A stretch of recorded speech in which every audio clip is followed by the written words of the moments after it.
1957, the Soviets beat us into space by launching a satellite known as Sputnik. And that was a wake-up call that caused the United States to boost our investment in innovation, particularly in math and science. 50 years later, our generation's Sputnik moment is back. This is our moment.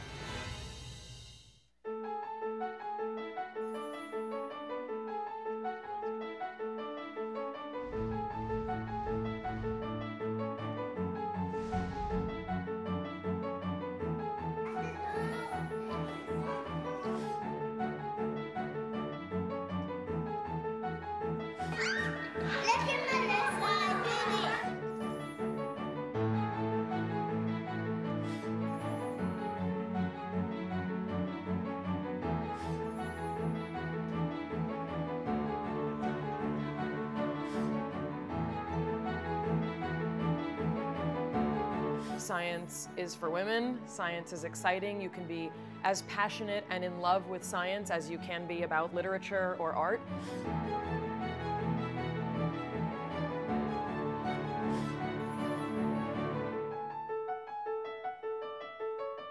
The show has inspired me in a lot of ways. Engineering's fun. I mean, it's so much fun. You get so much satisfaction out of making something and seeing it work. I know I'm a better teacher now that we have the Design Squad online curriculum that's based on the activities they see on the show.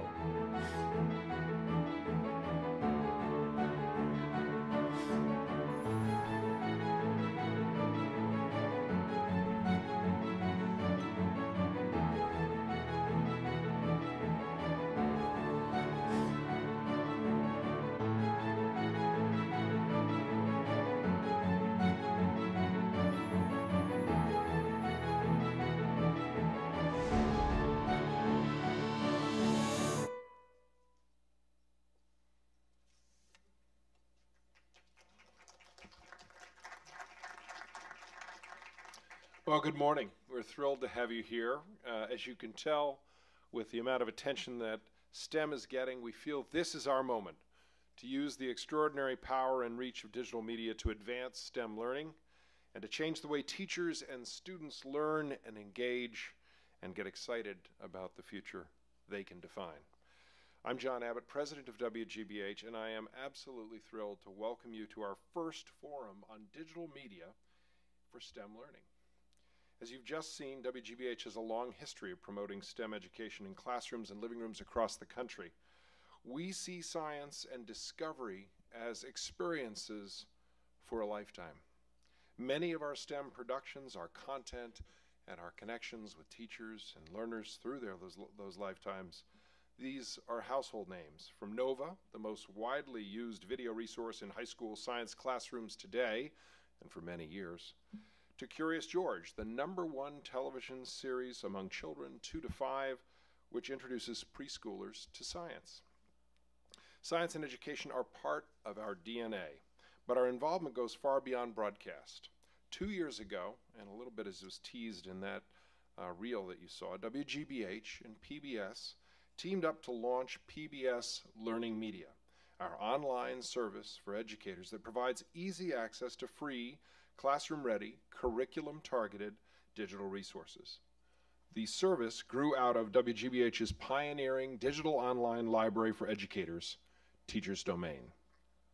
And I'm especially proud that WGBH, in fashioning that partnership, took the lead in creating the site's crucial STEM content, which brings us really to today. And our impact has been immediate. 1.5 million users in 48 states have already signed on, and that's fully 1/3 of all U.S. educators. We recognize that digital media is a critical component of our 21st century educational experience. In fact, it's estimated that by 2019, half of our nation's students will be taking courses or supporting their coursework online. And STEM and digital media are the perfect marriage. From satellite imagery to computer simulations, we're committed to revolutionizing how WGBH and public media connect students and teachers to real science in real time, as well as important stories around STEM research. Speaking of big ideas, it's my pleasure to lead off this day and introduce you to Kara Miller, the host and executive editor of WGBH's Innovation Hub, our weekly radio, web, and podcast series that taps our nation's top creative thinkers for the most exciting new ideas and discourse. We launched Innovation Hub in New England, in our Boston area, here on WGBH's 89.7 FM just 2 years ago. And this past spring, given its momentum, we went national, distributed on PRI. And I know Kara is just back from a national conference with radio stations all around the country who wanted to talk about what she's creating. Kara has interviewed everyone from Tom Friedman to Sal Khan. She has a PhD from Tufts and a BA from Yale, which keeps her kind of in the New England Chem Lab. Please join me and have a wonderful, wonderful day together with us. Join me in welcoming our host and moderator, Kara Miller. Kara?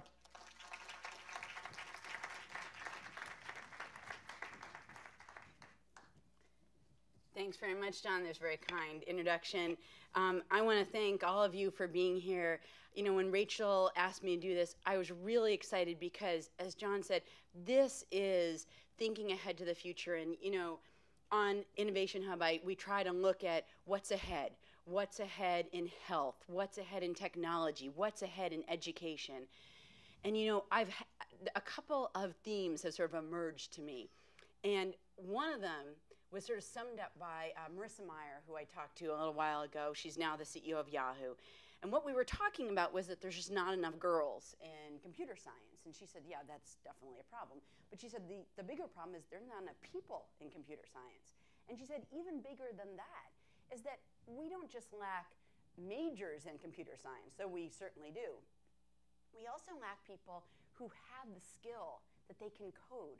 So, and this is basically a quote from her. She said, I want to see people do Romeo and Juliet projects with a cool simulation on the computer, you know, that they could code, right? I want to see people making those connections. I want to see people doing biology projects where they create a simulation of a virus on their computer and they bring together coding and biology. So I think that sort of intersection is where a lot of really productive, interesting things happen. And Sal Khan, who John mentioned and who I talked to not that long ago, and started Khan Academy, this, you know, sort of really at the forefront of online learning. One of the things he said is he's met people who are really good at physics and really good at chemistry, and they cannot combine the two. They can't see the overlaps because we're used to living in this world where, you know, we have in high schools, in junior highs, we have a bell that rings. And when the bell rings, that subject's over and the next subject begins, and the two will never meet. And so that's sort of what I'd like to start the day with, this idea of not just science, technology, engineering, and math, but all those things coming together with media, with the ability to write. You know, and I think it's at that intersection. Steve Jobs is the greatest example of this, right? Where design and technology and sort of creativity come together to produce the next generation of things we want, the next generation of, you know, ideas that are really brilliant. So, and I know a lot of people today are going to talk about those really interesting intersections. So that's sort of the idea that I'll kick things off with. I'm going to talk a little bit about how the day is going to be structured, but first a few housekeeping things. If you want Wi-Fi, it's on the cover of your program. There's information about how you get the guest Wi-Fi. Also on the cover of the program, you're going to see that there's a Twitter hashtag, which is up there, PBS STEM Ed, so tweet to your heart's content about what's going on today. And you can also use it to send questions to the speakers. So I'm going to be asking questions of the speakers at the end, and a bunch of those questions are going to be drawn from the questions that you ask. So as people are saying things and as things are occurring to you, just tweet them. There's also a Google Plus community. You can find out more information about the speakers. You can find out more about the themes that are being discussed today. So you see it again up there, and it's also, when this slide is gone, it's on the cover of your program. A little bit about the unconference portion that's coming later this afternoon. So you are going to submit the topics for this. So this is really dependent on what you want to hear, what you want to discuss. So you can submit, there's a link on the cover of your program to say, okay, here's how you submit the unconference topics. You can submit as many as you want, as many as you'd be interested in talking about. There's a 90-minute session later today, and the form for submitting these is going to close after lunch. So you sort of have between now and then to submit whatever you're interested in talking about. If you have questions, Rachel Connolly, raise your hand, Rachel. She's right here, kind of in the dark, but believe me, she's right here. And then there's also Denise Olson and Julie Anderson, who are going to be out in the lobby, who can answer whatever questions you have. So, on to the first strand of today's discussion. It's looking at the educational landscape in this sort of tiered way. So, moving up from the teacher to the school to the district, and sort of asking this question, what's the role that digital media can uniquely play in the implementation of next generation science standards? Our first presenter, Martin Storstiek, joins us from Oregon. He's the director of the Center for Research on Lifelong STEM Learning at Oregon State University. And before he became the director in June 2014, he was director of the Board of Science Education at the National Research Council at the National Academy of Sciences. He has a background in biology, public policy, and education. I'm going to turn it over to him, Martin Storstiek. Thank you. No problem. Good morning. In the light. Well, where's the light? Here, good. Good morning, everybody. And again, good morning. Good, thank you. And thanks for the nice introduction. You've seen in the picture that of me that I'm hopefully a better speaker than I'm a selfie taker, since that picture came from me. I want to kick this off by giving you a few conceptual thoughts. Then hopefully we'll be discussing quite intensively with you what it means to use digital media in the age of next generation science standards. And before I go there, with apologies to being self-serving and showing you pictures of my kid, a few ideas about what learning is from my perspective, so you get my bias in this direction. In my mind, you've probably heard this quite a bit. When people think of learning, they think of teaching. And when you ask somebody at a museum whether they learned anything when they leave a museum, they tend to say, I haven't learned anything, despite the fact they learned a lot. And that's because people think that teaching is learning and that you only learn when you're being taught, rather than what happens all the time, which is our brain is an organ that functions like our heart. It functions all the time. We're learning constantly and consistently every moment of our life.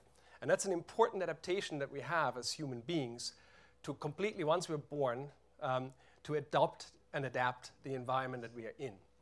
And this is an ongoing process that we need to survive. You can see here, picks up a stick. He realizes he can do something with it, first time, I think. And it is an interesting process. Learning is an interesting process. It's a process and a product. We've learned something.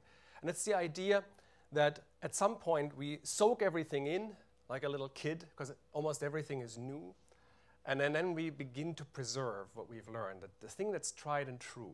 So our brain is a conservative organ that way, in our consciousness in that sense, that at some point we move over, and that's when people try to we get into trouble. This little boy develops conceptions about how the world works, and I know that now, and he's 4 years old, and he tells me how the world works.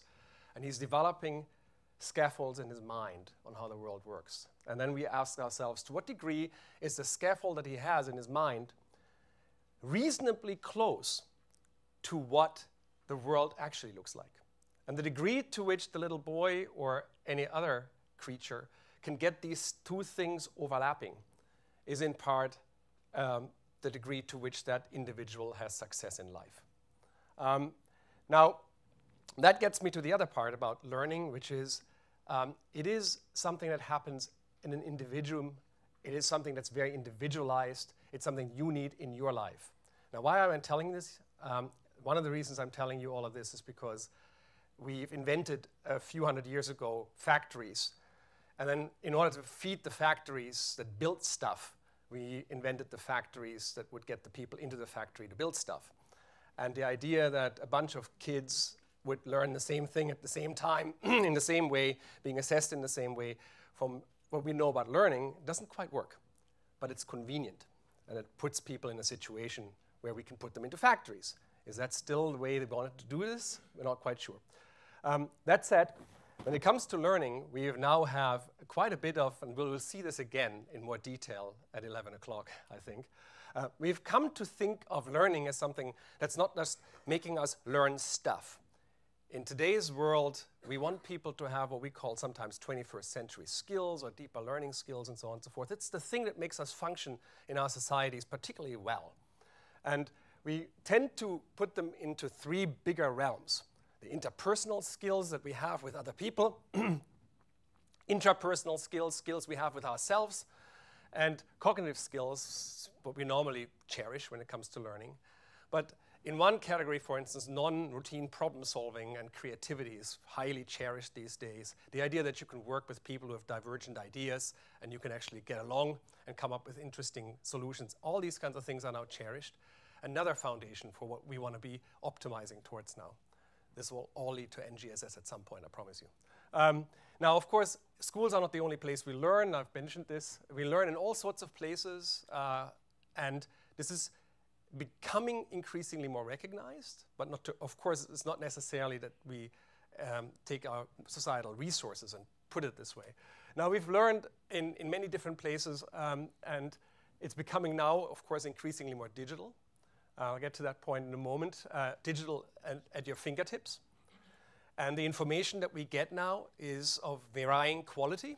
And we have to be careful these days where we get information from, whether Jenny McCarthy is the right place to ask about autism or vaccinations, or whether the medical community, one can probably debate. I don't debate that. I'm pretty sure you all don't debate that. And apropos where we are, many people get a lot from watching TV, from listening to the radio. The kinds of stuff that you don't actually have to deeply engage and go outside and do experiments turns out to be pretty powerful in many regards for motivation, for learning things that are just the stuff. The storytelling that happens here is pretty powerful for people. And this is another place where people learn quite considerably, whether we like it or not. And this is an important thing to consider. The role that entertainment media play in shaping the way people think about stuff, and in this particular case, science, or STEM, if you want to use the acronym, is quite considerable, but we have very little handle on understanding what this is. But this is a context with which, for instance, kids come into the classroom. It's the context with which people filter what they see, what they don't see, what they want to see. What's important to keep in mind that these are heavy influences on the way people perceive STEM. That said, where do people and when do people learn? Pretty consistently, the research shows us that what happens in classroom is a tiny, although important foundation laid on how we then become lifelong learners. These are graphs that basically try to convey the idea that the time we spend in classrooms is considerably smaller than the time we spend outside of classrooms. And as I was saying before, since our brain never stops unless we sleep, and even there doesn't stop, this thing is working all the time. It's not just working in classroom, it's working outside of classrooms more often than it does in classrooms. So it's important to keep that in mind. That also means that what we know is personally relevant. This is a graph that I made a long time ago for myself to try to understand what it means when we measure something like scientific understanding of the public. And you know, when you see this plane up there as a surface, if we don't know about people's lives, what people know is a thin slither of anything in any subject. Take your pick. Public understanding of science, technology, engineering, government, culture, art. If you do a random sample of people and you ask them questions, they tend to know little. But if you dig deeper where they show interest, where they have personal needs, where they had to engage in whatever form there is, they tend to know quite a bit. The amateur astronomer who knows more than professional astronomers in some areas of astronomy. People engaged in all sorts of things, being quite as good as experts sometimes are, in slightly different ways. So we oftentimes have a false understanding of what people actually know, because in the surface feature survey that we do, we scratch the surface and no more than that. They're indicators, but they don't tell you what an individual knows and can do. The picture that arises, you see this little guy again, is that what happens in people's lives and when they learn is a sphere around them that consists of people. The caregivers, the mentors, the friends, the peers, and we learn from them considerably, embedded in a larger sphere of institutions where we learn. And you can see here that the school is one of many terms that I have here, from museums, the internet, media, hobby clubs, library, church, sport, boys and girls clubs, 4-H, after school, CBOs, community-based organizations. Lots of places where people learn. Needless to say, I didn't say teach. They learn in these places. Now, these places are surrounded by other things, like our community, our culture, our values, our norms, our regulations, our laws, that make them work and function. Now, right now, and of course, particularly important, he learns from his daddy. This is at the Natural History Museum in Washington, and he's totally fascinated by anything he sees. But what's important here is that we leave individuals generally alone in making these connections. We don't systematically encourage, we don't systematically talk about it in a way that says, here's an ecology of learning for you, tap into it, it's lifelong, it's life-wide, as they say, and life-deep. It doesn't just happen in schools. That's one of the big problems. This is something that everybody normally has to figure out for themselves. Interesting. So one of the things that I was pointing out to is that, and it's trivial, right? I mean, information is now abundant. It used to be that you were a scholar when you held a lot of information in your head and could do something with it, because it was difficult to have that information. So being scholared, being learned, meant knowing a lot, because it wasn't there anywhere quickly for you to get.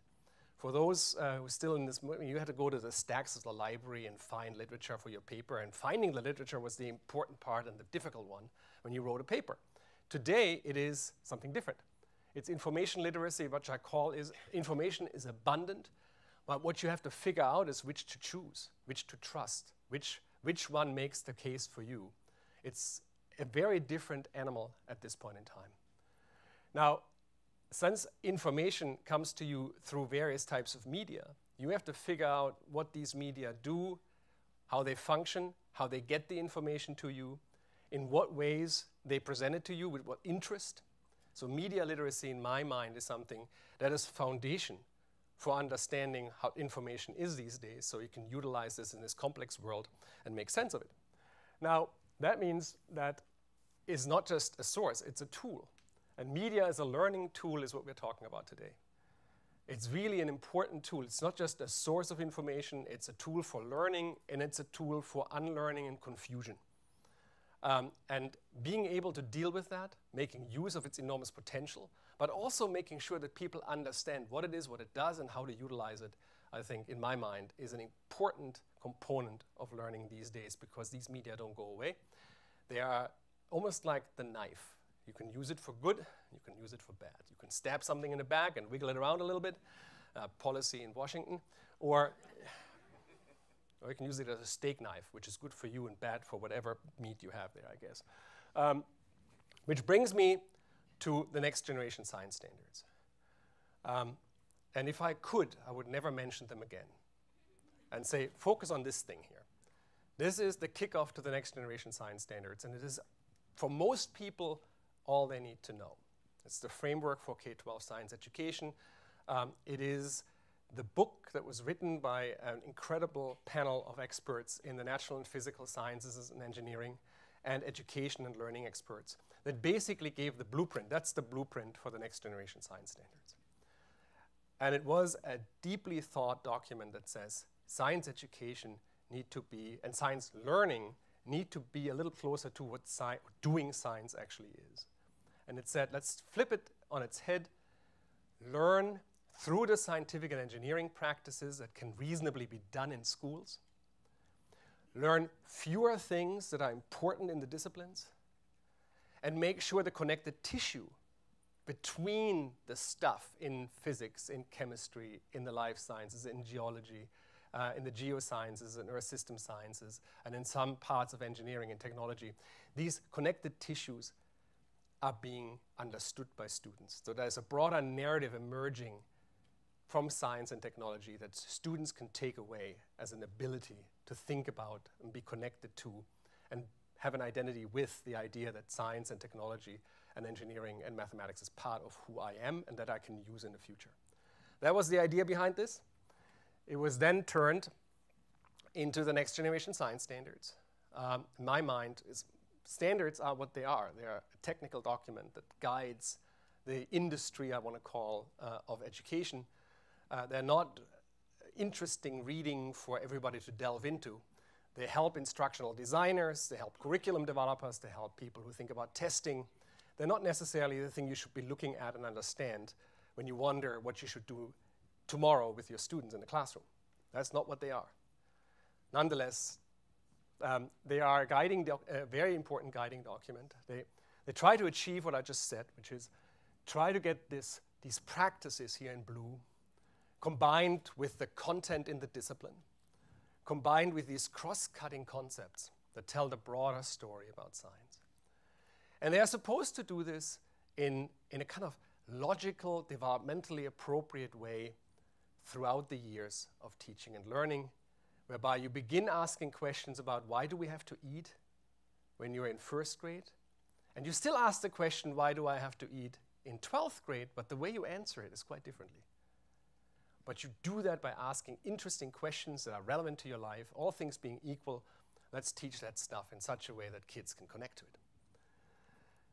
Now, I want to just point out a few of these practices, and they're not actually directly written out of the NGSS. They're written out of my mind from the framework. But I want to point out that there's a few of these things that are pretty common in science, but that we now want the students to do.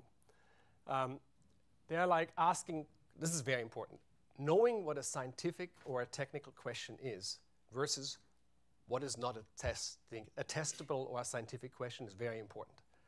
So that students can distinguish now what are questions that science can answer and where does science have its limits. How do you structure these? How do you know what a hypothesis is? How can you use models to approximate reality, which is important because for students to realize, and for any learner to realize, that we approximate the way the world is rather than faithfully build it as this is what it is an important overarching insights that we should have into science and an ability to do. Now, I have here collecting and analyzing and interpreting data. Increasingly more what's important is it's not just seeing science as the thing that experiments and tests and detects, but oftentimes we now have information already available and we need to make sense of it. And you go through this. What's important here is that it's basically, when you look at this, how scientists work, including how they, at the end, argue with one another, communicate the science to others. So that science is more than doing mathematics. It is really a social process that students learn when they go through this. Some of them are particularly important when it comes to new media, modeling, collecting, analyzing, and interpreting data, and communicating scientific information. Clearly, new media play a gigantic role in this. And students have to be facile in using media tools to do that, just as they learn to use the media tools by doing this. New media, therefore, in my mind, are part of a student's and an educator's life. They are now so embedded in this. I mean, the media revolution in schools and out of school is happening as we speak, and we will see fantastic examples of that.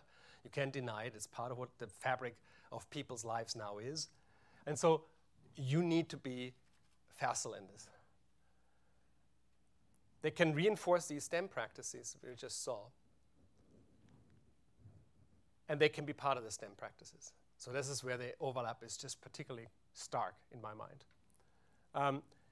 One thing I haven't talked about is the notion that we can now combine the idea of schools and the idea of free choice, of this learning that happens in an individual brain all the time. There is now tremendous opportunity to use new media to individualize learning within a factory-style education system that has not happened before in a long, long time. And I hope we'll hear great examples of that over the course of the day. This is a tremendous hope. The other one is that once people engage in electronic media of sorts, we might hopefully at some point better understand what Peter and Clara are actually going through. What is their experience without having to ask them, test them, and prod them, and so on and so forth, because they leave a trace. The trace is for good in this particular case and not just for evil. Learning analytics can now allow us to understand whether instructional processes work on students in not quite with the click of a button, but getting pretty close to that. But we have to make it happen. Nova is a great example. I talked a little bit about the idea of connected tissue, and where does this happen? And you were saying something about the idea it's not in the disciplines. You don't move from real science doesn't happen because you go from a physics lesson to a chemistry lesson to a biology lesson.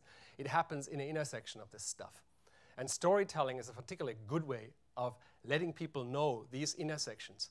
When you still have to move from one classroom to the next, you realize the real world actually has the stories behind it. These cross-cutting concepts are best done in a storytelling way, in a sense.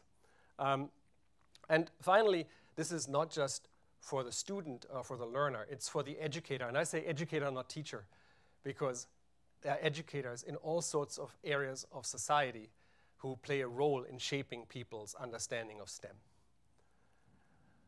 Now, parting thoughts that I have.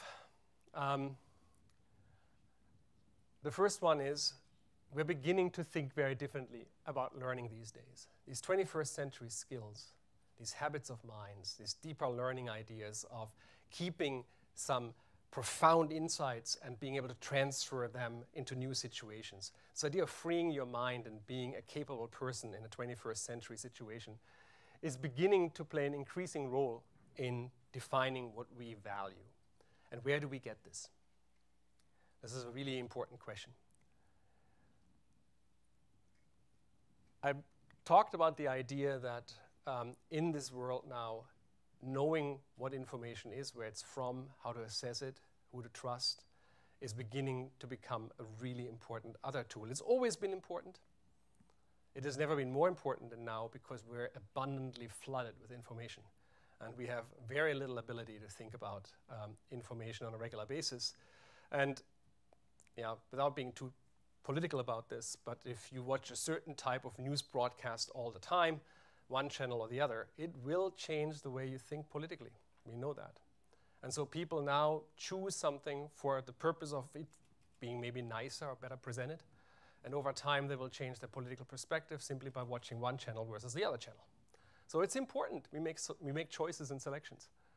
Now, one of the things that's important also is to realize that if you want to be smart about choosing the sources of information, you still need a solid foundation in the stuff. Knowledge is still important. Just because it's there on a fingertip doesn't mean you can utilize it unless you have a foundation for making sure you can utilize it. So one of the things that schools are particularly good at is provide foundation for learning. And that's an important part. And as I was saying, what does it mean to be literate in science now? It's not just choosing information. One of the things that I will come back to in a moment is to know when you don't know. And what trusted source of information you move from there. It's a really important, when we talk about the public ought to be literate in science or in whatever else subject you find particularly important, we make this assumption that you can have that knowledge if you just studied hard enough and if the scientific community was just good enough in communicating it and if people just watched NOVA 24/7. Then they would be knowledgeable about science. No. What you want to know is where do I not know anymore? Where do I have my individual limits? Where I then have to move to other people who will tell me, do I really know string theory? No, I don't. I know approximately what it is, and I know enough to know if I needed to understand it, I'll ask somebody who knows about string theory. When it comes to vaccinations, I might not understand all the research behind it, and nor can I assume that every parent learns everything there is to know about vaccination. But it would be useful to know where to turn when I have these questions. When my kid comes home after it got its first shot and it gets a fever, I ought to know that this is normal, should be expected. And if 3 months later I get a diagnosis or a year later a diagnosis that something's wrong with my kid, because I never knew that that was to be expected, I make this connection and feel, oh, something was wrong with the vaccination. No, it wasn't. It was to be expected. Now, this is a component that I'm particularly passionate about and that schools need to get better at.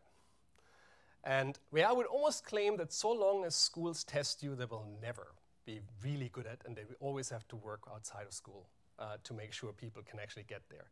which is learning how to learn, staying curious, keeping that inner child alive, that baby that picks up the stick. Who is that in us? And I think that's a really important component of staying lively, alive, young throughout your life. And we need to make sure people develop this identity as a learner who remains curious, remains engaged, and that is something we quench to a degree, but it's something that's important, particularly since we need to continue learning all the time. And I gave you the reason why that is.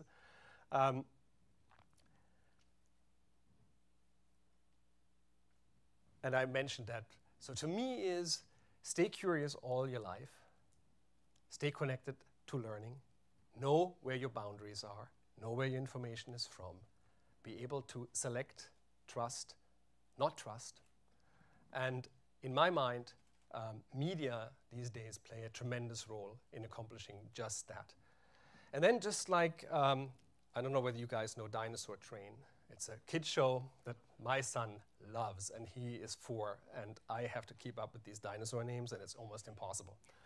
But at the end of every episode is Scott, the paleontologist. And he says, keep watching, but also go out and make your own discoveries.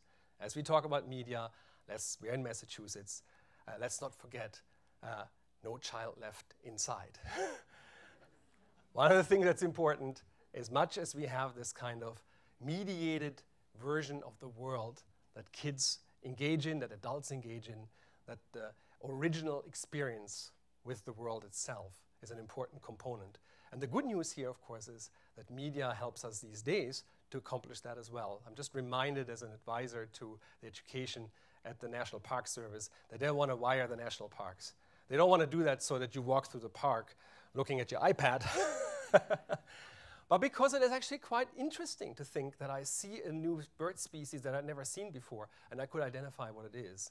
And I don't have to lug around pounds and pounds of books for that, though, yeah, that'd be good for you, I guess, as exercise. But there's lots we can do to blend these things. It's not about having kids or adults stay behind a screen all the time. It is about blending these environments for us for lifelong learning. Thanks.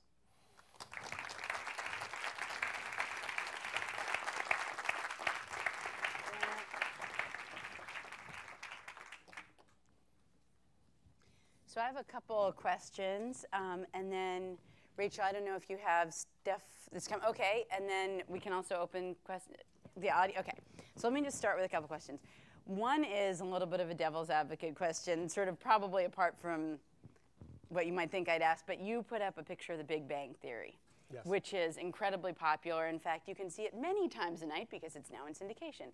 And you know, there's a really interesting book called Nerds by David Andreagh, which you might know, and he makes the case that the Big Bang Theory is like the worst thing to happen to educated, you know, people who really care about math and science, because it makes people who are really into math and science, who have that sort of childlike interest that you were talking about, out to be like lovable, but incredibly dweeby and never successful in love, and like not the person you'd want to be, the person you might like as your amusing neighbor, but not you.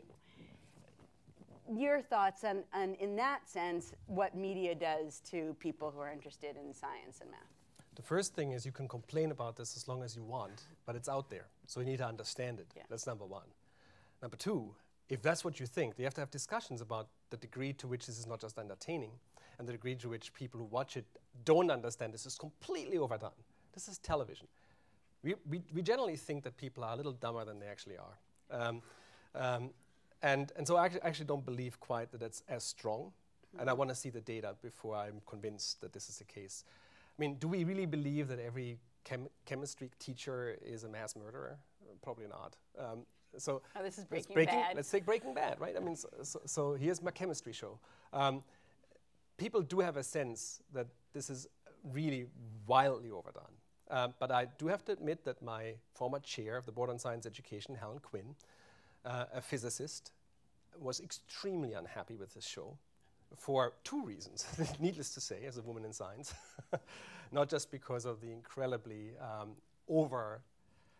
overdone portraiture of scientists and engineers, but of the way that women's role was given there. Now, as I said, I'm not quite sure. I agree, this is enforcing stereotypes. And there is so much we can do outside to use this as such a simple tool to discuss precisely that. I mean, there's nothing nicer than having the kids or adults watch this and say, so to what degree do you think that's true? So to me, these are just doors that you can open. Yeah. That's what I mean. You have to use media now to educate. So have them watch it and think about, is that true? My husband taught chemistry for a while, and kids used to always say to him, do you know how to make drugs? And he would say, yes. And they said, are we going to make them? And he'd say, no, we're not. Mm-hmm. So that would, you know, to address the Breaking Bad thing. But they wouldn't like walk around him at the distance, right? No, I'm sure that was very exciting to them, yeah. All right, so let me ask you, I mentioned Sal Khan before. Mm-hmm. Let me ask you about this idea of the flipped classroom, and then I want to open it up to your questions, so be thinking of the questions you have. But this idea of the flipped classroom, which, you know, has become more popular in recent years, you know, you watch the lecture at home, and in class you either do homework or you do a project, and it's sort of the draining out of the lecture, which was the classic way that you would spend your 45 minutes in biology. What's your thinking? It's a lot more media in some sense in the lives of a student, because what are you doing at home, going and watching something online or on TV? If you actually flip the classroom in the sense that you will use the time in class for doing something different, then it's a fine thing. Now let's not forget that flipping the classroom and having a lecture online just means it's still a lecture. So what is a lecture? What's a lecture? So the question is, what is a lecture? And a lecture is an advanced organizer. It's something that tells people what your instructor cares about. We know you don't learn from a lecture, with the exception of a few smart kids who actually learn from lectures and then become professors and then give lectures, at which point the whole process perpetuates itself. That's actually a serious problem at universities. You try to change university teaching by making it more engaging, more evidence-based, and you have these people there who've been learning precisely that way, very well, not that they actually learned that way, but they think they did, and they feel very comfortable, and they don't understand that the majority of people don't. So, no, it's a good idea. The idea of turning the lecture into something you can watch allows you to actually go back. Listen, the real good thing is you parcel it into pieces that are just about long enough that people's attention span reasonably is being utilized here. You have it based on ideas rather than on filling 45 minutes. And you base it on the notion that you can go back. And you can reasonably assume that people will go back if they don't understand something. You can link it to resources while you in minute number 827 that you can then see, oh, I didn't quite get that, but the graph is over here and I can study it. So it allows us for this kind of individualized learning pathways that I talked about, and that's actually quite good. The question is, are people actually doing it when left to their own formidable devices to study these? And I assume they do over time. It's a cultural change. And then comes the question, what do you do in the classroom? Now, that is where the trick lies, and using this in the right way. So I'm quite positive about this, but I would also say that flipping a classroom in and of itself is not really all that useful. It used to be that the flipped classroom was the instructor gives you the advanced organizer, and then you work at home with your peers. I always joke when I'm at universities talking about evidence-based practices for introductory lecture courses, where I say, well, the good news, of course, is you all do that, right? Every professor does that. They say, look left, look right, look front, look back. And normally they think, now, next I say, 2 or 3 of you will be done. And you will be out at the end of the semester. I say, no, you guys are a study group, right? That's every professor does that in every introductory lecture, because it's so logical. Of course they don't do that. It's me being passive-aggressive about missed opportunities. But it's an important component. It's like the idea of encouraging active learning. And that's what flipped classroom, if done well, does. The funny thing is that the evidence on that is not necessarily fantastically convincing, in the sense that if you do the flipped classroom with somebody who doesn't know how to engage the group, you have a problem. It's a whole mind shift in how to teach. Yes. So raise your hand if you got a question out there, and I'm going to grab the Twitter questions from you, Rachel. Questions out here? I see one over here. Is there a microphone, or just speak loudly? There's a microphone. It's coming to you.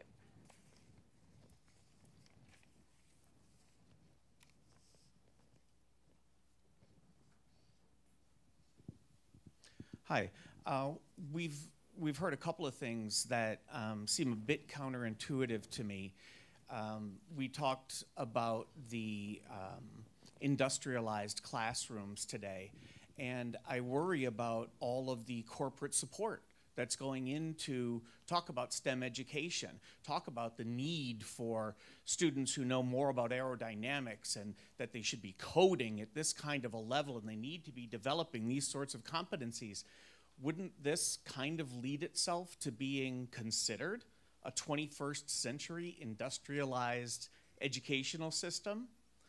And just because I was listening to your talk earlier, I think it's really important that we segment the difference between a lecture and storytelling, because a great lecture includes a lot of really good storytelling, and it's not about just reading the words from a page or, you know, from some tome that people like. What you did with your son as a prop in this conversation is what I think we need to be teaching teachers to do. We need to teach teachers to deliver more personalized content through the spoken word. If you want to talk about heat transfer, talk about touching a hot cookie sheet, and you're going to make a lot of personal communication, or I'm sorry, a lot of personal connections to those people. Those were two things that I was wondering if you could discuss. I like the touching the cookie sheet because you learn something about biology and health science as well. And reflexes. That's really good. That's a good one. I like that. Yes, it is indeed preparing people from the factory model to the 21st century. I mean, I'd be the first one to acknowledge that's exactly what we have in mind. And industry wants this. They want the 21st century skilled worker because we're moving away from, we went from basically hunting and gathering to farming to industrial production, and now we're getting the knowledge age. And as we do this, the people who need to be more independent in their thinking and abilities, the percentage of people in society who need to have these skills increase. It's always been there. The 21st century skills are AD and BC. This has never changed. It's just that the number of people who need to have these skills is changing. And yes, that's exactly what people want. And if you ask the VP in a company what kind of skills they want from their hires, they tell you these 21st century skills. The problem is that the HR department that hires you after you get your bachelor's wants you to be able to code this particular language in this particular way at this particular computer for the next 2 years. And so it's a tension between those, granted. Now back to the teacher. And I'm quoting here Ryan Colley, a colleague of mine from Oregon State University, who said that he was taught by his father, who was a teacher, that a great teacher is the one who leaves you in the, he's a kind of, or she has a rope and has the student on that rope and keeps them in a zone of between being too challenged and too easy. And it's this idea of having the student engage with the subject just where it is satisfying. Satisfying as in you need to show the right kind of persistence, the right kind of engagement so that you realize you're learning. It's not too easy, it's not so hard that it frustrates you. So the role of the teacher or any educator, and that includes parents and that includes others, is to keep the learner in that sweet spot zone, this kind of Goldilocks zone of learning. And that's what I think of teachers. Teachers are these experts in understanding where their students are in this and how they do that and giving them the freedom to do this in the right kind of environment that schools are nurturing of these kinds of practices, K-20, let's say. And in outer school, that's exactly where we want to be. And that would be sweet if we could get there. Let me follow up. I don't know if this was part of what you were getting at, but the corporate piece. I mean, we know schools are squeezed financially. Mm-hmm.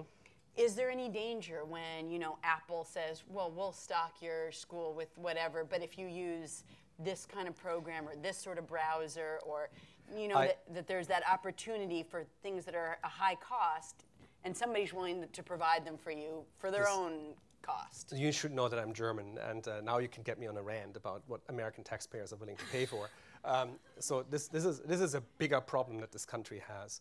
So we're not willing to pay for public transportation, but we are paying an arm and a leg for yellow buses driving around and then for the rest of the day sit in the parking lot. Don't get me going. There's some more fundamental things that you have to grapple with as a society. I guess I'd have to do because I'm a resident. But this is a bigger problem. So the question whether corporations go in, to me, is a question of soul searching for the public here. It is problematic if corporations are selling their logos and their brand and trying to hook people early on. I think that's a problem. I prefer them giving me a computer over soft drinks in schools. So that at least we're beginning to address that. But no, it's an issue that of branding, and then I would argue that many corporations are not doing this out of selflessness. So they have an interest in this. In fact, when the Merck Institute for Science Education was closed by Merck, it was the last corporate philanthropy into science education without an agenda for the company that I'm aware of. Now, there might be others out there, and I apologize for all the wonderful foundational work being done by corporations in science education or STEM education that is not tied to their mission as a company. But that is going away with tight budgets there as well. And we have to watch out for it. I agree. Here's a question from Twitter. This should be a breeze for you. How do we instill curiosity and a love for learning in youth when they have little interest in learning due to teaching to the test? My first answer is, well, stop with these tests. We've been advocating that for a long time. If you teach to a test, but the test is an exciting way of exploring the world, then by all means do it. And there are ways to do that. And in fact, there are academy reports out there that show you and tell you how you can do tests that allow us to understand whether the kids are on the right path, which we need to, but are at the same time an exciting experience for the kids. There's no reason this couldn't be combined. Now, there is reasons, of course, why this couldn't be combined, but that's a different story. Now, that said, stop thinking of learning as school. Send them somewhere else. Now, schools are improving, hopefully, very soon with these Common Core Math and NGSS. Schools will become a fantastic place for inquiry-based learning, and all kids will be very happy. But in the interim between now and when this happens, soon, let's acknowledge that there is learning going on everywhere and that you can encourage this and do this in so many different ways. Stop thinking of learning as school. That's the primary reason why I think this can be easily done. Give them a science kit, send them to an after-school program, go to the nature center, and go explore in the woods. There's so much we can do. Questions out here. There's one right, there's a couple. So let's take the one in the third row and then the fourth row. You made a wonderful case, You made a wonderful case for why every school from high school all the way down to elementary needs to have a teacher librarian, a professionally trained teacher librarian to provide that training for information literacy and to free the teachers up to be teaching.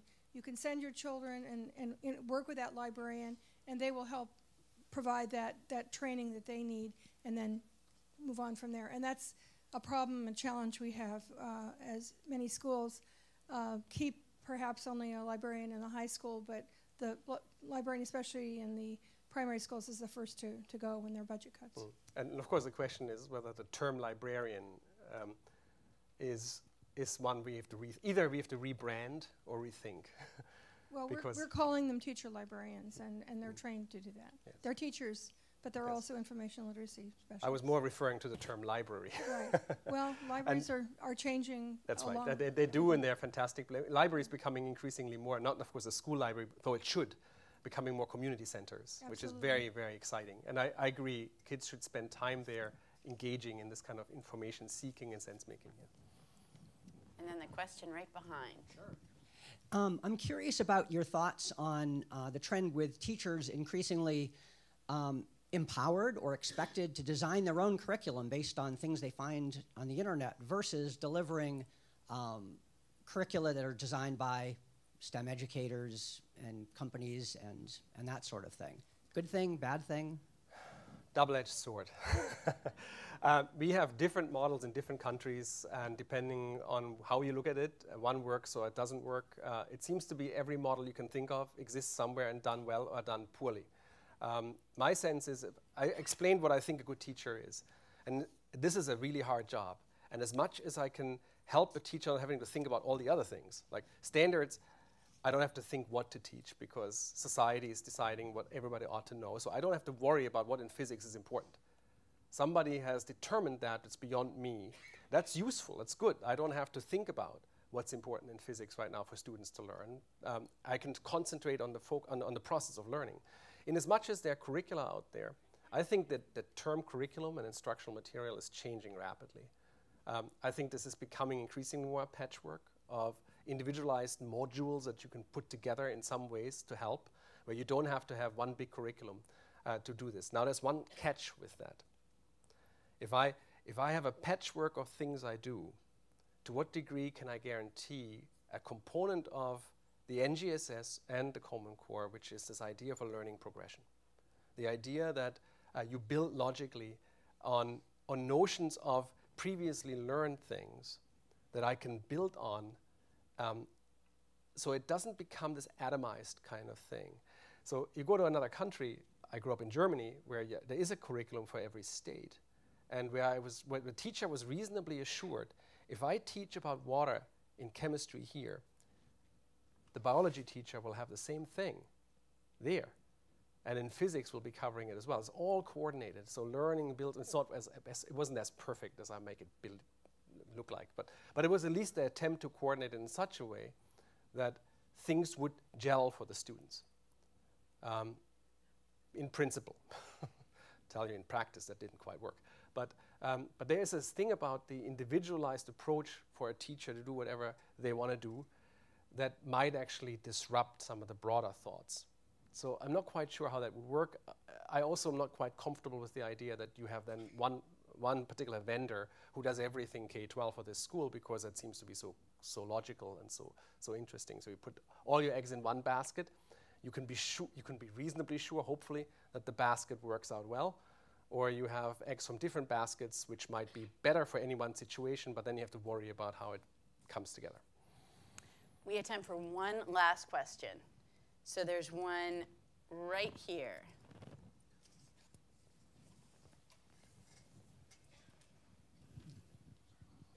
Thank you. The next generation of science standards seems to be quite different from what we had before, as you know. How easy do you think it will be to implement this given the situation that exists in schools, teachers and students? I have a personal opinion about this, but I prefer we have that as a discussion, and we have somebody here, Jake Foster, who can talk about this with much more competence than I can. I have an opinion. Here's my opinion. It's not evidence-based. And the opinion is based on me being an absolute optimist about things. I think the NGSS have a chance of changing the way we think about teaching and learning, and actually teach and learn, if we don't think of it as adoption and implementation of NGSS.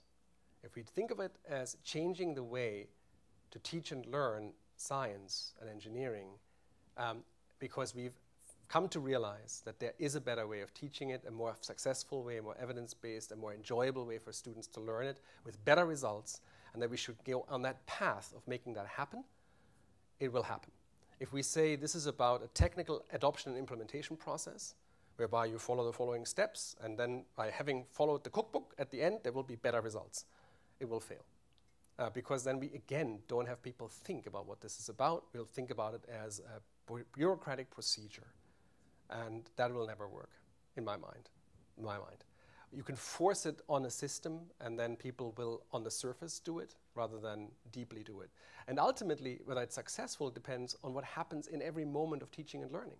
Not whether on the surface I can check off whether this curriculum works, and this teacher had the professional development, and so on and so forth. And this test is actually testing this. It works when it's deeply ingrained in the fabric of the way we teach. And that only happens if we have a societal discussion of what it means to teach and learn based on these principles that I try to outline here.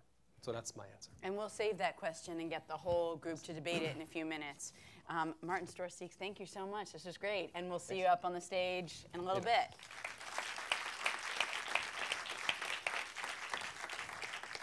So I want to welcome up to the stage the first set of panelists. They're each going to be giving a short presentation, then we're all going to sit down and try to hash out some of these issues.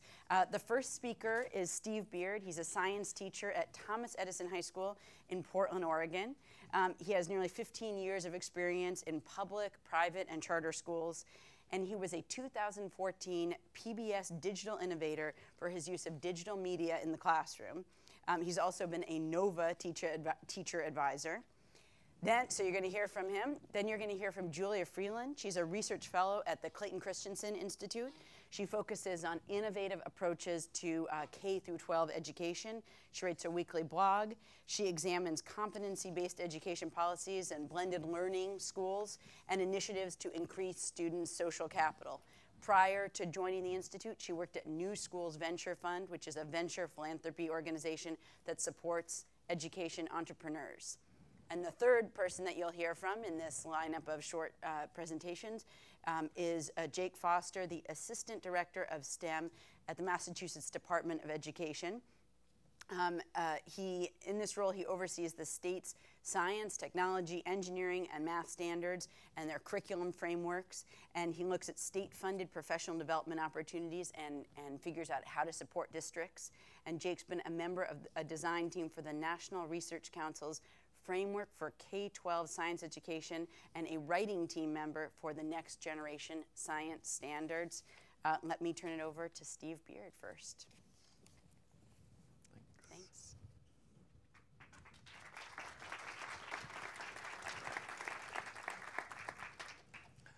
Hi there. I'll be giving a teacher's perspective today, and while I can't speak to every educator, I can speak from my experience in Portland. Here we go. The standards can be a little scary sometimes. I've been working with them for about 15 years, and oftentimes my colleagues have shared a distaste for them. Oh, we have to jump through these hoops. We have to check off this list of things.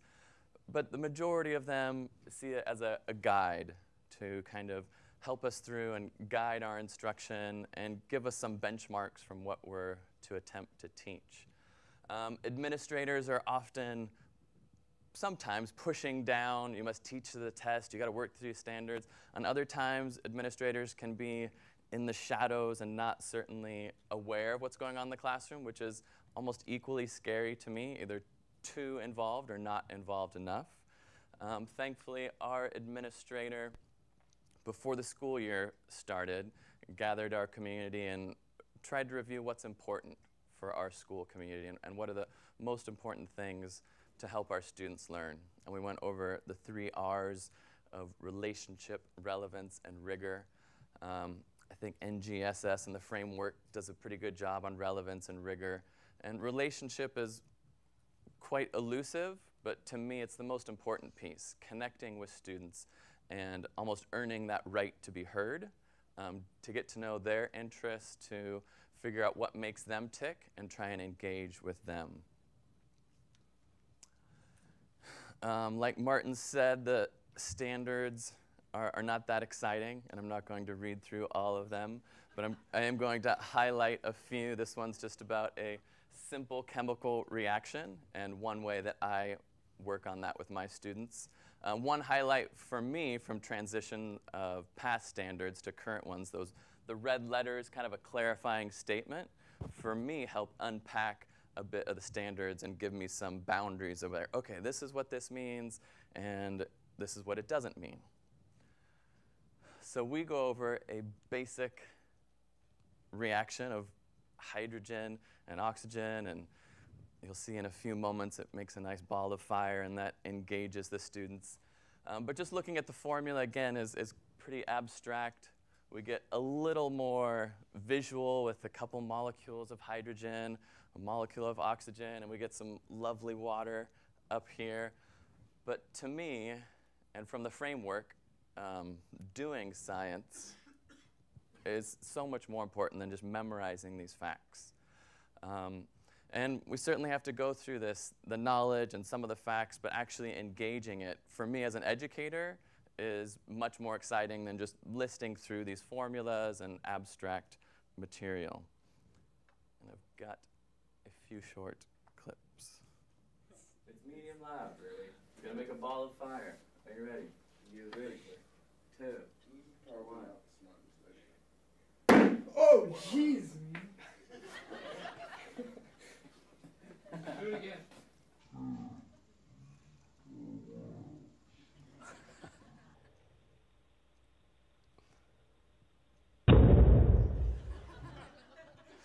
So the wow factor is important for high school students. Again, that experiment never gets old for me, and your chuckles tell me that it's somewhat engaging for you. And now you heard one of the students, oh, geez, and then another in the background was, do it again. Do it again. They never say that when I show a formula up on the screen, like, hey, can we see another one? So getting them to do science and actually see what's going on is much more engaging, and they have more buy-in. Like, okay, I guess we have to figure out how do we balance this and have the same on this side as there are on the other side. There's one more, and this one's more of a safety precaution to use the meter stick with the match on the end, but also engaging.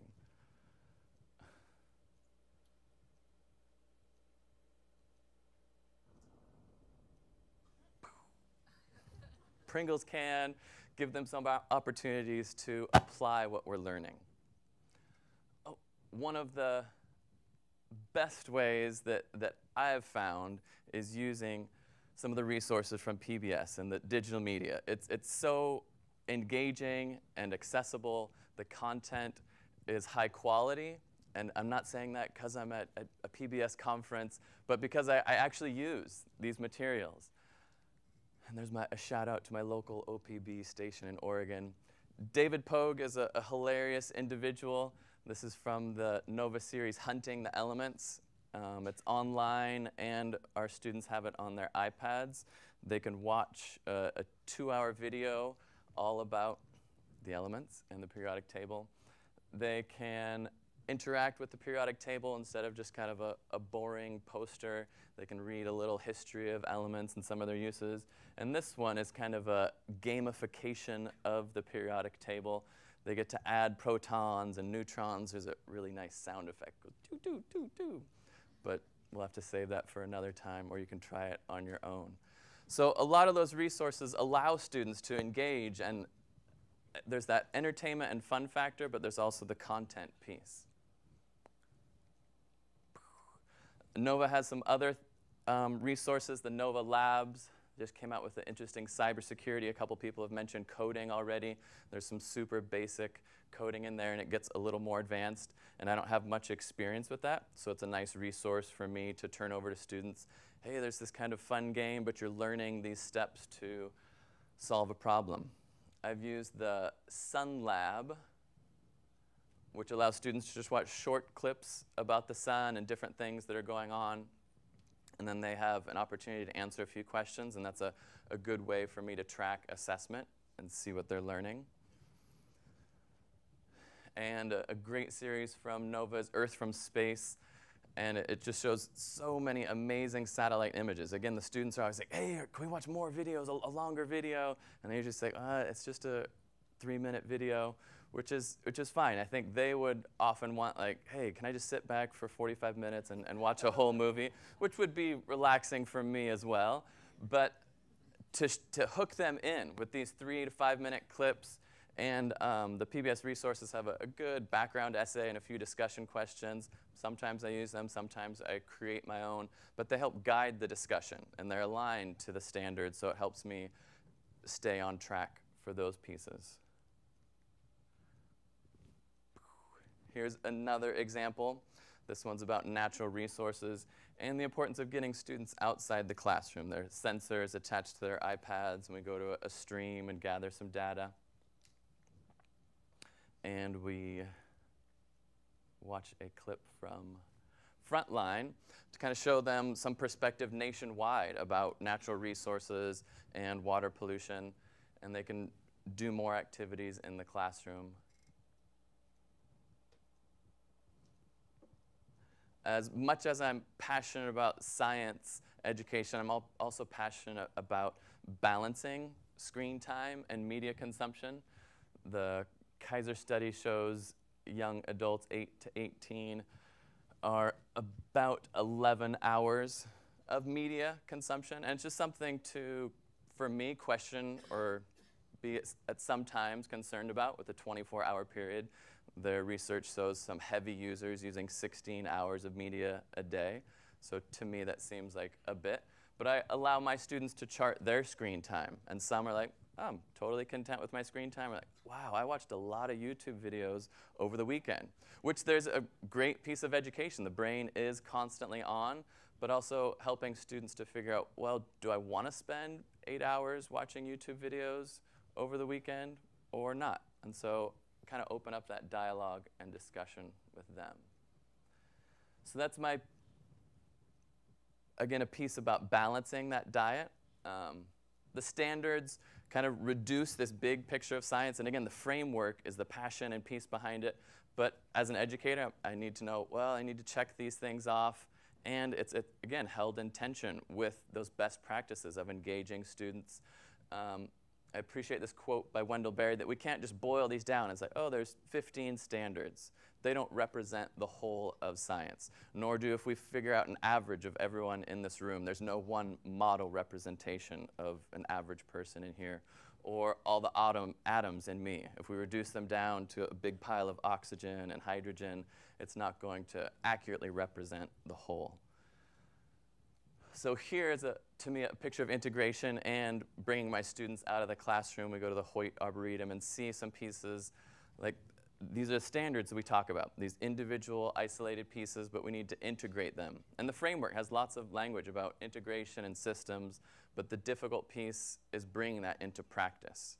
Most educators that I know look at the standards and we see, well, we've got to hit these things. I think we've got a culture in this nation of a to-do list or check boxes.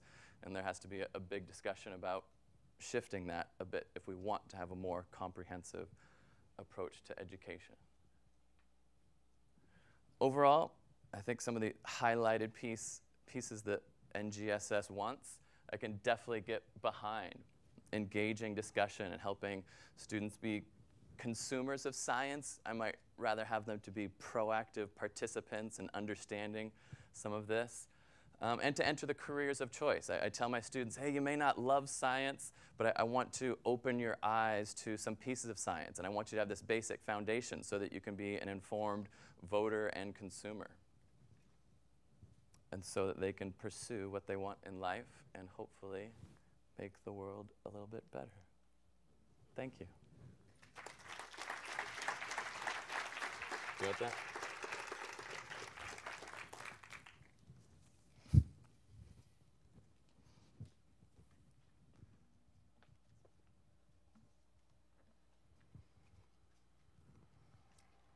I don't know if anyone else is really wishing that they'd learned science in 2014, but that's how I'm feeling watching these amazing presentations. I chose this not because Boston has switched to winter weather today, but because I think that when we talk about standards, we often make this mistake, that standards mean standardization.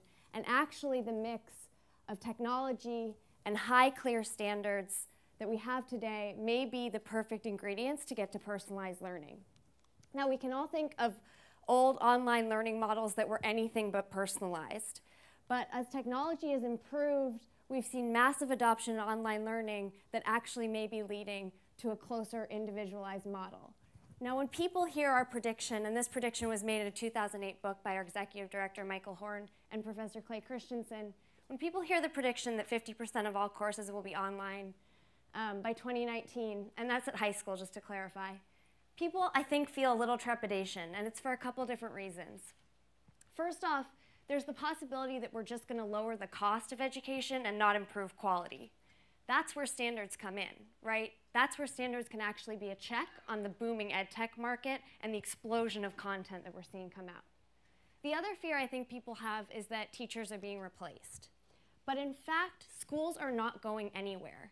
That graph has nothing to do with kids sitting at home getting homeschooled, because in fact, parents and families and students still want the social, custodial, extracurricular opportunities that schools are giving them. And so what's changing, what's being disrupted, to use our language, is in fact how content is being delivered as a blend of online and face-to-face instruction. I won't belabor the details of our definition, but what I want to point out here is that blended learning has to do with connecting online and offline modalities. This isn't me going into the computer lab and playing Oregon Trail and then going and learning fractions. It's actually connecting what I'm doing online to what teachers can then tailor to my needs offline. So what does all this mean? Oops, sorry. And one more thing to point out that I think we can mistake. So this that I'm doing right now, this is not blended learning. Even if you're checking your phones right now, it's not blended learning. And buying a bunch of laptops and rolling out a one-to-one program, not blended learning. When I hear that school systems are doing this, it tells me nothing about a change in their instructional model. And that's a huge mistake that we make as we celebrate the rise of digital media in the classroom and pour thousands and millions of dollars into hardware. So what does all this mean for science education? Well, I want to walk through 3 different school models that are using both different blended learning models in addition to different approaches to packaging curriculum, to get to the question that was asked earlier. And then I'm going to talk about some of the implementation barriers that schools are facing. So the first model is Summit Public Schools. This is a pretty well-known charter management organization out in the Bay Area, and they use what we'd call a flex blended learning model, which essentially means that the backbone of learning is happening online, and then students engage in projects, one-on-one, and small group instructions with teachers offline. And what you're looking at here is their physics project curriculum, because what the Summit has done is that they've paid teachers over the summer to create a whole series of playlists that include both content and sort of knowledge and skills acquisition, and then a series of projects that nail various cognitive goals that they've set out for their students. Now that's a lot of work, and that gets to the tension that I think Martin was talking about, that Summit has poured enormous resources into building their own sort of integrated curriculum in-house. They've also outsourced a bit, though, to a cool organization called EduCurious, which is a nonprofit that connects experts from the field into classrooms using video technology, and they've packaged them in a project-based learning setting. So other than this, Summit is sort of drawing on a whole bunch of different resources and patching them together to create a whole integrated approach. Good news for those in the room is that this is completely NGSS aligned and is going to be free and available, not EduCurious, excuse me, but Summit's curriculum, and is going to be free and available in the coming years. Now, a slightly different approach is what Carpe Diem Public Schools out of Yuma, Arizona is doing. So they're the much more off-the-shelf brand. They are an individual rotation model, which essentially means that when I come in as a student to Carpe Diem every day, I'm handed a fully individualized schedule based on my performance the previous day and weeks. They use a fully online curriculum through Edgenuity, which is a company that provides courses in sciences as well as literature. And what's interesting about their approach is that, like Summit, though, they're able to pull students out of courses online to do offline project-based and lab experiments. Another example is Utica Community Public Schools in Michigan, and they're best known for using Dreambox Math in a station rotation model, but they're also using things like Discovery Education textbooks, they're using Brain Pop, and they're doing a lot of flipped classroom, which we were talking about. Pros and cons to that model, obviously, but using videos to engage students in new ways. Lastly here, this is just a stand-in for a sort of larger model that we're observing, particularly in STEM courses that are hard to serve, whether it's hard to staff teachers, whether demand is too low to actually bring them into schools full-time. And that's these a la carte, as we would call them, fully online courses that students can take to supplement their brick and mortar experience. Florida Virtual is a popular provider throughout the United States of courses like this, but you also have locally the Virtual High School that operates throughout New England. And it's a compelling model when we think about shortages in schools. New York City alone, this came out a number of years ago, so it might not be fully up to date, but the statistic was something like only 50% of high schools offered physics. The state of Illinois, 50% of kids go to a school that offers calculus, and the rest are left to their own devices. So that's where a fully online course can actually be an incredible supplement to what students otherwise wouldn't have the opportunity to take. Now, we've had sort of, I think, actually rather balanced view of where digital media is good and bad, but I think we also have to be careful about assuming that implementing blended learning or technology into the classroom sort of quickly gets us to this vision of personalized learning. And what we did recently was survey about 30 school systems that are trying to do this, that are trying to blend their classrooms and personalize learning. And we wanted to hear from the demand side of the market. It's easy to go out and find all these amazing whiz-bang tools, but it's hard to know what's actually happening in the classroom and in implementation. And there's 4 areas I want to quickly cover where people, I think, have met more resistance and challenges than were anticipated when we sort of, as technocrats, sketched out what technology and education could look like. Infrastructure, data integration, trust in the technology, and finally, content specific to STEM topics. So this first one, I want to just put this statistic out there that 63% of schools still don't have the internet infrastructure to actually support the type of digital learning that we're talking about today. That's a staggering statistic that the Education Superhighway has put out there. That's a nonprofit organization that's sort of thinking about E-rate reform. But it's something to keep in mind as we sort of imagine this big world of technology in schools. Another area is sort of human capital challenges that I think we can be a little bit glib about. Now, we talk about teacher shortages in STEM a lot, but what I think we miss is that there's also a talent gap in terms of people who possess both technology and instructional expertise. Our schools of education aren't necessarily training people in that, nor are our masters in computer science. And the systems that we interviewed that were most successful in implementing effective blended learning systems had actually managed to find people who miraculously were great at both of those, and they were sort of their implementation managers. Now, the other component I want to talk about here is around data integration. This is like the best kept secret in ed tech. I have no idea how more people aren't writing about it. But the issue is that as schools start to cobble together all of these different tools, the data that comes out of them doesn't talk to each other. And as a result, a teacher could have great data, but have not nearly enough time to integrate it into a coherent picture of how a student is actually performing in class. The issue of this has to do both with standards, so the more and more schools that adopt common standards, the more we're going to be able to tag content in a consistent way. But it also has to do with vendors opening up their APIs and actually creating coherent ways for data to talk to each other.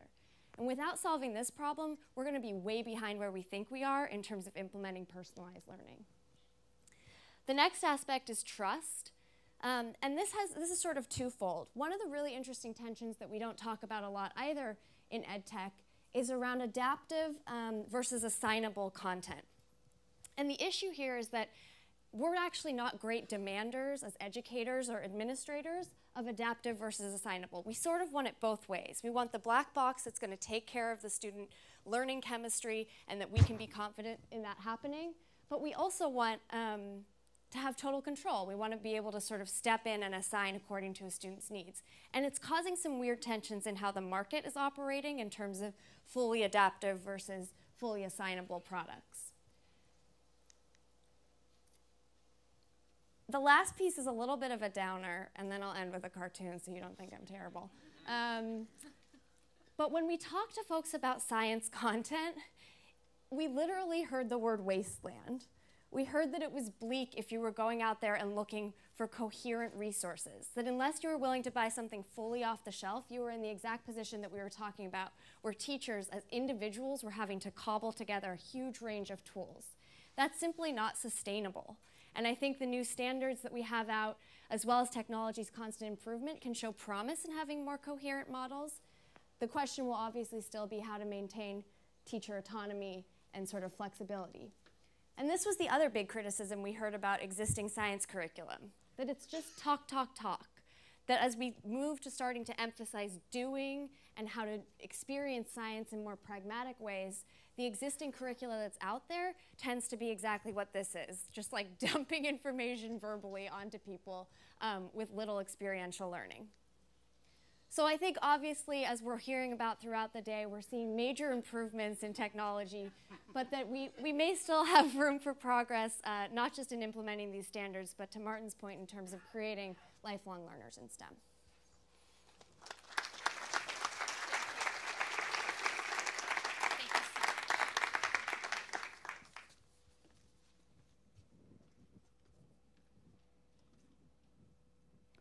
Good morning. I want to try to build on a lot of what folks have said because I agree with all three of them, and just try to take this a little bit from a district and/or state perspective. I particularly appreciate that we have to be individualized in a lot of ways that we approach students. We also have to think about implementation of these standards as dynamic because we are all in different situations and different contexts, and we can't roll out a bureaucratic step-by-step way of going about this. So what might media be able to contribute to this? Just a couple points that I want to try to articulate here. One, that it can help facilitate components of the standards that are either new or difficult and that we've had challenge with in the past. So like Martin, I've got the practices up here. There are a couple here that I think media has a particular advantage in, if we can use it effectively. Certainly modeling and simulations, which has a much bigger emphasis in the new standards than we've had in the past. Those are going to be crucial to helping students think about the world, particularly at unobservable scales or phenomena they can't directly engage with. Data is a much bigger part of our work now. We've always done mathematics, we've always used formulas, but now we have access to huge data sets that describe large, complex systems. And how can media simplify that for students? How can they make it real for students? And how can they engage students in those? And lastly, I'll point out the communicating information. All right, it's not just about learning knowledge.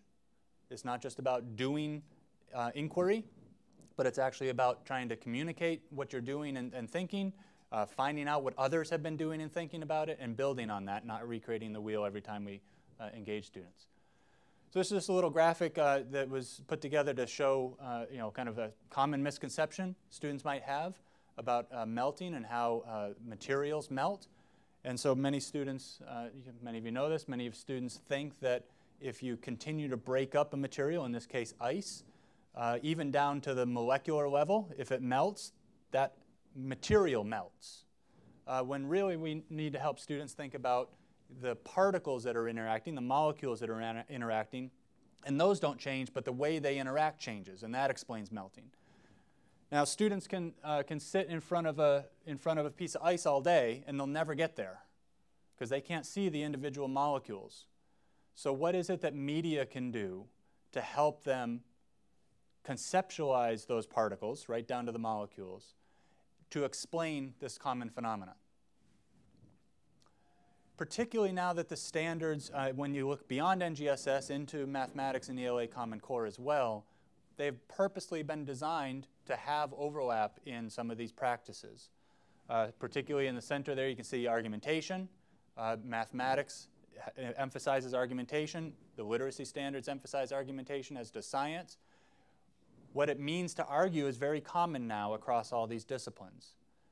But what it means particularly to argue from a scientific perspective is different from a mathematical perspective. What counts as evidence is different in literature than it is in the other disciplines. So we have to help students think about that, and media can help us engage with text, engaged with arguments that others have posed or that we want to pose, and help them engage in the differences across disciplines and the similarities. You'll see modeling is at the top there. Mathematics, one of the kind of transformations in Common Core mathematics is it helps students think about mathematics as models, not just mathematics as knowledge or process. The second point I want to emphasize here from a district or state perspective is thinking about media in helping to roll out and implement the standards at the classroom level. Again, on this notion that it can't be a bureaucratic step-by-step process, but it has to be somewhat individualized. I absolutely agree with the challenge of, how do you coordinate all these resources? We can talk about that a little bit more. But first and foremost, I think media is useful for illustrations. Illustrations of what students are thinking or might commonly think. Illustrations of scientific phenomena, particularly when you get beyond scales that they can actually engage with on a personal level in their day-to-day world. Particularly when you get to things like ecological systems or geological systems, which happen over long periods of time, or large scales, or in the case of the melting at very small scales. It's also a good way to illustrate curriculum, whether that be lessons or units. You can actually get access to a variety of lessons and units, but then also we can see videos of those, whether those are in action of teachers teaching, or student thinking around those. Media is a good way to illustrate those components. Media also has the potential of linking and accessing that variety of resources. We get digital libraries such as NSDL, and hopefully new versions of that with the new standards, where you have a visual of the standards and how that progresses over time, and you can click on that and you get a little pop-up box that takes you to a whole number of aligned resources. We've got a huge issue around curation and quality and all that kind of stuff that we have to worry about. But in terms of finding something, this helps you narrow down your window rather than just Googling melting and molecules. Well, now you can get something that's a little more aligned. Also, given the nature of the data that we have available out now, media is going to be critical in helping students make sense of a lot of that data.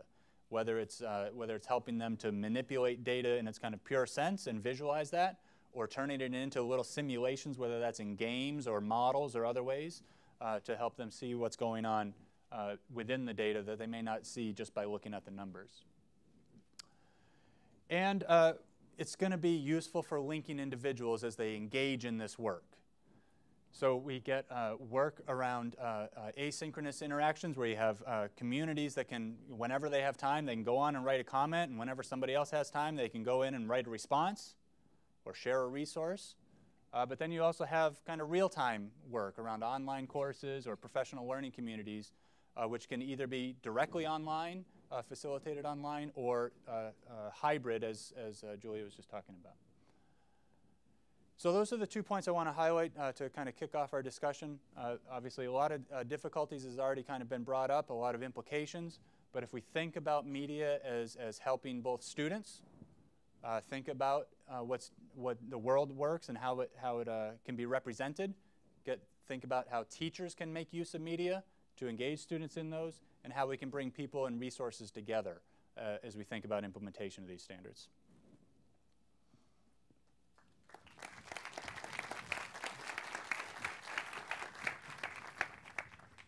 So I want to bring Jake back, and Steve, and Julia, and Martin, and just have you all sit down here so that we can talk a little. There's so many questions that occurred to me while people were talking, and questions from Twitter too, and your questions. I want to start with kind of a big picture question, but I feel like everything that was talked about gets at this. And you know, when you talk about project-based learning, this idea of really engaging people, I mean, you talked about it, you know, lighting things on fire, because that's what gets kids really interested, which it clearly does. How hard is it to find, I mean, this is sort of at the core of everything, but how hard is it to find really good and informed teachers in STEM areas to staff classrooms? Because if you're going to start with that project of whether it's ice melting or blowing something up, hopefully what follows that is, how did that happen? And if you're going to answer all sorts of incoming questions that you may not, these are sort of non-pre-planned. This isn't like do questions 2, 4, and 7 and we'll get to them and you can sort of read it out of the textbook. How hard is it to find enough people in every school to be able to deal with all these sorts of really creative and awesome projects? Anybody can take that. Jake. It's a challenge. It's definitely a challenge, and it's certainly a challenge in some disciplines compared to others. For example, physics, chemistry, mathematics. And it's a particular challenge. And if you think about kind of differences between elementary school and middle and high school in particular, where in elementary school we often have science as a fun activity, and the challenge becomes how do you move beyond that cool phenomena that they go, ooh, cool, to engaging them in, all right, so what's that mean? How do we explain it? How do we apply it in different ways? And what's kind of common in many high schools where you have, all right, I got a cool phenomena, and then I'm just gonna give you the explanation, and we don't engage the students in trying to figure it out. I'm stereotyping there and being general. But to find the individual that can do both of those things, think about student learning and the content, is quite difficult, and we have a long ways to go both in teacher preparation, teacher professional development, across time, to get enough people, to your point. There's a few stars out there who we can point to, but if we point to them too much, then we overtax them and we burn them out. Are there brilliant solutions to this, or yes? I have a brilliant solution. Okay, no. all right. So I do think blended learning has a play here in 2 distinct ways.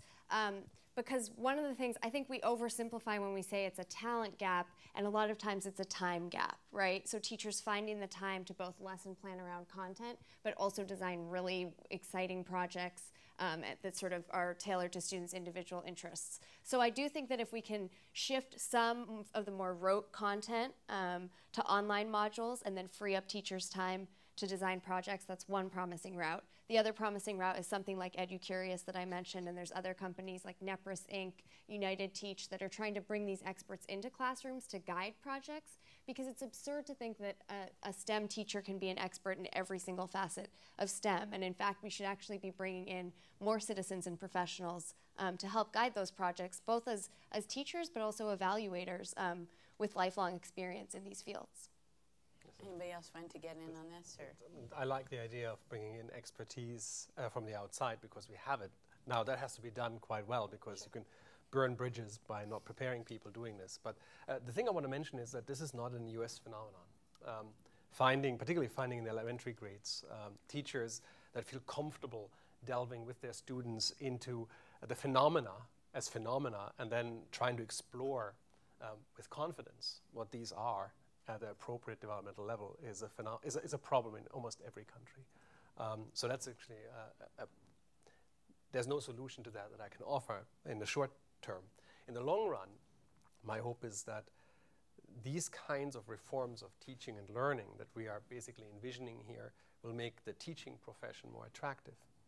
And potentially, if done well, will make teaching a more satisfying profession in and of itself, which should attract more people to it. That still has the problem that on average, compared to GDP and purchasing power parity and other kinds of jobs, we are underpaying teachers. Now that doesn't mean that in some school districts, a teacher with 25 years of experience can make more money than an associate professor at the nearby university. But on average, across the country, we don't appreciate teachers sufficiently right now. This might be a way to turn this into a better profession. That said, you probably know the statistics that teachers are highly trusted as a profession that is highly trusted in the United States. But if you ask people whether they would like their son and daughter to become a teacher, that's a different story altogether. So there's still some gap here that we have in appreciating how important this job is. Amanda Ripley, who's written The Smartest Kids in the World, which some of you know, a book some of you know, has talked about how in Finland, getting into teacher preparation colleges is as hard as getting into MIT here. And she makes this point, and every kid knows it. And that is helpful in the respect department. And I'll just say to the point of kind of valuing teachers or people going into the field valuing education as a profession may not only be about compensation monetarily, but also what opportunities do I have to continue my growth, interact with my colleagues, which we don't necessarily give them enough, particularly if we're trying to do something dynamic and integrated and reform-oriented or technology-based, all those things that everybody needs time to learn and practice and try out. Let's get a question out from the audience. I see a bunch, but here's one right here in the front. Hold on one second. The microphone is coming to you. Would it be okay if it will be a statement rather than a question? Okay, go ahead.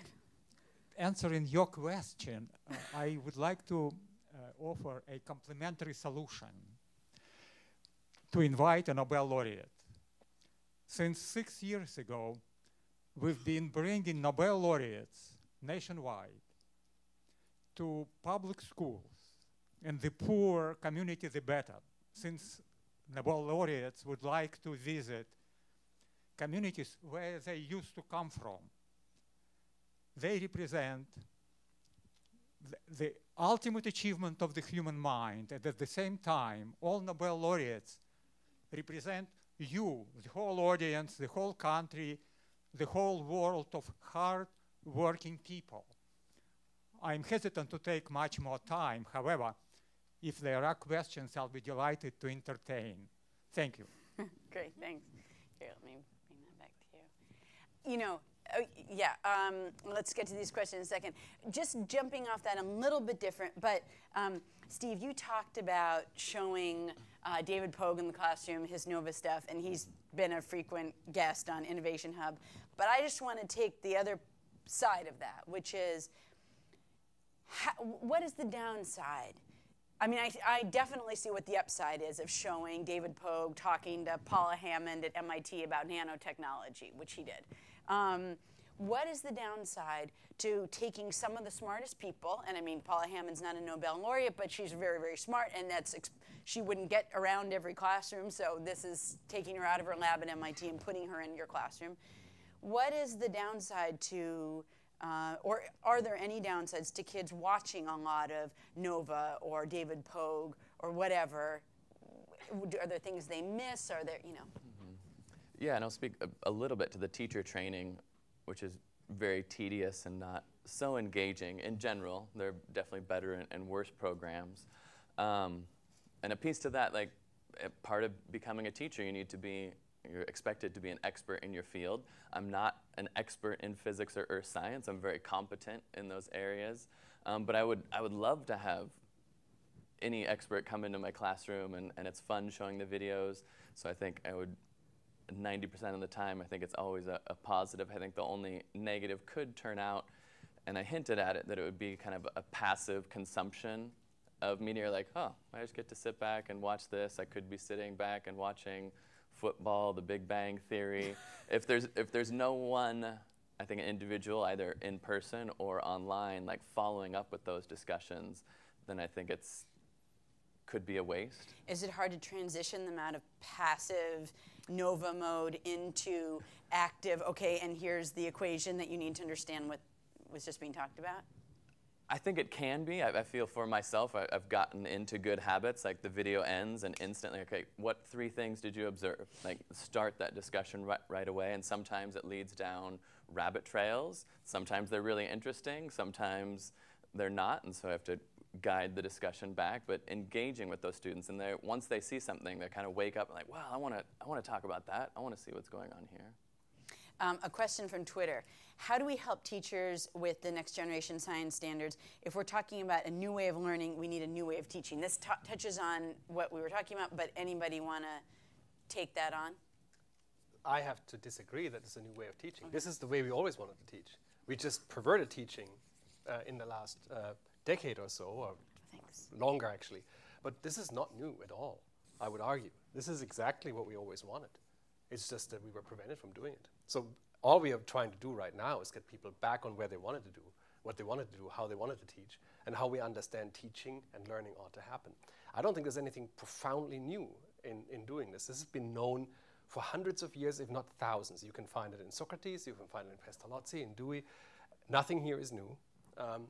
It's just that, and we've known that, and we've tried to make it work in the tension between cost, time, competencies, and systems, but it's not new. I would argue this is precisely where we always wanted to be. I have a follow-up other question from Twitter that I think fits into what you were just talking about. How do we move past separate units and into integrated year-long learning? So I'm going to sound like a technical bureaucrat here for a second, but the challenge with standards is they are nothing but an articulation of desired outcomes.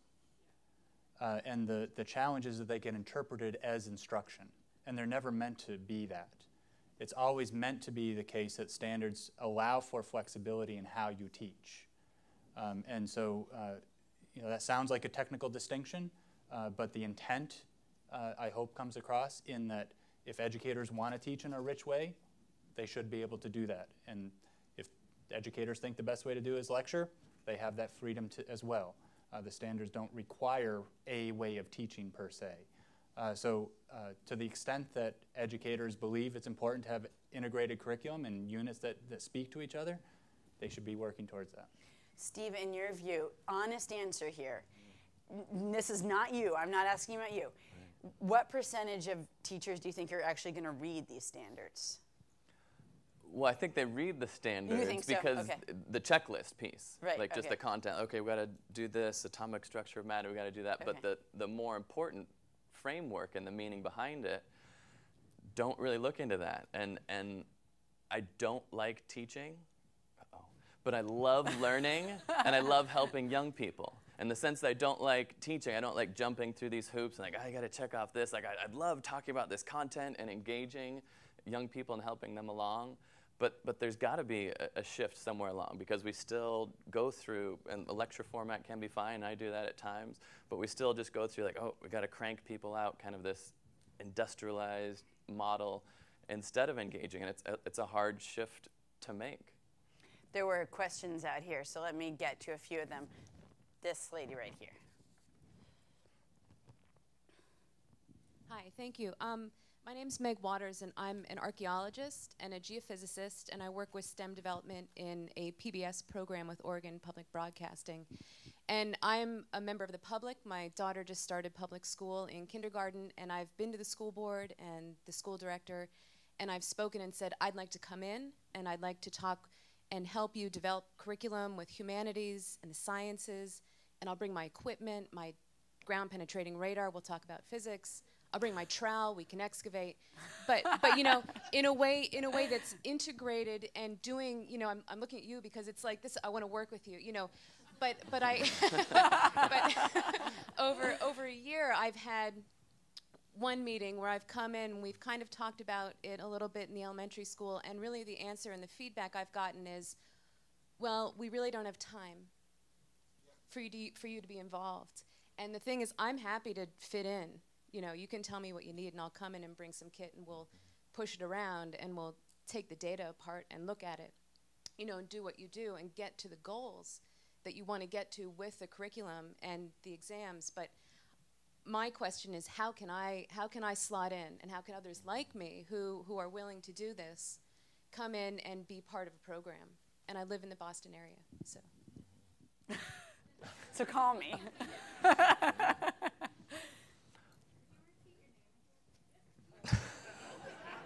Just on general. Meg Waters, she's available. Okay. On general principle, these kinds of individual attempts to try to penetrate the school system are probably frustrating a lot of people throughout. My general sense would be to try it through an organization of sorts that has a relationship with schools, rather than try individually to find the slot somewhere in some school, which you may or may not have success with individual teachers or principals, but it's a crapshoot, right? But on general principle, there are organizations that try to do this in a somewhat more systematic way that allows the doors to be open, the relationships between institutions that find the right slot at the right time, which otherwise the transaction cost of you trying to negotiate that is pretty high.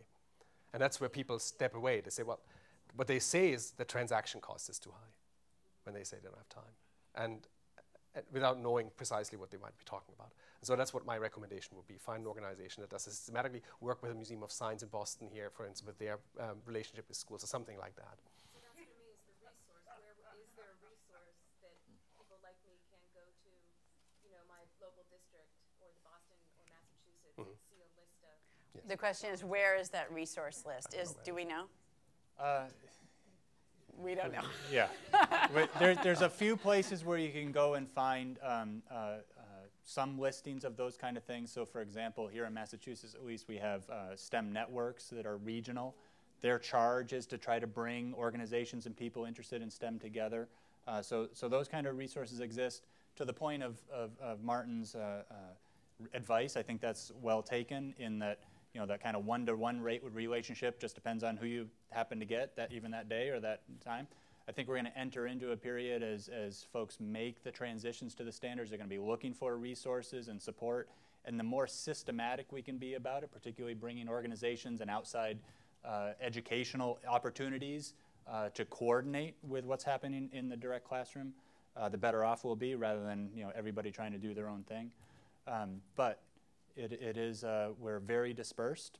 Even with all the STEM resources we have across the state, it's very difficult, and we've only made limited efforts and success in bringing coherence to that system.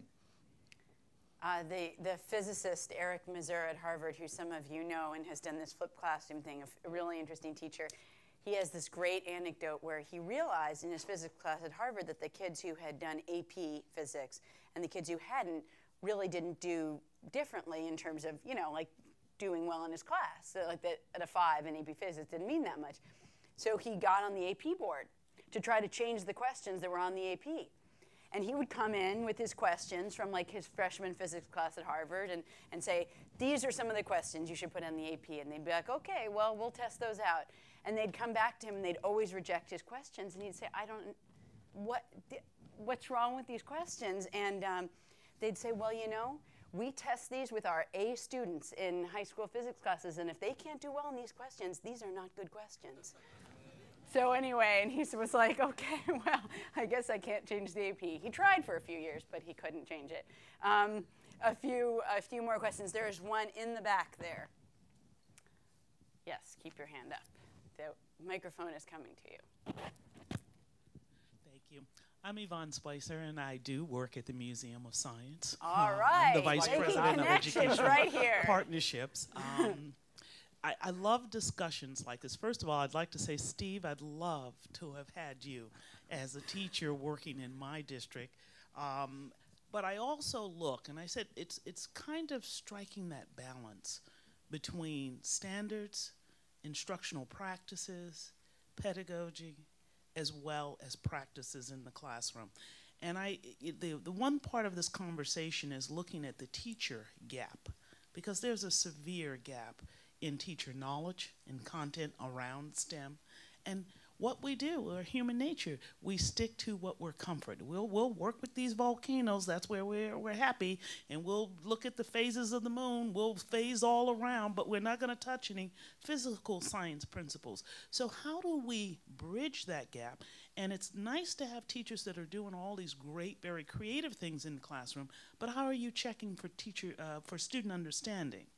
Because at the end of the day, I don't care how you get there. I want to see a well-educated force of children that can walk into this world confident and ready to move in any direction in STEM fields, and they have a modicum of knowledge that they are able to use in many facets. So how do we attack that? Because I submit to you, from what I've heard, it's a lot of different things.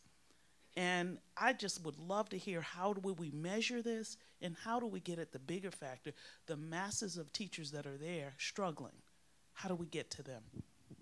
So if there's that teaching gap, and since the question comes from somebody who works at the Museum of Science, and Martin, you talked about like learning doesn't just go on in this one place for 6 hours a day, it goes on in a lot of places.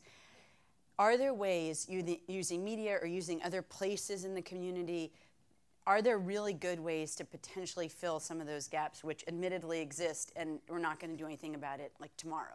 I'll give you a concrete example. Yes, there are, and no, there aren't. So I'll give you an example. So I agree, the system currently of professional growth and learning for teachers is not the best it can be. Let it keep it that way. There will be a report coming out from the National Academy that tackles the teacher professional learning once you become a teacher of record. This will be a very interesting, and hopefully it will be groundbreaking. And without saying what this will say, I'll give you an example of what I think in the ideal world PBS would do. There's the website where teachers go. You have 1 million teachers that come to you. You can actually do quite a bit for individualized teacher learning on having teachers see what good instruction might look like, link that to discussions on why this is good that you can see, link you to the LinkedIn group that does this so you have connection. And the nice thing is, and link you then to local teachers who can practice this together, pointing out to principals that there need to be time to do this. And potentially, if you can find the like-minded person in your neighborhood, the nice thing about online is you can find somebody somewhere else and still have a pretty good discussion, even if that teacher, the idea of an isolated teacher in your school, this could potentially break that, right? Because you can be the one science teacher in your local community, but you have other local science teachers elsewhere. So there's a lot of things that can be done to help, but it's only helping, right? It's not a systematic approach towards supporting teachers throughout their career, allowing for different kinds of pathways. The idea of a master teacher corps, for instance, where if you are a very successful teacher with some time, you become the mentor and coach to another teacher. You create these communities that work together, where it's a profession just like medical sciences or engineering. That would be the ideal to get there. And I think actually online media and things like PBS can help tremendously in making that happen by creating these opportunities for individualized, personalized learning, self-directed learning for teachers that even professional development programs could build on. So there's a tremendous opportunity. So they're sort of finding their own gaps as students are learning things too. And you could do that too, yes. So there's tremendous opportunity.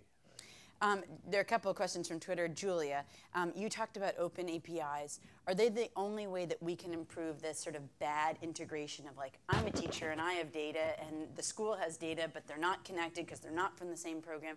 So is open APIs the only way that we can improve that bad integration?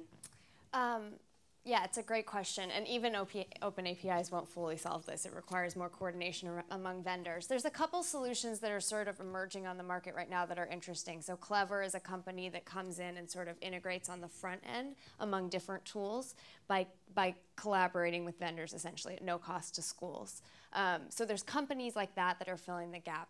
I also frankly think that it's a demand gap, right? That we're not actually, when we're making licensing agreements with vendors, we're not actually aware of making sure that they're going to give us the data that we want and figuring out sort of what language or what standards that's going to be mapped to. And the last piece of this is sort of a platform question, which I think we're going to have a whole session on later today. But thus far, we don't have the sort of platform where all of this can live, the data mart or data warehouse where all of this can live in a coherent way. So that's a sort of technology gap as well. And then Steve and Jake, I don't know if either of you have thoughts on this, but this question from Twitter sort of gets to some of the very first things I was saying. How do we break down the formal and informal education silos between subjects that this new way of learning is demanding? And that question did come up early, and we've done a small bit of that at my school, but I think it's within the constraints of times that I've got to meet these standards and engage these students, that I want to fit it within this box of my class period. I love, and I tell the students that there isn't just science here, that it connects with everything. I give them a bet one day that I'll give them $1 if they can find one way that earth science doesn't relate to another one of their classes. And so we have that discussion, and I don't lose any money, which is good. But we have one, and it's just a field trip with our history and English teachers. We just go out and try and see the different layers embedded together. And again, it's just one day. We have another day, we kind of have a writing seminar where the English teacher is there and the history teacher, and we rotate between, are we writing about a science topic, are we writing about a history or an English topic? So we try to embed that because that's a big passion of our educators. And that kind of connects to some of that idea of teacher support and training. When we've got kind of a cohort of people willing to work together, we can get so much more done.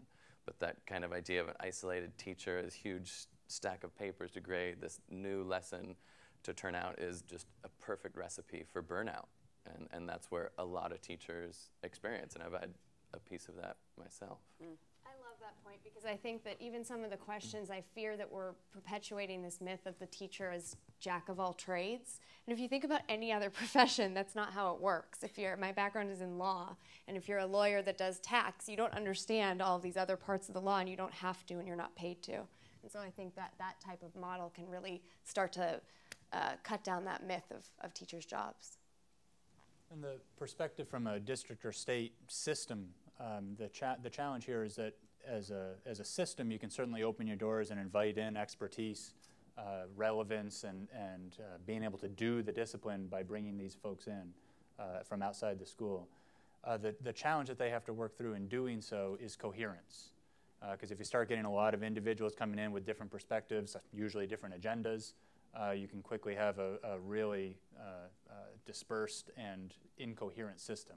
So it takes a lot of work, and most schools aren't willing to put that energy and resources in. You got to train the experts in the disciplines about education and working with students, and vice versa. The teachers have to have time to learn about the discipline that those experts are bringing to the table. So it takes a coordinated effort, and it's something that most districts, or states for that matter, have expertise in, just because we haven't done it in a systematic way.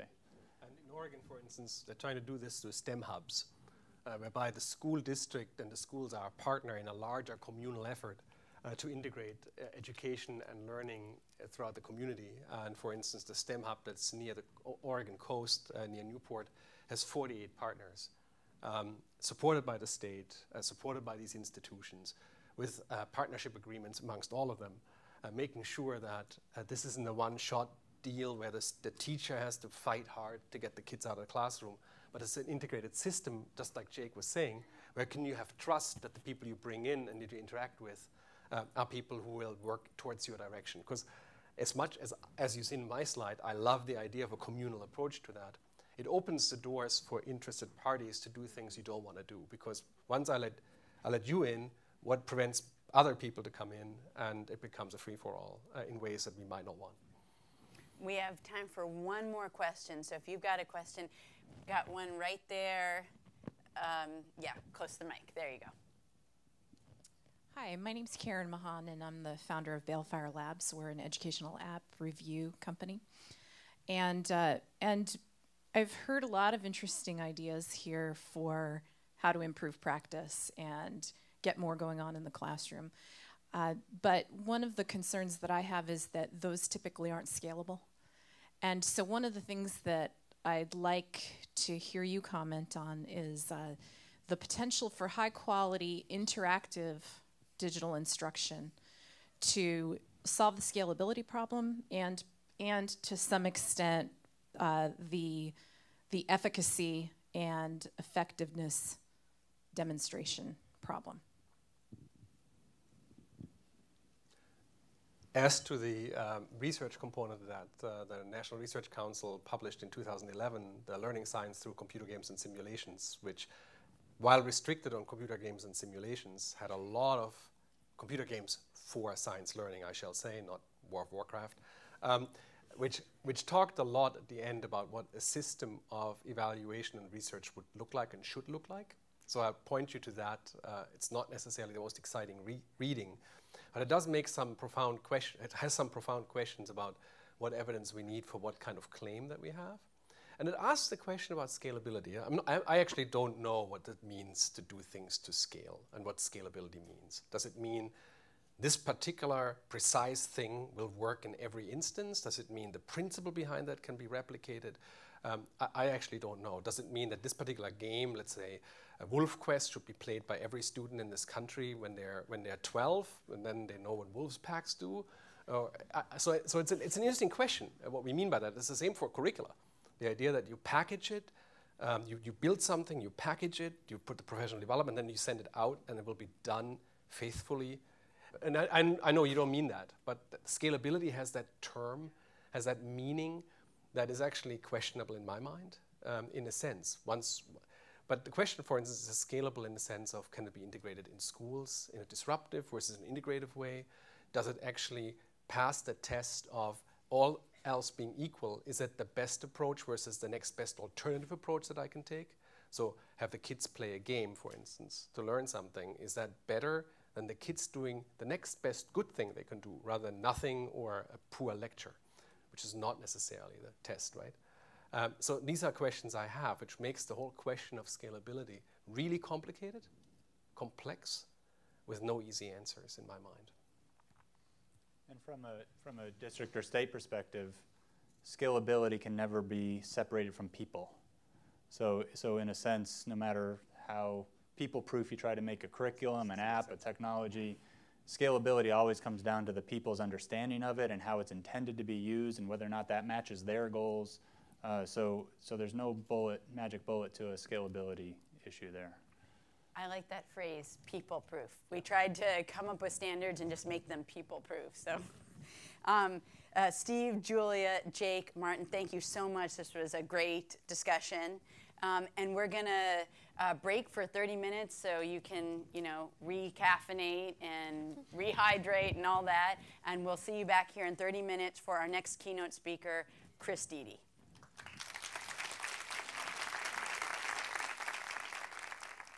You've been recaffeinated, fueled with coffee cake. This is going to take us right into lunch. So our second strand explores strategies and techniques for designing technologies that incorporate digital media for effective STEM education. And before we get into our first and keynote speaker here, Chris Deedy, I want to mention that this portion of time where we have the keynote and then the second strand is your last opportunity to submit ideas for the unconference portion this afternoon. So think about what you would really like to talk about, and then look at the front of your program, and you'll see there unconference topic submission, and you'll see how to do it. And just send in ideas that you have, and Rachel will get them and sort through them. So let me introduce Chris Deedy, who we were very pleased to have on Innovation Hub as a guest. He is the Timothy Wirth Professor in Learning Technologies at Harvard Graduate School of Education. He studies emerging technologies and policy and leadership, and his research includes grants to design and study immersive situations, transformed social interactions, and online professional development. In 2007, he was honored by Harvard University as an outstanding teacher. In 2011, he was named a fellow of the American Educational Research Association, and right now he is serving as a visiting expert to the National Science Foundation. Chris Deedy, take it away.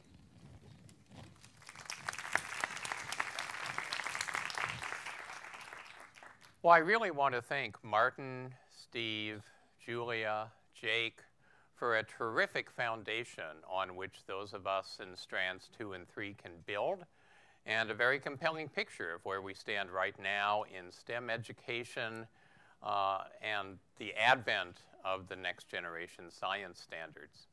And what I want to do is to push on a little farther into the future, building on that, and talk about where we're going and kind of a grand challenge that we're facing. Now, I'm going to use a term that's used a lot at the National Science Foundation, but I want to label that I'm not wearing my NSF hat right now. So please do not take anything that I say as an official position of the National Science Foundation. I'm wearing the hat of somebody who consumes money from NSF today rather than somebody who gives money from NSF. Cyber learning is a term that deals with a particular kind of educational technology that has a couple characteristics. One characteristic is that it really is looking to do something quite innovative in terms of teaching and learning. So it's pushing the edges of teaching and learning as we understand it now. And another is that it's also pushing the edge of technology as we use it now, at least within the context of schools, but possibly even within the context of society. And third, it's trying to make a big change. It's trying to do something that's transformational, that might greatly increase the number of people who understand STEM, or might greatly deepen the kinds of understandings that are possible, or some other sort of dramatic shift. So these three characteristics, innovative in education, innovative in technology, and big impact, are what I'm hoping to describe today.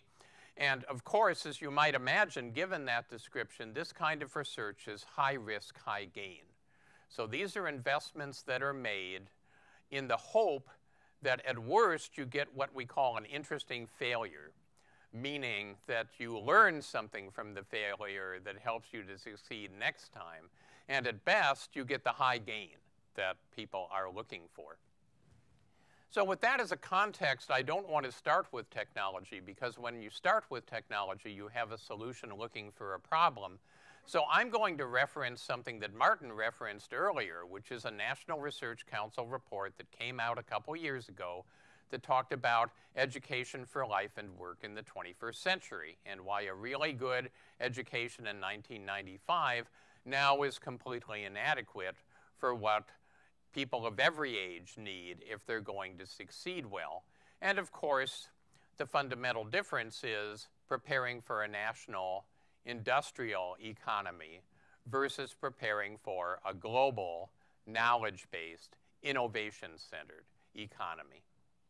And Martin also showed this graphic, which reflects the fact that the report, in a pretty innovative way, broke the 21st century skills into these three categories: the cognitive, the intrapersonal, and the interpersonal.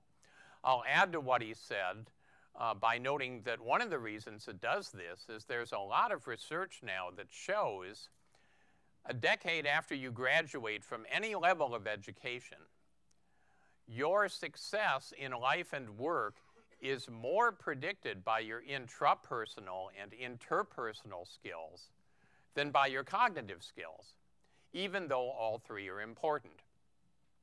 Now, to illustrate this, I'm kind of notorious at Harvard because I once asked my dean if you could use the term low maintenance in a faculty job description. It turns out that that's illegal. But we all know what that means, and we all work with people who, however smart they are on the cognitive dimension, are actually liabilities to the organization because of their intrapersonal and interpersonal skills. In the 21st century, where most work is done by teams, including teams whose members may never meet face-to-face, these are very important things. Now, I excerpted from that document this sort of a matrix where the columns represent skills that fall within these categories. And we don't have time to do this in detail, but it's interesting to look at any level of education, but particularly high school, college, graduate school, and ask what relative emphasis do these different cells receive? Because in fact, some of them receive an enormous amount of emphasis, and some of them receive little or no emphasis, even though they're all important. And then if you ask, what do we assess? And how do we judge the success or failure of a student or a teacher or a curriculum or a school? That disparity is even larger because the cells on which we assess are just a small fraction of this total footprint that we really want to use in terms of the impact that we have. So when I think in my own work about how to take my graduate students, and over the course of a year, we have an immersive one-year master's program, or 4 or 5 years for doctoral students, how to have an impact on that matrix, my colleagues and I think about 3 different contexts that we have available to us. There's the context of the classroom, and a lot of the first panel talked about that. There's the context of the real-world apprenticeships and internships and informal learning that people do, which is enormously important. And at Harvard, of course, we're very fortunate to have Boston as a very rich palette for having those internships and apprenticeships. But when you get down to high school, it can be very difficult to arrange those, and even more so as you get lower into the developmental levels. And then there's the communities, because especially in the last decade with the rise of social media, people actually have a place that is not a physical place like a classroom or the real world. It's a social place that they go and they interact with other people. Maybe it's a gaming environment, maybe it's some kind of an online discussion group, maybe it's Twitter chats, but it's decontextualized from a physical place, but it's nonetheless a context that's very, very important for learning. And what I find is that I can't reach that footprint with 2 out of 3. And I certainly can't reach that footprint with 1 out of 3. So that's why blended learning becomes so important, and that's why links between classroom and life become so important. Now, another kind of National Research Council report that came out almost 15 years ago that was extremely influential was How People Learn. And that talks about 4 different kinds of lenses for understanding how to design powerful learning experiences. And one of the things that guides not only the next generation science standards and the Common Core, but also guides a lot of the powerful kinds of curricula and media and digital tools that have been produced, is the idea that you want to incorporate all 4 of these simultaneously into a learning experience. That doesn't mean that every learning experience, however short, would necessarily have to have all 4 of these. But certainly across time, we want to make sure that learner-centered, content-centered, assessment-centered, and community-centered are major dimensions, because again, if we want to get to those 19 sets of skills, we've got to have all of these pieces. So that's the prelude, there it is, for the grand challenge. And the grand challenge is, can we make 3 times 4 equal 19? Now, I'm aware that from a STEM perspective, that might look quite flawed in terms of how I've just formulated this, but we have 3 contexts, we have 4 dimensions of learning, we have 19 types of knowledge and skills, across these different dimensions. And somehow, whether someone is stopping at the end of secondary school, or at the end of college, or at the end of community college, or at the end of some form of graduate work, or they're going back as an adult that may have graduated decades ago, and now to keep up with changes in their workplace, they're having to relearn, we've got to find a way to make 3 times 4 equal 19. And the claim that I want to make is, as powerful as the media as we have now are, they can't do this. We have to go farther, which is why cyber learning, or whatever you want to call that high-risk, high-gain, ultra-innovative, pedagogical, pushing the limits, is so important. So I want to just quickly sketch 3 dimensions of cyber learning. These are not official NSF dimensions. This is how I think about these issues and how I and others work on these issues that I think can inform our thinking as we determine the evolution of digital media in STEM education, life-wide, personalized, and transformational. So I was one of 15 people on the technical working group for the 2010 National Education Technology Plan, which is mainly interesting because, in fact, it's a national plan for education that happens to incorporate technology, as Karen Cater knows, rather than simply narrowly a national education technology plan. And one of the things that we talked about a lot in the plan was something that Martin showed, the idea that formal education is in fact a very small fraction of a person's life that diminishes over time. And we really need life-wide learning if we're going to accomplish the kinds of grand challenge that I set out.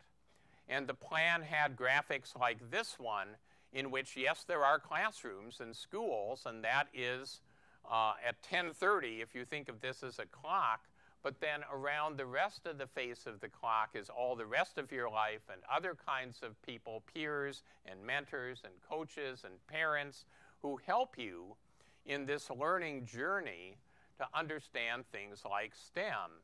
And if you read the biographies of people like Richard Feynman, the famous physicist, it was really his father who taught him science and got him interested in science and ignited the torch of science that carried him on into physics. Now, we do have an infrastructure that is extremely powerful for life-wide learning. That's the good news. We don't really need a technological breakthrough in our hardware because we have mobile devices. Some of you may remember 38 years ago, the first powerful handheld device for learning, the Little Professor calculator from Texas Instruments. One of the great tragedies of my life is I now look like the Little Professor. I really never thought I would get this old, frankly. And of course, 38 years later, our handheld devices, our smartphones, our tablets, our phablets, and so on, are much more powerful than the Little Professor on a whole set of dimensions. And my colleagues in the hardware industry tell me that within the next decade, we'll gain as much power again as we did in the last 4. So we have to imagine every child, even those in poverty, coming to school with the equivalent of a supercomputer in their pocket. And we have to ask, how do we take advantage of that? How do we move beyond social media and apps and some of the really powerful things we have today that I'm not disparaging in any way, that provide a foundation for us, but how do we get beyond that so that we can truly meet the grand challenge? So I'm going to show a couple illustrations from the work of myself and my colleagues to try to indicate what a next step might be in that evolutionary path, particularly focusing on this issue of life-wide learning. And one of the challenges that teachers face, of course, is that if you're in a classroom and you're trying to teach something like ecology and it's the middle of winter in Massachusetts, you're in a very sparse environment for being able to do much beyond show video clips and wave your hands and maybe have a little terrarium inside of the classroom. in terms of being able to do much with ecosystems. So what my colleagues and I have done is to focus on ways that we can create digital ecosystems that take advantage of a psychological phenomenon called immersion. So we've all experienced immersion. You go to the movies, maybe you go to see The Hobbit, and about 5 minutes into the movie, you're no longer aware that you're in a movie theater surrounded by strangers. Psychologically, you're with Gandalf and Bilbo somewhere in Middle-earth. Reading can accomplish immersion. Gaming can accomplish immersion.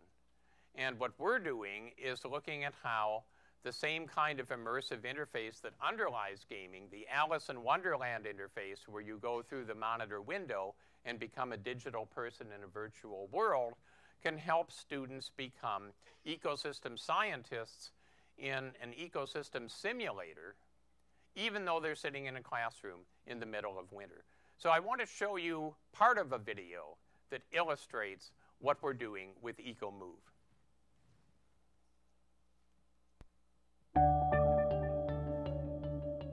EcoMove is an exciting new curriculum research project at the Harvard Graduate School of Education that uses immersive virtual environments to teach middle school students about ecosystems and causal patterns. It includes 2 computer-based modules, Pond and Forest, within a 4-week inquiry-based ecosystems curriculum.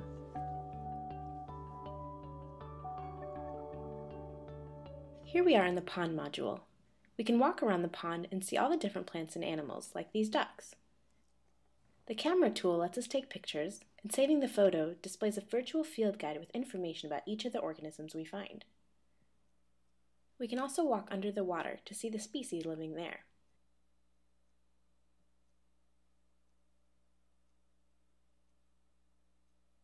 And using a virtual microsubmarine, we can shrink down and see the microscopic life in the pond at different levels of magnification. This gives students a profound respect for why you don't drink pond water. The environment around the pond includes features like a golf course, roads, and houses. Following this runoff pipe leads us to a drainage ditch near a new housing development, where we meet a landscaper putting down fertilizer.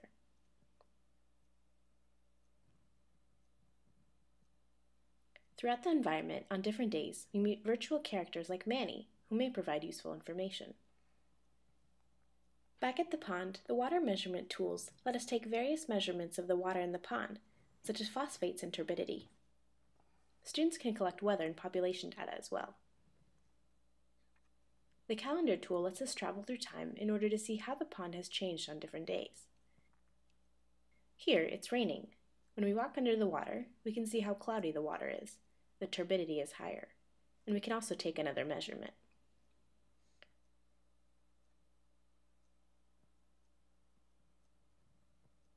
The data view lets us see and compare data we've collected. The atom tracker tool lets us see what happens to atoms in the ecosystem over time. We can find and track 3 atoms: carbon, phosphorus, and oxygen. On each simulated day, we can find the atom tracker signs and read a description of what has happened to each atom since our last visit. Here we see an oxygen atom that is part of a water molecule in the leaf of a tree. And then on our next visit,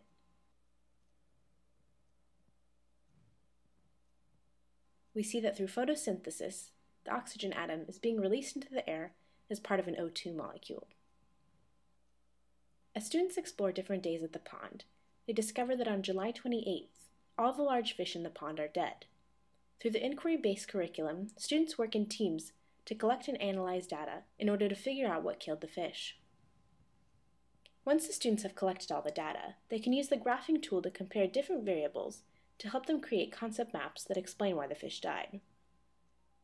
Through an exploration of the pond scenario within this immersive simulated environment, students develop a richer understanding of complex causal relationships in ecosystems. Great, so I'm going to stop there because we don't really have time to go deeper into this. I'll just say 2 things quickly. First, this is a container into which many kinds of content can go. We happen to put in ecosystems, but think of this as kind of a flight simulator that is for internships or apprenticeships, so that you can have a kind of life-wide learning, or at least a simulated kind of life-wide learning, even when you're in a classroom, even when a particular kind of experience is not accessible to you. So we have a whole school district in Arizona that's using the EcoMove because there aren't any ponds in Arizona. But I want to bear in mind what Martin said, which is we also want no child left indoors.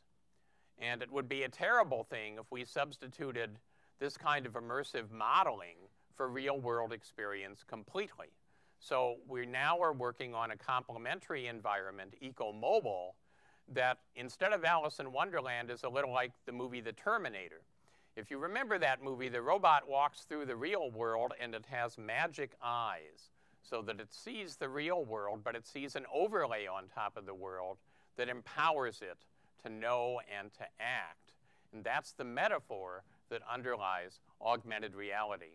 Let me show you again a brief video, part of a brief video that illustrates the work we're doing.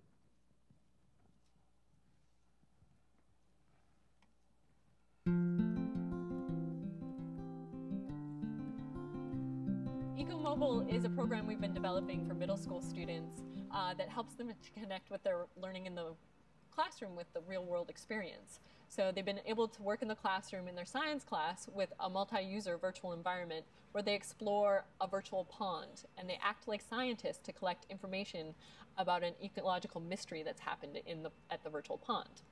But then now we've developed EcoMobile to allow the students to take some of the pieces that they're learning about in the classroom and learn more about them in the real world. So we've developed an augmented reality game that the students can play on smartphones using a 3G wireless network at a real pond. So as the students move around the real environment, they encounter hotspots, and at the hotspots there is information that connects with what they were learning in the classroom. Things like what's a producer, a consumer, or a decomposer, or allows them to take measurements of the pond to test its water quality. So the students have been coming out with us to the pond environment and going on field trips and using augmented reality to connect their experiences with the classroom. Wants to know what is the most common type of organism you observe. Honestly, we've observed a lot of producers. I see a lot of green, and all of these plants and trees are producers. They all produce stuff. Yeah. The kids have been very excited to use the smartphone devices, and it's amazing to see how quickly they can pick it up and use it to its full capacity. It took a very short introduction for the kids to be able to navigate with the device and to access these hotspots. And they were figuring things out and troubleshooting together. It was really fun to see them work together to solve some of the problems that they were encountering. And you know, one student might not quite understand how something worked, and another student was right there to help them figure it out. Some of the programs they're using and the probes that they're using are very similar to what real scientists use to monitor ecosystems. And so they're getting experiences that rival what real scientists do, and they realize that, and they see things about the water quality and start to... All right, so I'm going to stop there for reasons of time. But again, this is a container. Many kinds of content can go into it. It complements, we're finding, the flight simulator in many kinds of ways, and it's another way of thinking about life-wide learning. In fact, it contradicts something that educators have been saying to people for millennia. For millennia, we've been saying, if you want to learn about the world, you've got to get away from the world. The world's noisy, the world's confusing, the world's chaotic. Come to the forum with Socrates. Come to the medieval campus at Harvard. Come to the industrial era school. And away from the world, you can learn about the world. And that's true. Up to a point, that's true. But now we can say, for the first time in history, but when you're in the world, you're going to have a device with you that knows who you are, how you like to learn, where you are, what around you has been augmented for learning, who you like to learn with, here's your social media, and how to reach them. That's a very interesting vision for how we get at this second context in a way that helps us with these 19 skills. I just want to quickly sketch these other two dimensions, particularly in terms of how they play out in our work. Personalized learning is something now that's being talked about widely, in school and out of school, learner-centered, because it's driven around a student's interests and passions and needs and background. And I think that personalized learning is a nice way of framing this issue. In our work, we try to think about how to understand what students are really learning. And what we've started to do is put GoPro cameras on students' heads when they're doing something like our augmented reality work. It turns out that the GoPro is inexpensive. It captures very nice video records, not only of what an individual is doing, but what the team is doing. It picks up all the sound. We can couple that with the data trails that we get out of the device that knows where somebody walked to and what kinds of interactions they had when they were there. And of course, our virtual world also generates a data trail, a very rich data trail, actually an intellectually indigestible data trail in terms of the micro decisions and actions that students are taking second by second. And so there's a lot of people now working on learning analytics with big data, trying to understand how you cluster, aggregate, filter, make sense of what's going on through smart people, and then teach a machine to score it. And ultimately, the goal is personalization. And personalization through formative learning and instruction based on diagnostic assessments. So the metaphor that we had for this on the NRC committee I served on 13 years ago, called Knowing What Students Know, which was a committee about assessment, was inventory. I don't know how many of you remember when stores closed for inventory.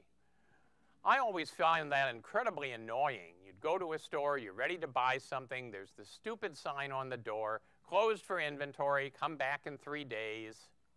You never see that anymore because of the barcode reader. Other than shoplifting, stores know their inventory second by second. That's where we want to be in education. We would not need summative drive-by tests if we knew how to take the very rich data trails that come out of not just augmented realities and virtual worlds, but all forms of digital media, and interpret those in terms of the longitudinal trajectories that students are accomplishing in terms of learning. So that's one part of personalization, is understanding exactly where the learner is and what they need next in near real time to be able to help them. But the other dimension gets into this issue of passions. And a course that I teach every spring at Harvard is called Motivation in Learning. And it looks at 3 dimensions of motivation: engagement, self-efficacy, which is believing that you can do science, not just that it's fun, but that you can do it, and then tenacity, which means the ability to keep going even when it isn't fun and even when you're not sure you can do it, because that's how you push through some of the hard parts of science. And it takes a full semester really to work through these complicated relationships and motivation between engagement, self-efficacy, and tenacity. For example, if you always make everything fun, kids never get a chance to build tenacity. And then in the real world, they give up the minute it's not fun, because it must not be right if somehow it isn't fun to do. It must not be science if it isn't fun to do. So there's a lot of work now going on in design, and I know some of the panelists in the second and third panels will talk about this, that builds on a whole generation, decade after decade of work in social psychology, exploring this very complex construct of motivation with these 3 different dimensions. And of course, what we want to do is to build intrinsic motivation in STEM. Intrinsic motivation, that means students are genuinely interested because of STEM itself, not extrinsic motivation that comes out of superficial things like money or badges or grades or some of the other kinds of things that can unfortunately interfere with intrinsic motivation. And I can tell you that one of the hardest things that we do in our design for learning and things like the EcoMove and EcoMobile is not simply getting the learning right, but getting the motivation right, and building the self-efficacy, building the engagement, building the tenacity, all at the same time. And some of the panelists will describe ways that digital media really can be used in very powerful ways to do this. The third thing I just want to mention very quickly is transformational. The National Ed Tech Plan that I referenced earlier talks about connected teaching.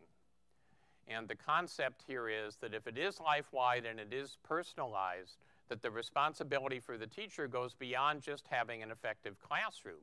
Not that that is an easy thing to do in and of itself, as I find in my own teaching, but also into trying to influence these life-wide dimensions with other people that are serving the role of teachers outside of the school setting, and trying to help students themselves take full advantage of the opportunities that they're offered in the rest of their lives.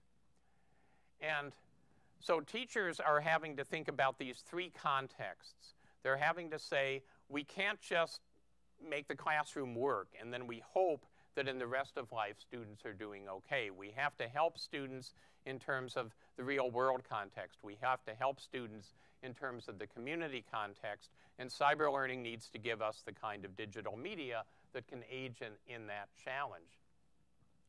So then that means, and someone said this earlier, of course, it all depends on people.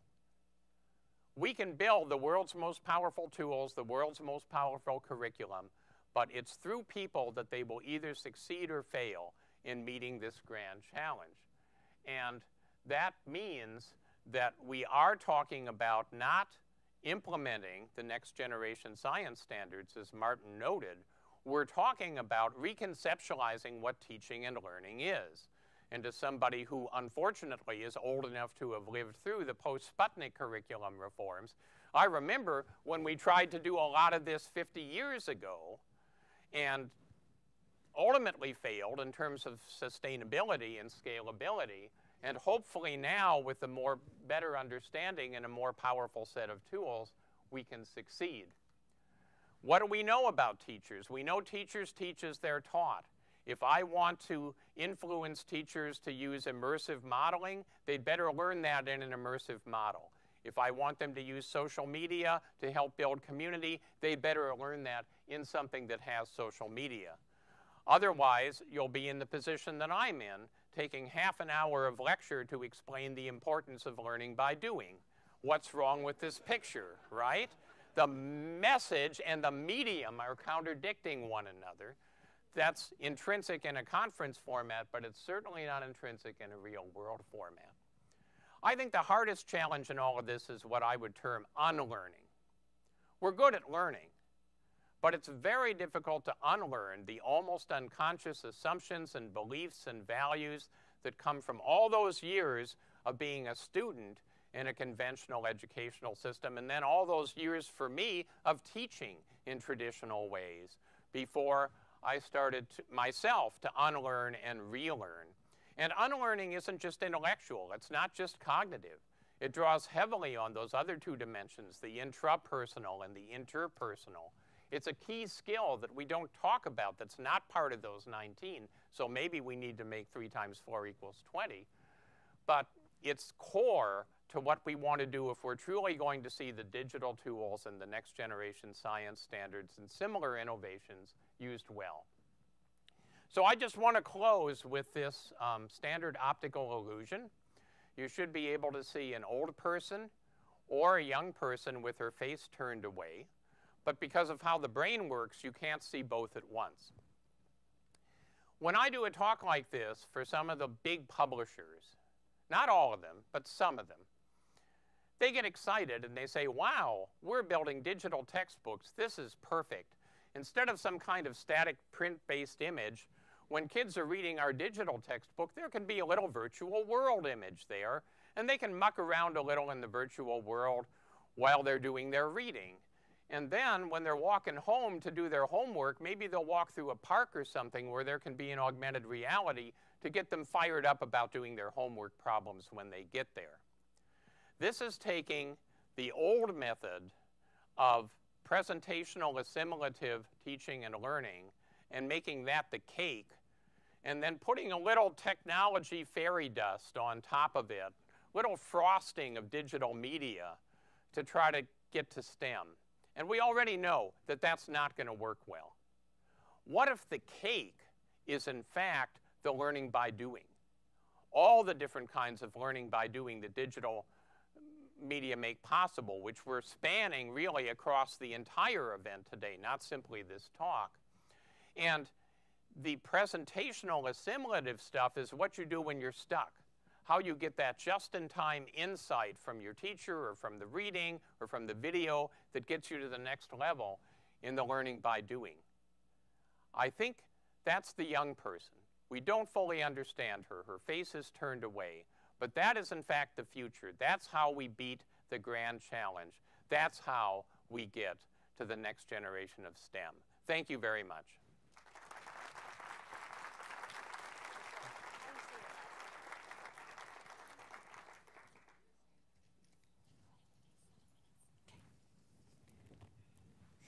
Sit down. So I want to start with a question, well, a couple things, but one thing occurred to me that you kind of left off with. You know, obviously we see kids who are that are really immersed in video games, and you kind of ended on this note of video games.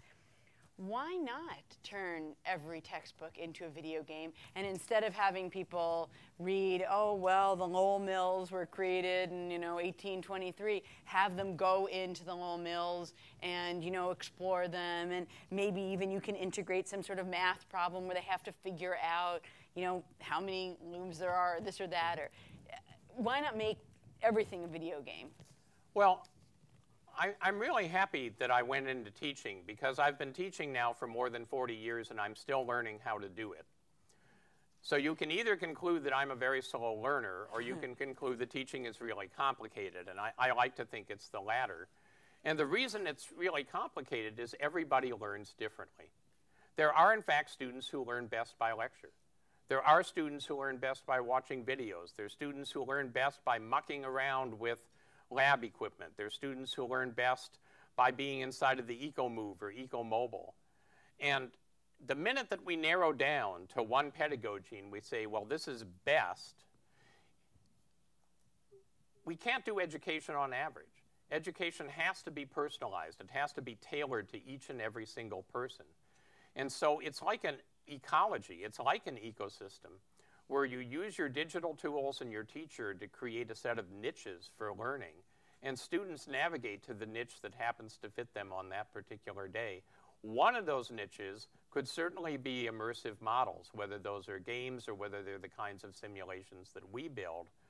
But I wouldn't want to see that as the only niche any more than I'd want to see lectures as the only niche or videos as the only niche. We really need the full range. Some kind of combination.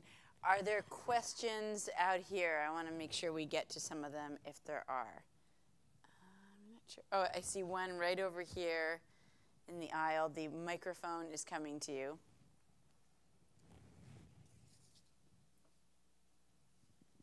Oh, right here in the front, closer to the, yep. Can I earn points playing EcoMove? Why and why not? We deliberately have not made EcoMove a game. And the reason is that we're trying to teach science as an authentic activity where you don't earn points and you don't follow rules, and because we don't want to interfere with intrinsic motivation. We think we can make the world, the real world, in a model, or in the case of EcoMobile, in itself, interesting without needing to game things. Now, is that true for every part of science? No, it's not. Are there times when somebody is so massively disinterested that you need a way to suck them in, even if that involves extrinsic motivation? Absolutely. Every teacher has experienced kids that you had to find some path to bring them in initially, even if it means skateboarding as a way to get to physics. So I think that we need some things that may be games, but other things that are game-like, and ultimately you want to get to the point that somebody can walk through that pond without anything, without any digital media, without any devices. They see it as an ecosystem scientist would. They're excited about it because of its own beauty and richness and power. And then we know we've succeeded when we faded all the supports away. I'm interested in this idea of intrinsic motivation because, as you probably know, the most popular freshman course at Harvard, I believe, is computer science, like Introduction to Computer Science. A few years ago, it was offered online, so anybody could sign up. Tens of thousands of people signed up. And you should see the graph of the people who signed up, the people who did the first homework, the people who took the first test, and the people who finished. Less than 1% of the people who signed up finished the class. But if you looked at the people on campus who finished the class, almost everybody finished the class. I guess I wonder, when you are doing something digitally and there's no, like, I'm not showing up in your class and you're saying, Kara, I mean, come on, what kind of homework is this? You know, when we're losing that, does motivation fall away because you need, somehow that human thing was more important than we thought? Well, about almost 2 years ago, I co-convened an NSF workshop with Eric Grimson, who's the chancellor of MIT, to look at what we call massive learning, which is what you're talking about, tens of thousands, hundreds of thousands of people in a learning experience at the same time. And the people in the workshop all thought that massive learning had a lot of potential, and they all didn't like MOOCs. And the kind of MOOCs that edX and HarvardX are producing, just so I'm clear who I'm criticizing here, I think are dreadful. I think that they're a huge step backwards. They don't fulfill any of the dimensions of instructional design that we've known about for a very long time, and that's why you're seeing the huge drop-offs. Does that mean that if we designed them well, we could retain a lot more people? Yes, I think that's true. If we designed them well, would they be the best way for everyone to learn? Absolutely not. I just said that that wasn't a goal that we should even be striving for. I think the first panel talked about blended learning precisely because it's the online plus the face-to-face that really makes things work. And when you graduate, you're out into a real world that's online plus face-to-face. So it's also great for transfer. Chris Dede, thanks so much. You're going to come up later and talk with all the panelists. Thanks very much.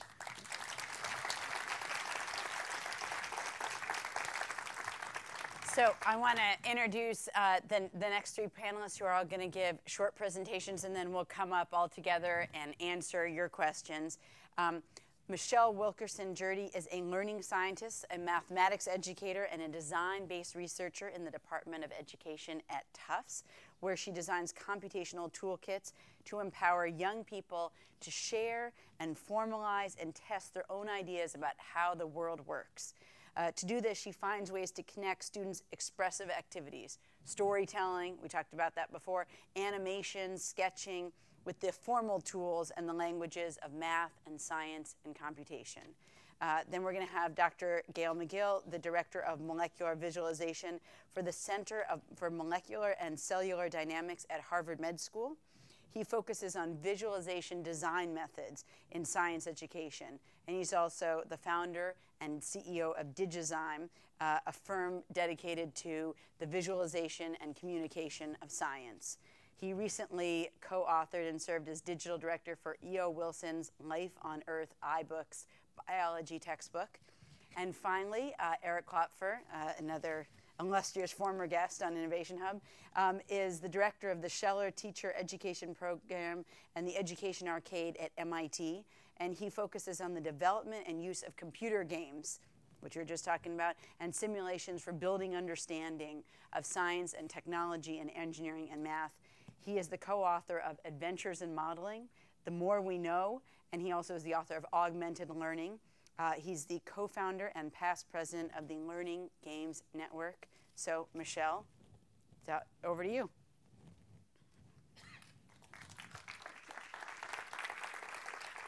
Hi, and I'd like to thank everyone for inviting me. Today I'm going to talk a little bit about trying to find ways to use technology not as a way to communicate, show students things, but rather to layer on top of what they're already doing, sort of bootstrap the competencies they already have and show them how they're already being scientists, engineers, mathematicians, and helping them refine that knowledge. So I'm going to start with a challenge, and that's that in the new standards, NGSS, CCSS, all of these things, we're really interested in introducing learners to what it means to do science, be scientists, be mathematicians, what it means to participate in these professional communities and innovate and create within those professional communities.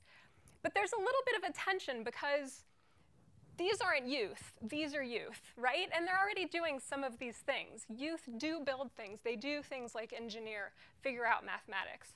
And so one of our questions that we ask is, how can we help young people to use the tools and practices of STEM professionals, but in ways that really build on what they already know, to explore their own ideas of the world, their own experiences of the world? And really there's an opportunity in what students are already doing, what young people already do. So when we think about things like storytelling or animation or sketching, a lot of literature has shown that these have really direct connections to the ways we want people to think in the sciences, mathematics, engineering. When we tell stories, we're seeking coherence and explanation. This is the same thing that scientists are working to do. When we make animations, we're thinking about how to organize experience across space and time in sort of discrete and measurable ways. And when we draw, we're symbolizing, we're distilling what are the important elements of something, and how can we show them in ways that are meaningful, not only to ourselves, but to others. So what technologies do for us is they give us new ways to capture, track, and build upon these very familiar things, these things that we see youth doing all the time. So we can capture things like gesture, sketch, stories, interactions with others, and turn them into objects of reflections for the students themselves.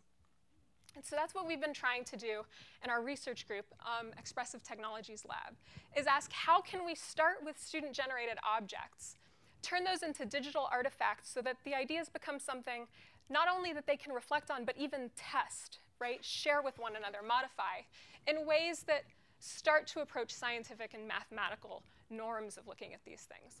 And this looks like we're trying to sort of move them in a direction, but really it's an interaction. So what do they already know about or think about the ways that scientists and mathematicians work that can inform what they do in class and vice versa?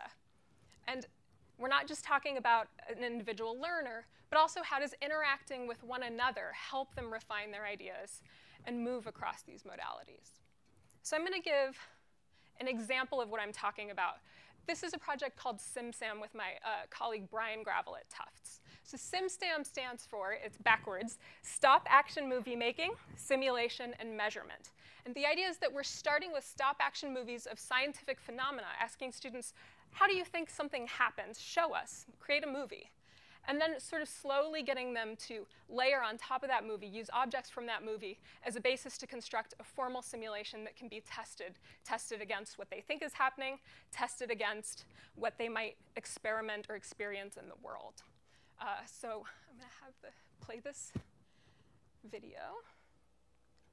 And so, before we go, I'll say, the problem we gave the problem that's sort of demonstrated here, and a problem we often give students, is just how does smell spread through a room? It's a really easy place to start and something that middle schoolers are all about. So, so we'll go ahead and show a quick demonstration of how this works.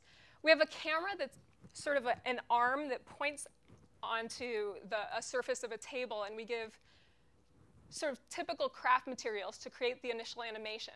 But you'll see that then they can crop the objects of their animation, and these become programmable entities. So just by dragging these onto the screen and double-clicking, I can teach them or program them, show them what they should do. So we're going to start with a very basic simulation. Here the smell is going from the orange to the person. Not exactly diffusion quite yet, but it's very easily testable. Wait a minute, what if the person's down here instead? So the idea is that we're trying to give students the tools to test these out on their own, notice how their ideas are or aren't helping them make progress. So here's another model that might work.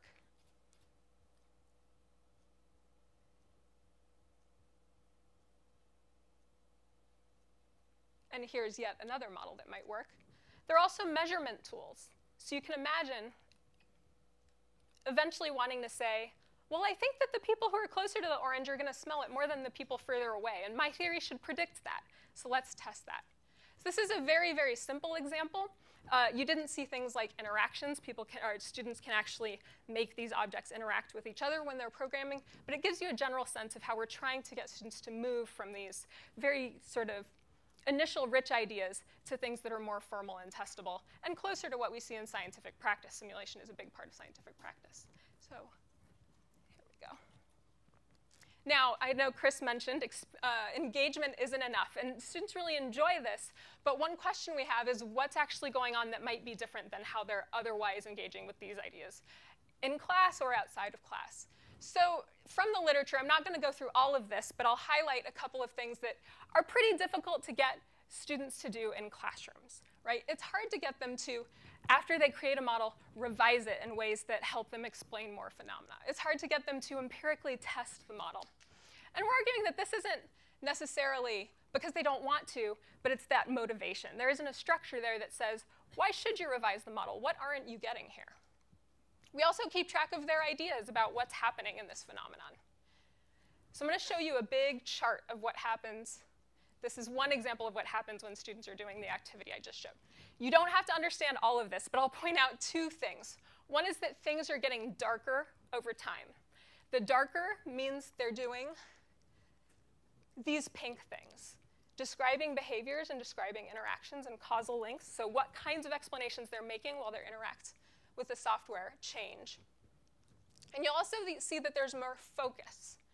There's more focus, and there's a shift in the kinds of things they're doing to models. And the way we use this is to say, what is it, not only about the software, but about the way that teachers are interacting with students, the way that students are interacting with one another, that makes this happen? And how can we engineer curricula and tools that get this to happen more often? What types of supports were in place that allowed this point of shift between what we saw before, which was stuff we typically get in schools, and this stuff that happened after, which are really the foci and sort of the more scientifically engaged practices we saw? Under what circumstances did students engage in prediction, which is something we really, really like and is one of the powerful reasons that we create scientific models to begin with? So what happened at those moments in time? And then we can back up from an individual case to a cross-case comparison and say, what are profiles and differences in tool use between the groups who are more and less successful? What is it about those groups that we might be able to learn? And are there differences or similar progressions across topics, profiles of use? All of this is in classrooms. We're working with classrooms, and we're really interested in creating materials that are usable by teachers and students in real ways. So the tasks we're using are not tasks we're developing. They're already established. The smell activity I talked about is from a curriculum called iQuest, developed with funding from the NSF and others. We ask things like, how does sound travel? Where do puddles go? Things we already know work, but are trying to take to the next level. And we also work directly with teachers and learners as informants. So from day one of designing our tools, we ask young people, what do you want to see here? If we're asking you to do this task, what would you need to have at hand? What do you think about this design? And for teachers, what kinds of supports do you think you need in the classroom in order to do this effectively? So I'm going to go back to the initial challenge and ask, how can we help young people to use the tools and practices of STEM professionals, but in ways that really empower their own ideas? And we're arguing that we can do this by putting students' ideas at the center first, as something that's worthy in itself of refinement and reflection, testing, formalization. So giving them the tools we see professionals using, but in service of moving forward their own ideas and theories. Cyber learning tools can help us do this in increasingly explicit, connected, and accessible ways. And so we're looking at how these ideas, things like storytelling, animation, and sketching, things that we see students doing every day, become a way of building simulations. Another way of building simulations, creating data visualizations, doing things that we see STEM practitioners do for the purpose of formalizing and testing their ideas in ways that we want them to be doing. So that's it. Thank you.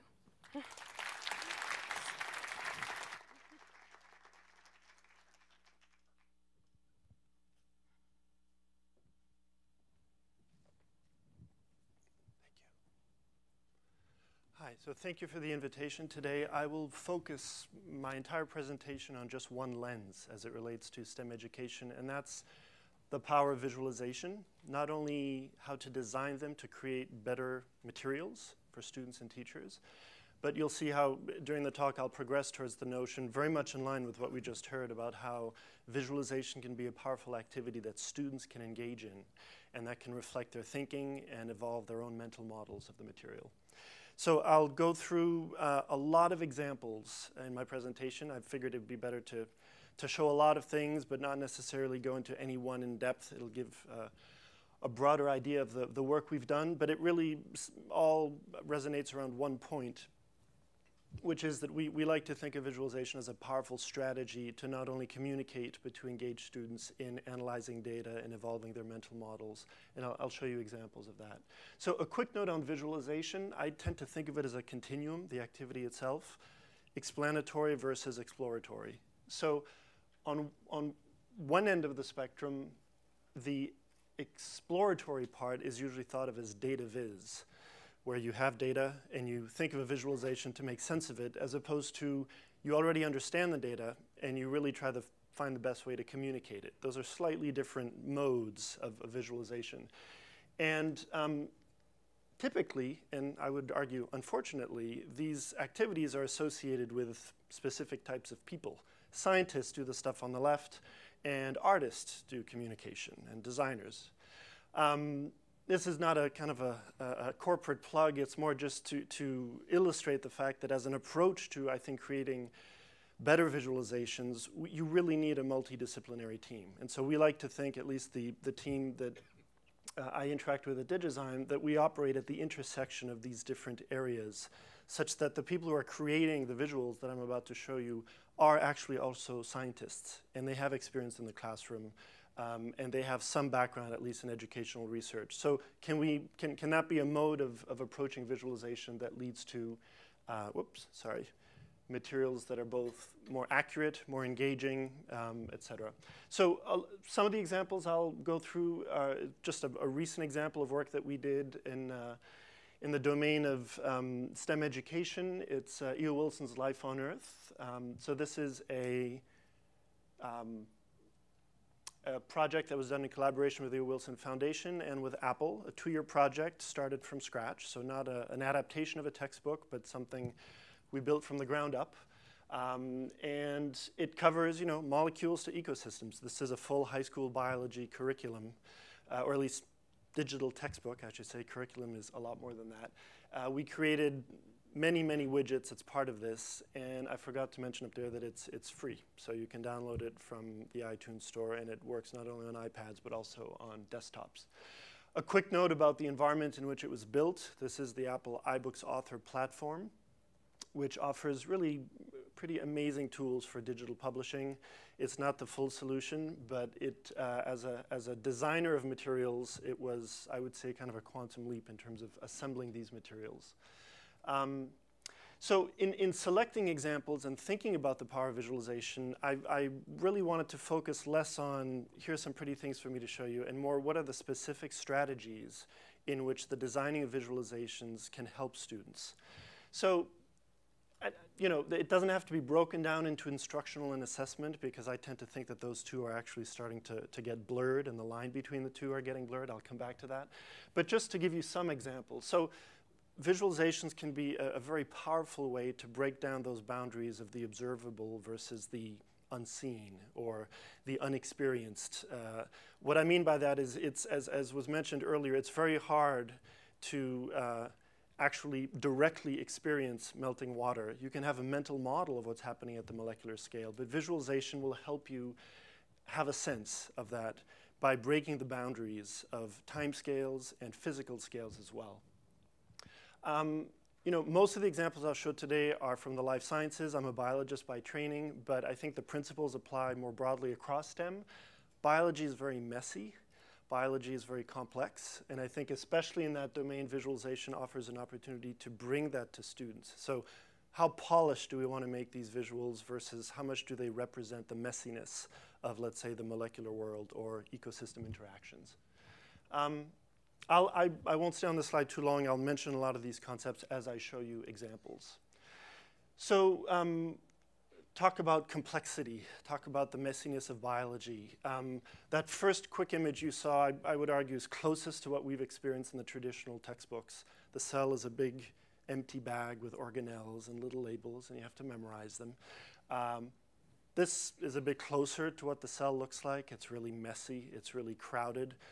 This happens to be a static image, but it's an example of an interactive that we have in the book where students can grab the little blue dot and scrub along and basically concentrate the cell with its real components. All the little images that you're seeing, they're actually driven by a real protein database molecules, and I'll show you more of that work. You can also use the same depictions to contextualize, in this case, molecular families. So students in this interactive can tap on different molecular families, and it will color code the environment and show short simulated animations of what these structures look like and put them in context of the broader messiness of the cell. Again, this is now shown as a movie, but you have to imagine it as an iPad interactive. You can grab the day, the little indicator down there, pick the day of the week. And what it does in this case, the focus is to try and overlay different data types onto the same UI. So students, when we ask teachers and interact with teachers, they always say the same thing, that students have a hard time bringing together data sets from different areas and understanding how they all connect to one another. So in this case, the temporal axis, hormone levels, anatomical changes that occur, but also ones that happen at the cellular scale. And this allows students to explore those different dimensions of data at their own pace, which is another important theme I'll keep coming back to.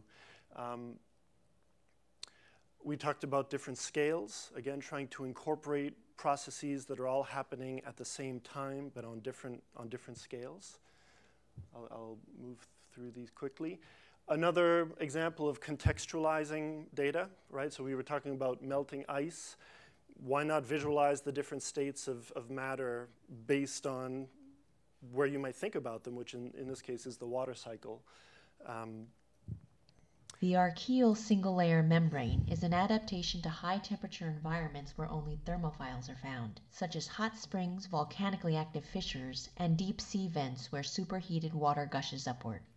The single-layer membrane maintains its structure at near boiling temperatures that would disrupt the structure and function of lipid bilayer membranes.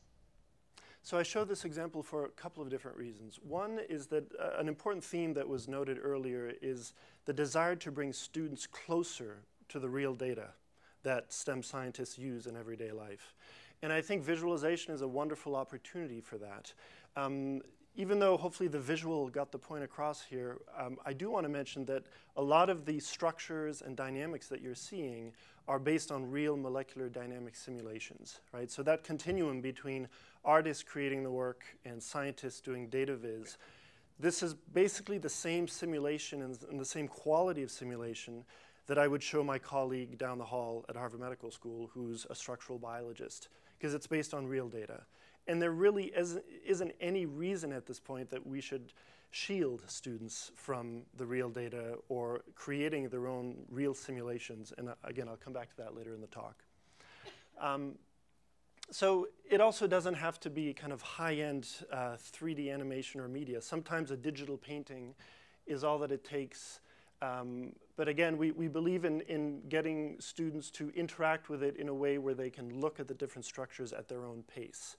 So we feel that certain materials are better taught through interactives. Some do much better with storytelling and narrative. It really depends on the material. Another example of an interactive where we try to not only give them a sense of the different joint types in the body, but reduce them to kind of engineering analogies as well. And of course, the students can navigate this by either tapping on the skeleton or selecting different joint types at the top.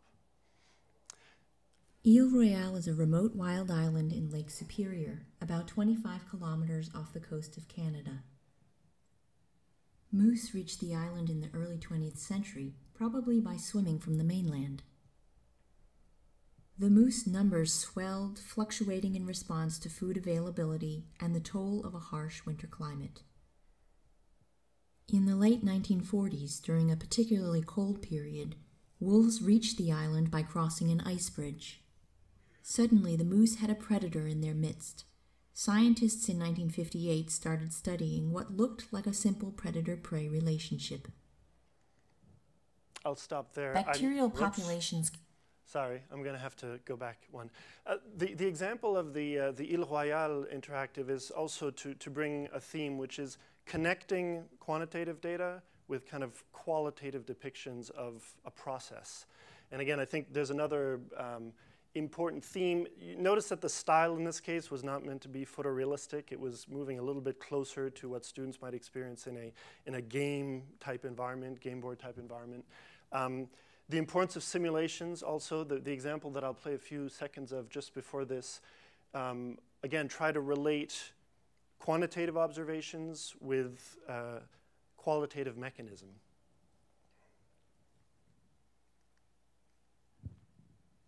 Oops, one more. Bacterial populations can grow exponentially on host nutrients, doubling as rapidly as every 15 minutes. Antibiotics interrupt the growth cycle and kill bacteria while the host's immune system catches up and eliminates the infection. One of the most urgent problems in medicine is the emergence of antibiotic resistance, which is actually promoted by antibiotics. A bacterium acquires resistance to an antibiotic through mutation of a gene or transfer of an antibiotic resistance gene from another bacterial species. The prevalence of a rare gene with neutral adaptive value would remain very low in a normal bacterial ecosystem. However, antibiotics impose massive selective pressure on bacterial populations, killing off the bacteria that do not have the resistant genes. Resistant bacteria can grow exponentially when all of their competition is wiped out, and antibiotic resistance can then become widespread. Students usually love the part where all the green balls go right off the screen.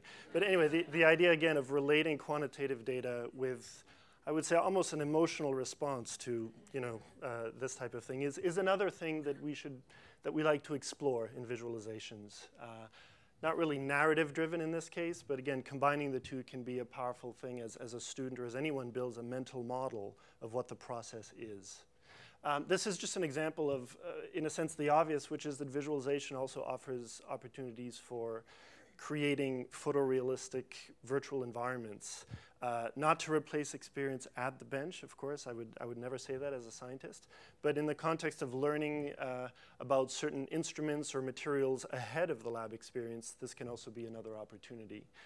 And then this is also shown as a movie, but it actually is, again, an interactive where we like to try and put inspection of data in the hands of students, right? So this would not be appropriate as a movie because you see it once and then it's gone. In this case, it's what we call a scrubby interactive, where we want students and we ask students to inspect what are the particular changes in craniofacial anatomy and what they think those implications are in terms of function. And so again, in terms of this being real data, these are based on scans of actual skulls and reconstructions based on that. So as much as possible, these visualizations are based on real data. And as you'll see, we encourage students to use real data in creating their own. I want to take a minute on this notion of what goes into designing effective animations. That's really the focus of my group in academia at Harvard Medical School.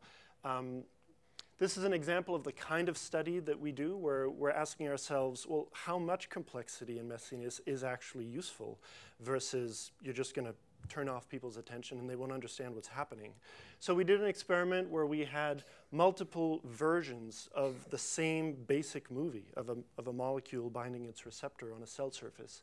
And this is just a little bit of the eye tracking data that we use to get a sense for where students are actually looking while they experience these visualizations. And I'm skipping over a lot of analysis and data, but the theme that's emerging for us is that it's not necessarily a good thing to shy away from the complexity. If you design the visualization properly, using other types of cues, such as color, audio, and other things, you can actually pack quite a bit of complexity into a visualization and still have students understand the main point, but walk away with a slightly richer experience and understanding of, in this case, again, the messiness of molecular environments and the crowdedness of environments.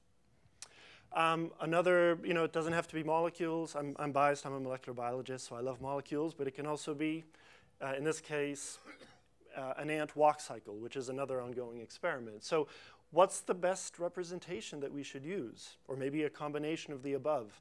Is it a photorealistic 3D ant that we created, Hollywood style? Is it kind of more of a cartoon depiction of it? Or is it kind of a cued representation that, in this case, really highlights the alternating tripod mode of insect walks? And a slide that I didn't have time to add here, but of course, and also how do we assess whether students have understood these? So we have with my collaborator Rick Lowe in Australia, we have a physical ant that the students can kind of recreate their own walk cycle with video time lapse. So examples of the kinds of questions that we're asking ourselves and that are constantly in our minds as we're designing visualizations. I know Rachel loves this slide. I usually like to open with this slide. My students always get it every year. I'll pose the same question to you. You have 3 seconds. Anybody? They're all wrong. Every single one of them. This is like a very easy exercise. You type DNA, Google Images, and they're not all wrong, but it was very, very easy to select in the top 10, 20 those images. And the reason I put this slide together is to remind people about, the difference between pretty, aesthetic experience, beautiful, engaging, and just wrong. What is the learning objective here? Can we make sure that the design decisions at any level, especially for STEM learning, are driven by the learning objectives? It sounds really simple and basic, but it actually doesn't happen that much. And so that's the point I want to bring up. And I put this slide in here. It's a little more technical, but what's interesting is that we find the exact same problem is happening all the way up the ladder to graduate level courses, educations, and graphics, right? So the people who are creating these materials versus the data and the tools they use, is the design lining up with the learning objectives? So the last 1 or 2 minutes is to describe ways in which we can use the process of visualization itself as an opportunity for STEM learning. So in this case, it turns out animation as a practice is complicated enough that I find all types of opportunities to get students to consider the physics of light. So putting together the movie that you saw a quick shot of before, which was for the Museum of Science, it turns out it's not just one image that comes out of software. It's a whole range of images that are composited together. And each one of the techniques that we use leverage different aspects of the physics of light. So there is kind of embedded learning if you get students to create animations to consider that. The next example is that same friendly dust mite, but it gives students a look as to the underlying kinematics of the model that we have to build when we create the animation. There's a lot of interesting learning embedded in creating that model. And so this is what I'm getting at. We're trying now to create software tools that allow students to create their own accurate visualizations of science. Not only do they get the pride of ownership of, let's say, the resulting materials, not only do the materials serve as peer-to-peer teaching as well, but it also gives them a better appreciation for the quality and the inherent problems with data sets that are used for the visualization. So in this case, a software tool that we built a few years back that makes it easy for students to leverage the power of basically Hollywood software, Maya, but that turns it into a science visualization engine where they can download a structure of a virus from the protein data bank. So these are real virus structures that can be created with just a few clicks of a button by students. And these are examples of 2 membranes that I would venture to say rival the accuracy and complexity of many of the textbooks illustrations that are currently used.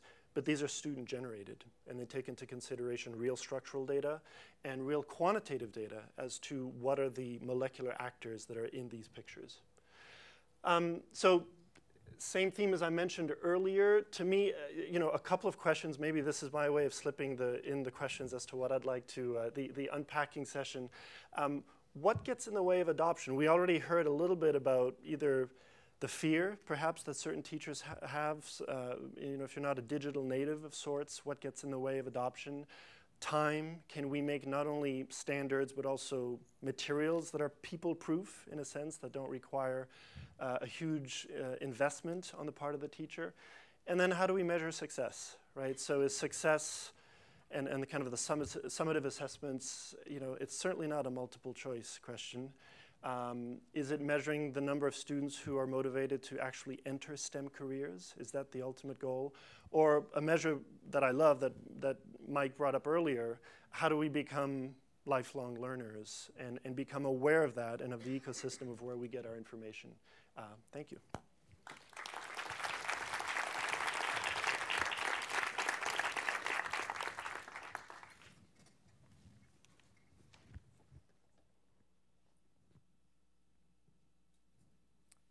Great. Thanks for having me here. It's great to be able to build upon a lot of the things that people said in previous talks about games, motivation, extrinsic, intrinsic. It's not as good to have to follow such a beautiful presentation, but I'll do my best. So I'm Eric Klopfer. I study games and learning at MIT. And I'm going to give you a quick overview of what I'm going to talk about today in this brief time. First, we've talked about games, or we've heard about games a little bit, and I'm going to kind of define what I think of learning games and kind of dispel some rumors perhaps about learning games.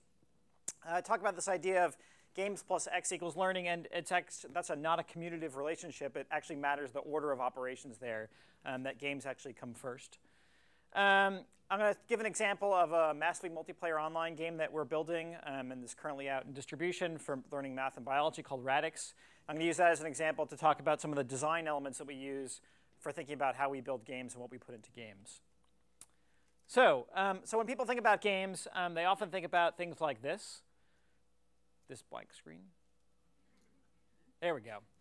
So they think about things like this, 3D first-person shooter. They maybe think about boys playing these games in basements on consoles by themselves, or maybe with one other boy or something like that, and that's what they think about games. And then if we think about what learning games are, we say, well, we're going to take this game and we're going to make this a learning game somehow. So in order to kill, you're going to have to answer this question and answer this, it's a math question. So you have to do that, and if you want to kill people. So this is not what we mean by learning or by games or by learning games for sure. But it's what a lot of people think because it's a lot of what's existed in the past. I think probably the best-selling and certainly the most popular in terms of public consciousness has been Math Blaster. It's a game that's been around for decades. The idea is almost exactly what I just described. You have this little, do I have a laser pointer here? Here we go. So we have a math problem here, and it's floating in the sky on a meteor or a comet or something. And then there's another math problem in the sky. In order to shoot the one thing out of the sky, you have to knock it out by answering the question and matching those things. So in this case here, the learning, you're rewarded for learning things. The game itself is rewarding you for having to learn something. And it's what people have referred to as chocolate-covered broccoli. So the broccoli is the thing that you need to learn there. It's the thing you want kids to eat because it's good for them. And the chocolate is the stuff that they want to eat. So you give that to them as well. And so you make this disgusting mishmash of chocolate-covered broccoli. And there's some nice things about chocolate-covered broccoli for any of you that have kids and want kids to eat broccoli. It gets kids to eat the broccoli, perhaps, by putting chocolate on it. That's my terrible Photoshop of chocolate-covered broccoli. It's my big addition to this metaphor. But it doesn't promote healthy eating or healthy learning. And the question is, what happens when the chocolate goes away? And we know what happens when the chocolate goes away. It's what Chris referred to earlier about the extrinsic motivations. If we're only relying on giving kids extrinsic motivations to learn, when we remove that motivation, the learning goes away. They have no interest in math anymore. They have no interest in trying to learn this topic. And in fact, not only is this not productive, but I argue that it's actually it's counterproductive. And in fact, this is what games really look like. If you see people playing games, this is what they look like. So these are a couple people playing a game on the Kinect in my lab a few years ago. And you can see they have really intense faces on. These two are actually pictures from a photo essay that someone did on faces of gamers. And they're actually there. You can see that they have this expression of challenge that's difficult. They're not throwing their hands in the air and having fun the whole time the way that we think about games. But they're actually struggling with difficult problems. It's something that Seymour Papert referred to in a different context as hard fun. Kids were having fun not in spite of what they were doing being hard, but because it was hard. You wrestle with difficult challenges. You wrestle with difficult problems. You eventually overcome those, and that's where you feel success, by overcoming those challenges. So in fact, this is also relating back to some of the things we heard earlier this morning about non-cognitive skills, these intrapersonal skills. So what we see is when we kind of build these games that just sort of motivate people to learn mathematics, you might sort of build, at least temporarily, some cognitive skills. but you're really missing out on these non-cognitive skills, and you're being counterproductive, in fact, in a lot of ways. You're not teaching them grit. You're not teaching them persistence. You're not teaching them, obviously, the inherent love of mathematics as well. But you're robbing them of these really important skills here, and these actually may be the more important predictors of ultimate student success. Sure, it's important to learn your mathematics, but if you don't learn these things, you're really not going to perform very well. And a lot of research lately has shown us that those are equally as important, if not more important. So I've defined this thing I call gaminess. The idea is there's a certain structure to games, so it's not the motivation, it's not the reward, but there are certain things that are important about what games are that make them good learning tools. And it's this structure that I've defined here. I mean, a lot of other people have defined similar kinds of structures around games. The first one is that games have interesting decisions. This is what Sid Meier, the creator of Civilization, coined a number of years ago as his defining factor in creating good games. And the fact that they're interesting decisions is important, not just decisions. It's not heads or tails when I flip a coin, but I have information that I have in here. I can actually make some sort of educated decision and learn something from it. So it's an interesting decision because it's not just a random choice that I make. There's consequences to those decisions. It could be positive or negative. I could be punished or rewarded for what I might do in this scenario. There's clearly defined goals or rules or constraints, and it's really important that this word is plural. It's goals. It's not a single goal in a game.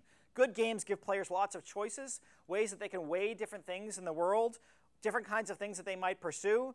It means that each person that's playing the game might play the game differently because they're each pursuing their own unique goals. And there's some sort of quantifiable feedback. Oftentimes people narrow this down to really narrowly score. But in fact, again, good games give you lots of different kinds of feedback. It might be health, it might be wealth, it might be points, it might be achievements, it might be your social network. There's lots of ways the game kind of gives you feedback on how you're doing in the game. And you can decide to weigh those differently. So maybe one person decides score is the thing that's really important to me. Another person might say the number of friends I have in the world is really important to me. And those are equally valid, and I can choose to weigh them the way I want. And then there's finally some sort of coherent system or underlying model that's here. In a lot of games, this can be an actual simulation that underlies the world. So you can take something like an ecological system and model that as a way that people interact. But it can also just be a good set of rules in a board game. So without getting into too much detail here, this is a spectrum. It's not something that is a game or not a game. But in fact, you have things that are lots of gaminess, that have lots of gaminess, like World of Warcraft, or a good board game like Risk. At the other end, you have things that have little gaminess. That means that they not necessarily that you couldn't make games out of them, but they don't necessarily have those characteristics built in. We think about these things like movies, dolls, and books. And in the middle, we have things like scavenger hunts or The Sims that have some of these properties, but not all these properties. So let me give you one example of a game that we built for educational purposes. And I'm not saying that this is a really great game, but I want to define a really important part of this game. These were these mobile games we built for high school biology classes where kids could play these games sort of before school, after school, between classes, et cetera, but they didn't actually play the games in classes. Instead, the teachers were able to use data from the games in their classes. And we had built a series of these games and used them with high school students around the Boston area. And we had them in different areas. We had one on genetics, evolution, DNA, and ecology.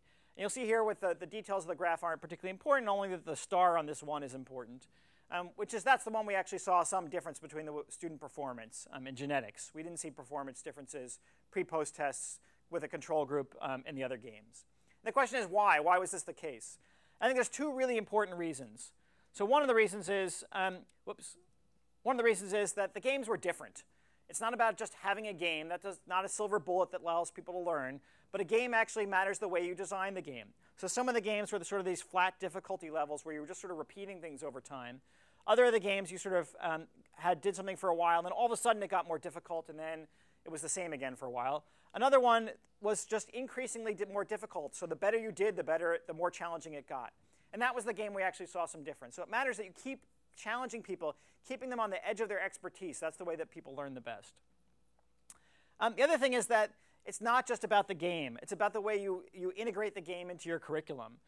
So this is a cycle here where you have an experience, which is the game. The game actually is the thing that we promote as coming first. It's not the game as the thing that rewards you for learning the thing you already did in class, but the game actually is the experience that can ground the instruction that comes later through both reflection and additional resources. The resources can be a lecture, it can be a reading, it can be a hands-on lab, it can be a field trip. There's lots of ways of thinking about that.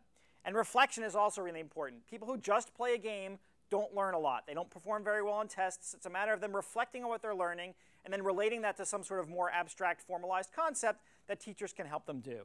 So it's really important to think about these things all working together.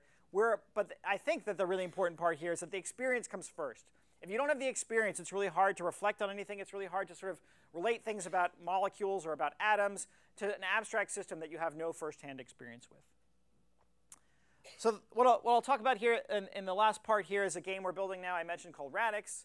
It's a game that was designed by us at MIT and funded by the Bill and Melinda Gates Foundation and developed by a company in Madison, Wisconsin called Filament Games. It's a massively multiplayer online role-playing game about math and biology for high school classes. The ideas from it come from my experiences in World of Warcraft. This is me very early on in World of Warcraft here with someone who's now my graduate student over here who was at the time teaching me how to play World of Warcraft. And it was actually a game that I dismissed because I thought, it's just about killing things. What can you learn from a game like this? But I realized that a lot of the really important elements from these games were not just the killing of things, even though you do that in those games, but they're self-directed, they're collaborative, there's role-playing, there's inquiry involved in these games, and they're contextual. So what you're doing is always sort of in the context of the world that you're in. And it's really motivating to sort of exist in this world, interact with other people. It involves a lot of you look at the 4 learning kinds of environments that Chris defined earlier about community and learner and assessment. All these things are built into these kinds of games. So it was our goal to sort of think about the way that we could do that and make it so that it was educational as well, specifically for learning content, because that's what those games are missing. So this is what the game looks like. You're in this virtual world. You get quests. The quests ask you to do particular things in this world. All these quests, there's no killing in this world. All the quests are set in the context of improving this world that's sort of robbed of science and math. It's sort of a Renaissance era-like world where all the science and math is being kept from the people. And you have to bring back science and math and make the world a better place through health, through environment, through sort of building things in the world. I'm going to skip over the video for sake of time here. And just sort of show you some screenshots here. So these are some of the things you have to do in the world. You have to build things. These are kinds of tools that you get. As you proceed in the world, you get more complex tools. So you have to do simple geometric tasks at the beginning. Over time, you get more and more complex geometric tasks. You have to build fences and buildings and roads along the way. On the biology side, you're given all sorts of tasks that exist in the world. So this is one where you have to breed different things. So you can collect plants and animals and breed them and produce different kinds of animals with different kinds of traits. Different kinds of plants that might have medicinal value. So all of this is set within some context. And all of it happens with other people. So you're doing things alongside the other people in the world. We've built each of these sort of on this idea of what we call experiment-centered design. This was a model that was developed by Jody Clark Madura and a student of mine, Sean, who developed this model that was an extension of evidence-centered design. Where you sort of have this idea that there's some evidence that you want to have for what students learn. And you have to build this model that it's developed on and then think about the evidence that you're going to see for this. In this case, it's a slight derivation of that, where the evidence comes from the fact that you're doing experiments within this world. So I won't get into too many details here, but to say that you can sort of look at a thing like a genetics experiment, look at all the different things that someone could do in these genetics experiments, look at the different outcomes that they could have, think about what they've learned from that, and think about what they should do next. So if a person does an experiment and sort of does the next experiment that sort of shows that they've learned something from the past experiment, you might sort of do something different next. If they do an experiment and then repeat that experiment again, even though they should have learned the outcome from that one experiment, you know that they didn't understand what was going on in this system, and you might give them a different thing next. Everything in the world is something that you can explore, so it's not just directing people. So I mentioned the structure of games. It's really important to have a lot of choice in games as well. We're not just sort of directing people to particular goals. Some people have asked us, well, why not just take all these different quests out of the world and just give them to students? It would be much more efficient if we did this.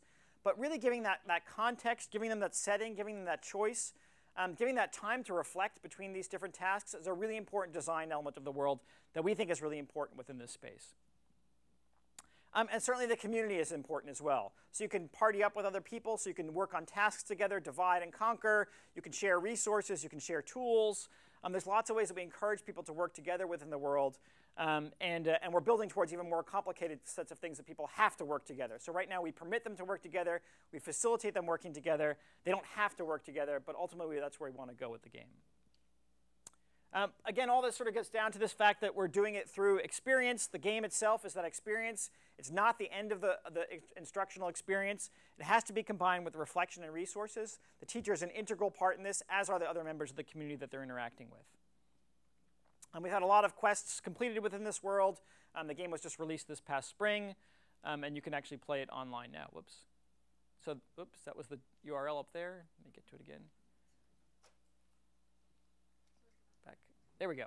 So that's the URL up there, radixendeavor.org. It's free to play. People can register. You can register classes, have whole groups play. I'll also point out this other URL that I'll leave up here, which I'll close with. This builds on the idea of MOOCs that Chris mentioned. We're actually building a series of MOOCs on educational technology and games that are coming out this fall on edX. And we think that we're integrating a really important part of those learning environments that hasn't been existing very prominently in a lot of the MOOCs so far, and that's community. Learning happens in communities, and it's really important to interact with other people. It's not just about what you as an individual can do. It's about what you can do as a member of a community, and that's something we're trying to emphasize in our own design of our tools. So thank you very much.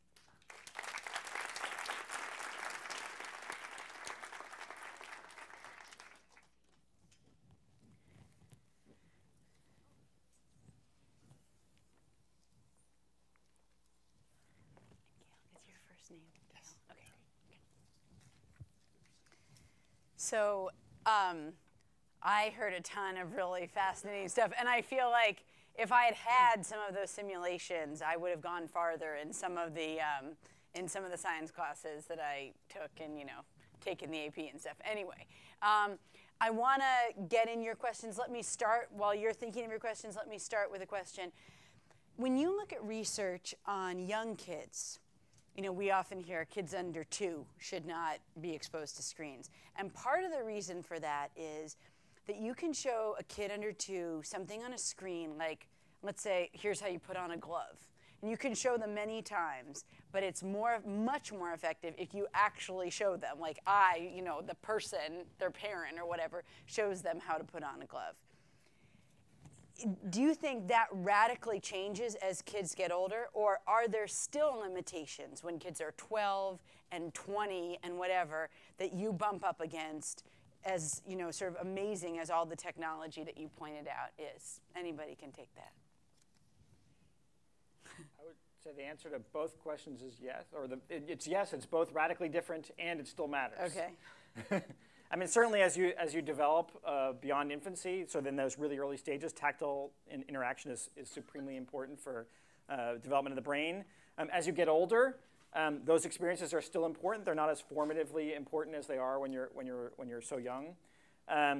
So it does open the opportunities to do lots of other kinds of things as well, but it doesn't mean that it should be at the entire expense of doing a lot of those tactile interactions. And as Chris and others have mentioned here, it's important to sort of think about these digital tools as one element of an experience, one that we haven't perhaps used well enough, but just really one part of a broader educational experience. Sherry Turkle at MIT has talked about this idea that people are increasingly absorbed in their gadgets. And all of you sort of talked about getting people to interact. Is that hard at all? I mean, if you create something very immersive, is it hard to get people then to say, okay, but the real world now is about working in teams. So go work with actual physical people, not the people in the game. Well, first, in the things that we build, like EcoMove, you're part of a team of 4 people. So you're very much interacting with them both in world and then out of world when you're trying to make sense of what's going on. And that parallels what we see in games, where the game forums are as much a part of the game experience as the game itself. With EcoMobile, it's really quite challenging. I think, and Eric can speak to this as well, the hardest part of augmented reality is having the device be a support but not draw you away from the environment that you're trying to support learning from.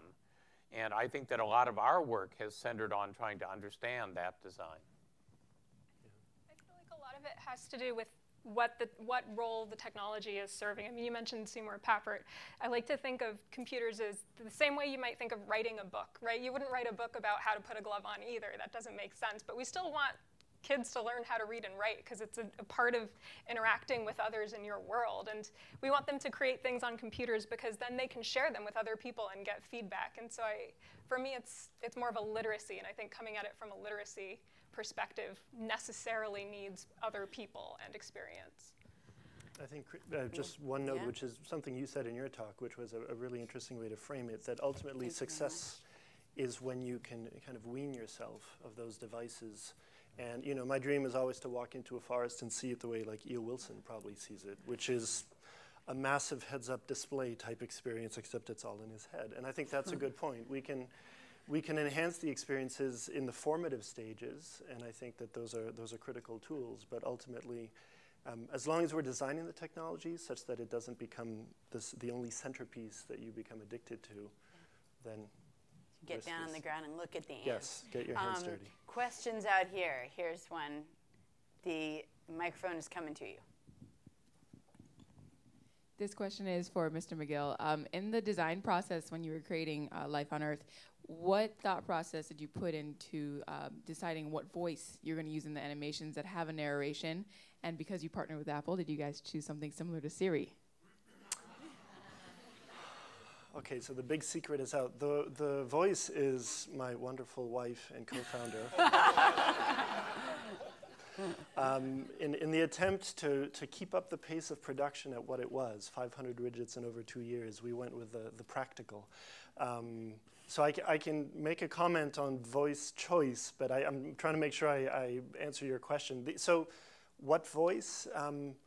We've had a lot of experience with different types of voice talents, actually, and we find that it's extremely easy, at least for me, to pick out a very talented voice talent who has no idea about the material they're talking about. So I would just say that we try to be careful to select a voice that is not only articulate, but also, I think we're very good at sensing when, even if a professional is speaking to us about something, you know, where there isn't necessarily a passion or a basic knowledge of what's being spoken. So that, I don't know if that answers your question, but that's, and no, we weren't thinking about Siri necessarily. So. Other questions? There's one over here. The microphone, oh, there it is, another one. This is for everybody. One of the questions that immediately came to mind is, first of all, how do I sign up and where do I get my kids to go so that they can experience all of these things in their classroom every day? But it also makes me think that the vast majority of classroom teachers today aren't where you are. How do we get them from where they are today to where we see these possibilities for STEM ed? So in terms of EcoMove, that has been released under a free license from Harvard. Similar to something like Radix, you can go to a website, you can sign up, you can download things, you can use the curriculum. We're getting really interesting uptake worldwide. We just translated it into Chinese. I'd love to have the data trails from 20 million Chinese students using it. If that happens in a couple of years, I'll come back with some interesting stories to tell. The broader question, I think, is one of dosage, if you will. All of us, I'm sure, try to work in school settings. It's very difficult to get into school settings. It's very difficult to get time in a crowded curriculum. It's very difficult to find teachers that are willing to roll the dice, given that the assessments are measuring things that are much narrower than what we're attempting to teach.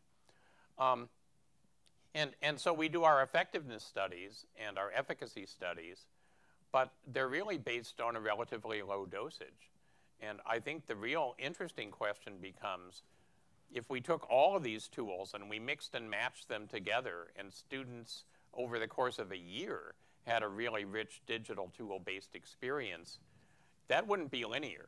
I think that would be exponential in terms of the effectiveness. So we're still not measuring what we need to measure in terms of making our case for why this is transformational. So I think you know, if you look at the history of technology in schools, it's been about chasing devices. So it was about desktop computers and laptop computers and netbooks and tablets and Chromebooks. And so schools sort of go through the cycle of trying to chase a device. Occasionally we get to the point where we're actually starting to think about what we actually do on those things. So what kind of software, what kind of experiences? The step that we rarely get to is then thinking about the professional development that needs to come along with it. So the teachers need to know this isn't just a matter of replacing. If it's just replacing the thing that you're doing, then it's probably not a sort of transformative pedagogical change, which I think is something that we're all advocating for. And a lot of the teachers are ready and willing to do that, but they need the experiences of doing that. It's not something where they can just turn a switch and radically change their classroom. It's this idea of flipping your classroom is easy to say, but in practice, it's actually really hard to do. It's really hard to think about the way that you interact with the students, the way that you sort of have them think about things differently. So it really requires a professional development, which is a whole sort of systemic interaction that requires resources and time and dedication. It's not something that happens, as Chris said, in doses. It's not something that happens in a single dose. It's something that happens over time. There's a question from Twitter. Is there sort of an age sweet spot for virtual education, a place where it's particularly effective? And then this is the second part of this sort of builds on my question. Is there a point at which, you get kids are just too young to deal with gaming in school and they sort of don't, it's not useful? I think it's useful all the way up and down the spectrum. I mean, grad students, kindergartners. I have to do the personal anecdote like Martin. You know, a week ago we were discussing how to get to an open house with my wife, and our 2-year-old shows up and says, "We're going to need echolocation." I mean, you know, so you stop and think about, did I ever use that word in conversation? Like, where in the world did this happen? And so we asked her, and we said, what's echolocation? Well, it's Friends Lego. You know, I was watching Friends Lego. So, I mean, I'm not pointing that as a STEM resource. But the reason I mentioned the anecdote is because it just never ceases to amaze me what they're getting out. What is it that they're remembering out of this? It's not necessarily, Mom, I want to go buy more Lego. It's these things. So I'm not implying that they know also what that means. But it just never ceases to amaze me that we shouldn't think that we exactly understand how much they are getting out of these experiences. I have a 19-month-old. I can totally see it happening. I interviewed somebody once, a CEO, and he said he was once walking on the beach in like Saint-Tropez or something, and there was a 3-year-old with an iPad, and he said, "Oh, what are you doing?" And the kid said, "I'm working on my music." And he was like composing, so, you know.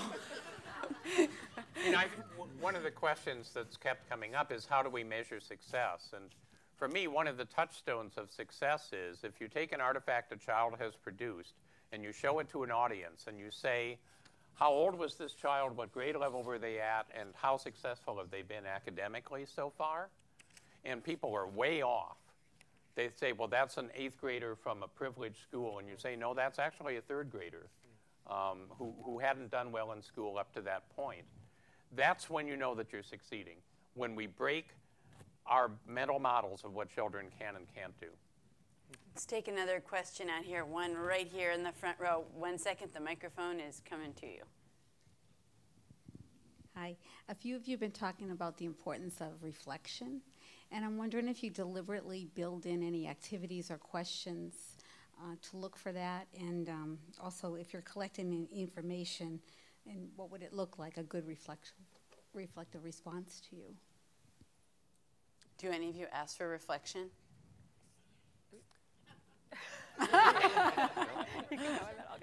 We don't, in most of our games, we don't explicitly ask for digital reflection. So some of it we capture. We do have chat logs within our multiplayer game. So we do capture it sometimes there, even though we're not expressly asking for it. Most of the time, we put that outside of the game experience itself. So you have the experience, and then you reflect on it. It's a challenge to do it effectively within the game where it doesn't feel forced. So there are actually times where you do have to explain things, like so when you, but not in words. So when you finish a quest, sometimes you have to present evidence with that. So that's data that you've collected. It's artifacts that you have. It's not necessarily the text that we score, but we do sort of look at the things that you've collected. So it prompts people to reflect, but not necessarily in text within the game. I'd say in SimSam, reflection is sort of the foundation of why we constructed it and the sort of nature of activities we build around it. So one of the motivating reasons we came up with SimSam is that in order to move from this beautiful animation you've created to a simulation, you're going to have to go back and say, why did I choose these things? What exactly are they supposed to be doing here? And how can I translate that into the simulation mode? And so that's sort of, it's not reflection in the sense of a report on what I'm thinking, but it forces you to go back and reflect on the decisions you made and whether they were decisions that make sense moving forward. So that's sort of one layer within the tool. And I'd say outside of the tool, one thing we do is have students do gallery walks. So after they create whatever step of the process they're in, they'll go around and see one another's and ask questions. And so it's reflection built into the collaboration of, I used pipe cleaners and its lines, and you have, little foofballs. Why is that? What does that say about smell? It's a lot easier for foofballs to go everywhere than lines. What does that mean, right? And so that leads to, what does it mean for a continuous versus a discrete model of diffusion? Questions like that. So it's sort of, I don't know if it's the kind of reflection you're asking about, but it's certainly. I mean, one of the really important things about the next generation science standards is that it's fewer things deeper. And one of the things we see in our work is that often the A and the B students will reach premature closure. They get an answer that looks pretty good to them based on the evidence they have, and they stop. And they say, okay, what's next? What's the next thing I'm supposed to learn? Because they're used to the game of school being, there's one right answer, you get it pretty quickly, and then you've got another 50 to cover before the bell rings. So, okay, let's go on to the next thing. When in fact, a lot of the process that we're trying to teach in STEM is things that are deep, things that are deceptive, things where you have to keep drilling and drilling and drilling, and the superficial answer isn't right, and you collect more evidence and you look for other kinds of things.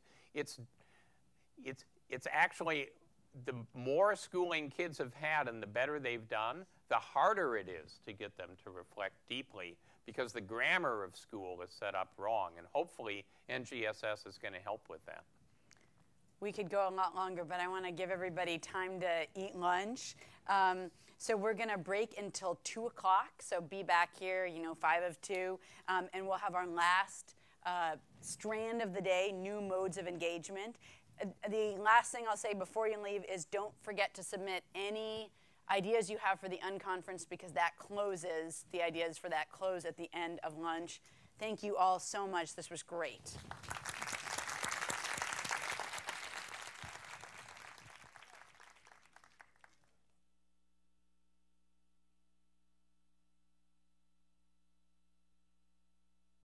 Welcome back. Hope you had a good lunch. I want to mention one little piece of housekeeping before we get to our last set of presentations, which is somebody lost a wallet. Now raise your hand if you lost your wallet. Okay. Do you want to tell people what it looks like, or brown wallet? So, yes.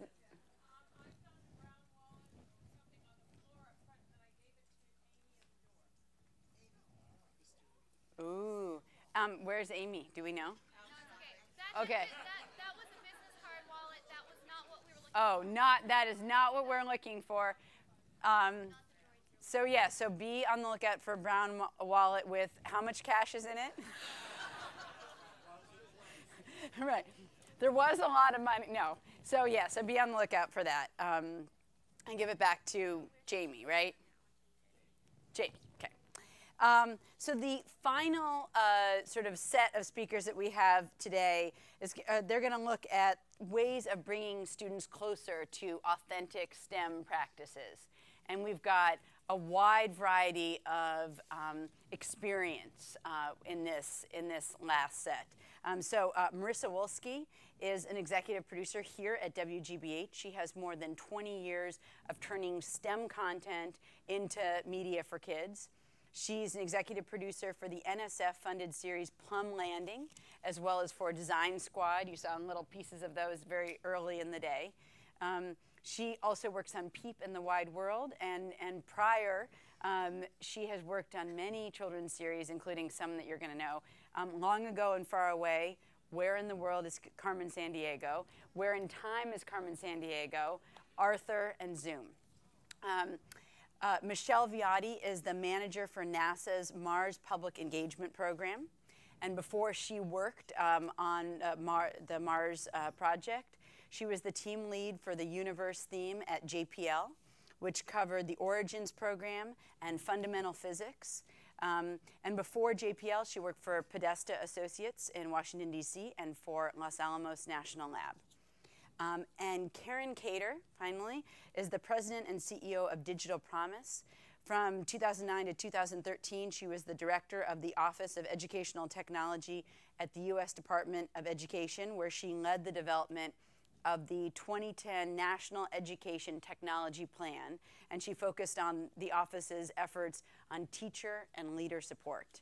And prior to joining the department, she directed Apple's leadership and advocacy efforts in education, and she began her education career in Alaska as a teacher, where she also was special assistant for telecommunications for the governor of Alaska. So let me first welcome Marissa Wolski.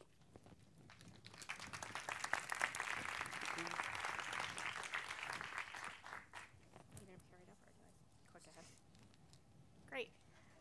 So at WGBH, with all the children's media we produce, we're always trying to figure out ways that for kids to turn off the TV or the computer and do it. The it being read a book, watch, do a science experiment, really explore the world. Am I doing this one? There. Okay. It started more than 40 years ago with Zoom. You know, the first kind of user-generated content out there by kids for kids. All the content on Zoom came from kids. And when you mailed in your idea for a science experiment or a recipe, you got one of these Zoom cards back in the US mail, every kid. This one actually had the directions on how to make a hot air balloon. So flash forward to the late 90s with the new incarnation of Zoom. At its core, it was still the same show. Everything on it came from kids. But instead of using the mail, kids actually sent their ideas for science projects recipes to the Zoom website. And then we, in turn, emailed them back with a huge newsletter of more things that they could do to engage with the world. It was with this new incarnation of Zoom that we coined the term interactive learning cycle, which the idea is a kid is watching the television show. They've already sent in a challenge for how the Zoomcast can design a paper airplane that twists and turns. A kid watching, in turn, gets inspired, creates their own designs, which they then send to the website. It gets published to the website.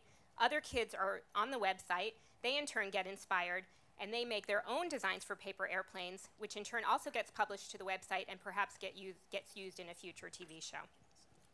Well, we've come a long way since Zoom. And today I'm going to touch on 3 PBS Kids NSF-funded projects that we produce: Design Squad, Fetch with Ruff Ruffman, and Plum Landing. Like Zoom, they're all have very robust user-generated content. We have major online communities of kids that come together on these sites. But because of advances in technology, we're really able to deepen and strengthen the connection that kids can have between the digital world and the real world.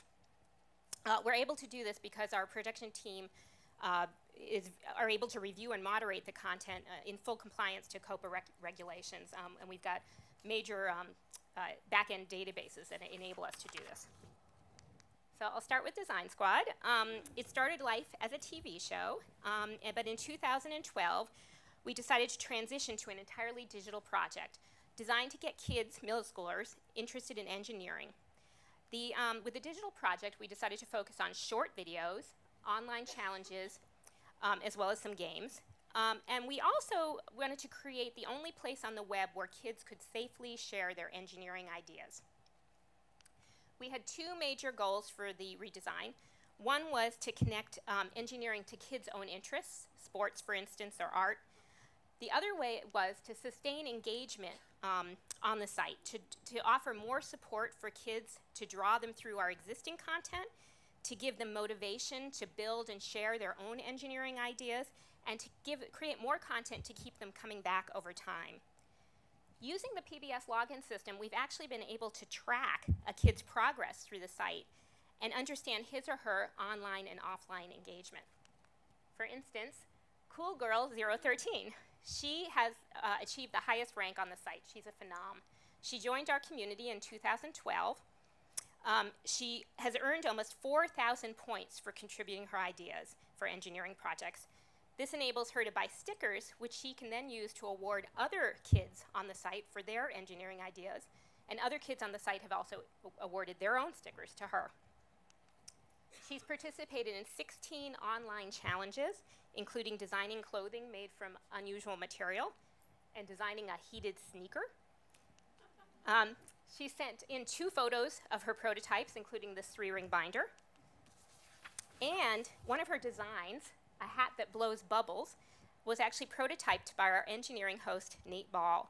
And I'm going to show you a little bit of the video now that we did after she contributed this to the site.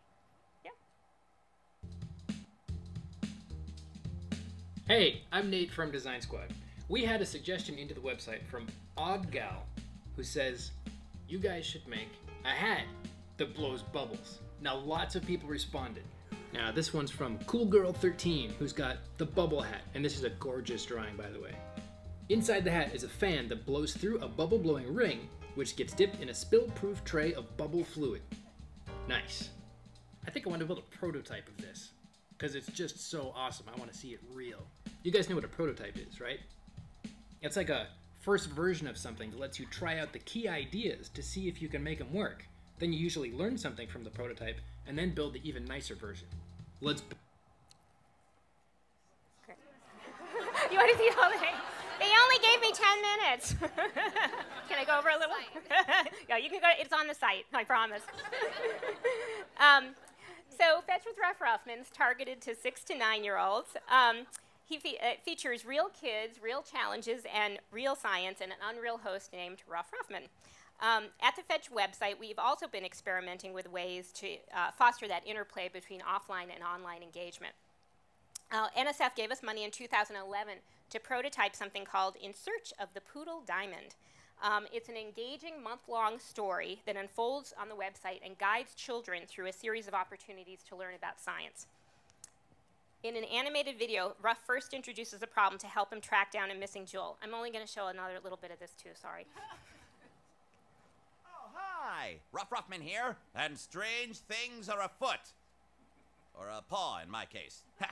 A thief broke into the National Jewelry Museum last night and stole the Poodle Diamond.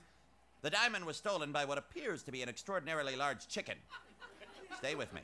However, if we apply the de-chickenizing filter, we see that the thief is actually my arch nemesis, Spot Spotnik, dressed as an extraordinarily large chicken. Ruff then enlists kids' help in solving the mystery. Kids at home log on to read his blog posts, they play games, they watch videos. Then they're urged to report their results back by submitting photographs and drawings. And over the course of the month, kids submitted over 440,000 drawings and photographs detailing their science experiments. Here's the last project I'll talk about today. It's our newest STEM project, Plum Landing. We're also exploring new ways with it to engage kids in offline activities. Plum Landing is an all-digital environmental science project featuring Plum, who is an alien from Blorb, and her 5 Earthling friends who go on these epic adventures exploring the planet Earth. The project's mission is to get kids outdoors exploring nature, something that's modeled in this animation, and we can watch the whole thing.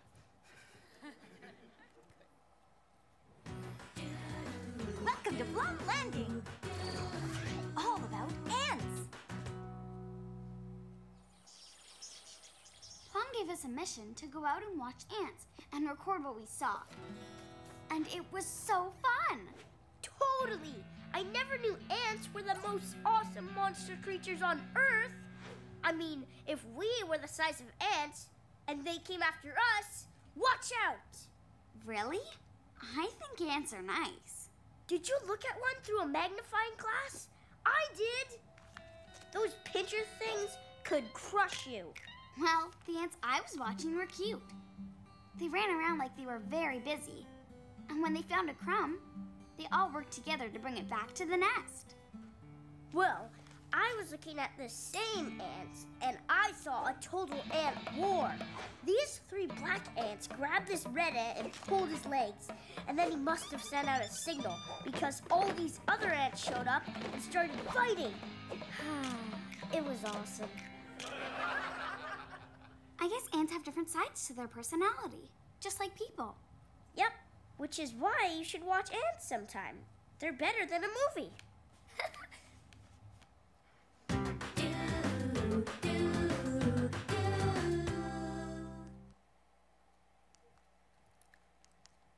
So with this is a tongue twister. Plum's Photo Hunt app is a photo taking and sharing app that was released relatively recently, and it's designed to motivate kids outdoors and interact with nature.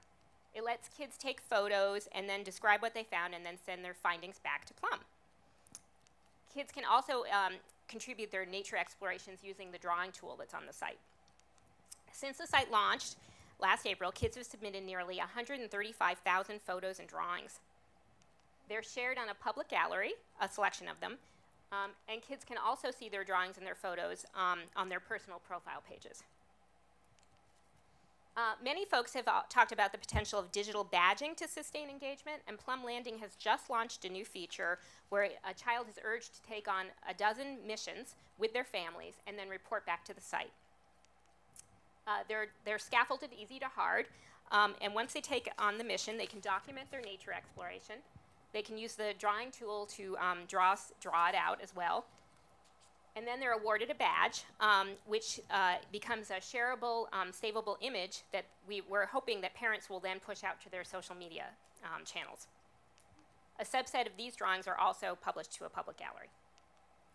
So these are just a few of the ways that technology has helped WGBH Children's make a stronger connection between the digital and real worlds. We're always looking for ways to innovate further, and welcome to hear from you.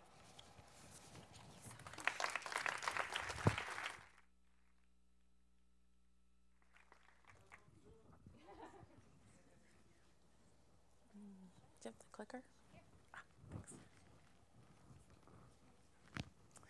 So hi everyone. I'm going to be talking about a lot of different technologies, and because I'm representing NASA, let me first say that this isn't an endorsement of any one, but think of it as a great examples of government industry academic partnerships, and we have fair access, so want to play with everyone.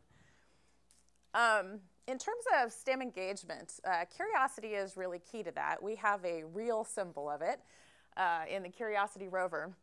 And you can think of this as the first interplanetary selfie because the rover reached out its arm and took its own picture, which is a great digital media example.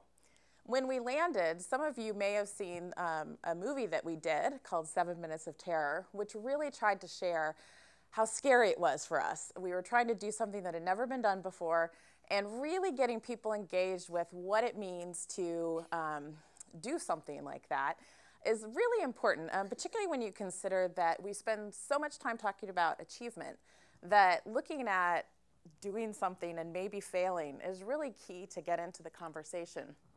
By focusing on high-res visualizations, we really were able to share that experience around the world at places, museums with big screen formats, and even Times Square.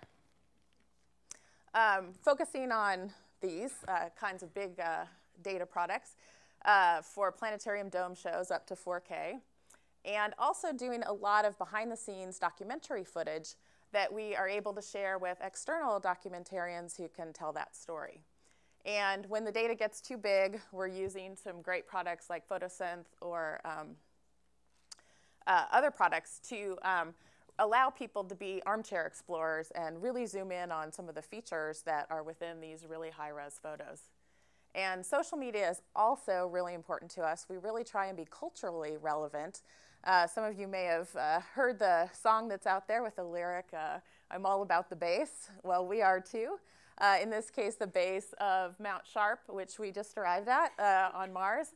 And so keeping it fun is also really important instead of being really science stodgy. And we also allow the public to engage with us directly with fun interactives that allow them to really send their own sentiments and knock down the divide between rocket scientists and everyone. We're a spacefaring society now, and that's really important to us. We're also cross-platform on all of the major devices to make sure that we're able to reach everyone. So far, I've really talked about STEM engagement at the broadest level. But this is what we really want to achieve. These students are from inner city Chicago, kind of a tough neighborhood, and they're doing a project called Imagine Mars, which is a design-based project that asks students to design a sustainable community on Mars. And in the process, they take into consideration changes that are on Mars, like gravity and different radiation environment. And what they end up creating, they had no prior 3D modeling experience, are some really great projects that really mimic what our scientists and engineers are doing. You can see everything from transportation systems to communications and everything that a community needs.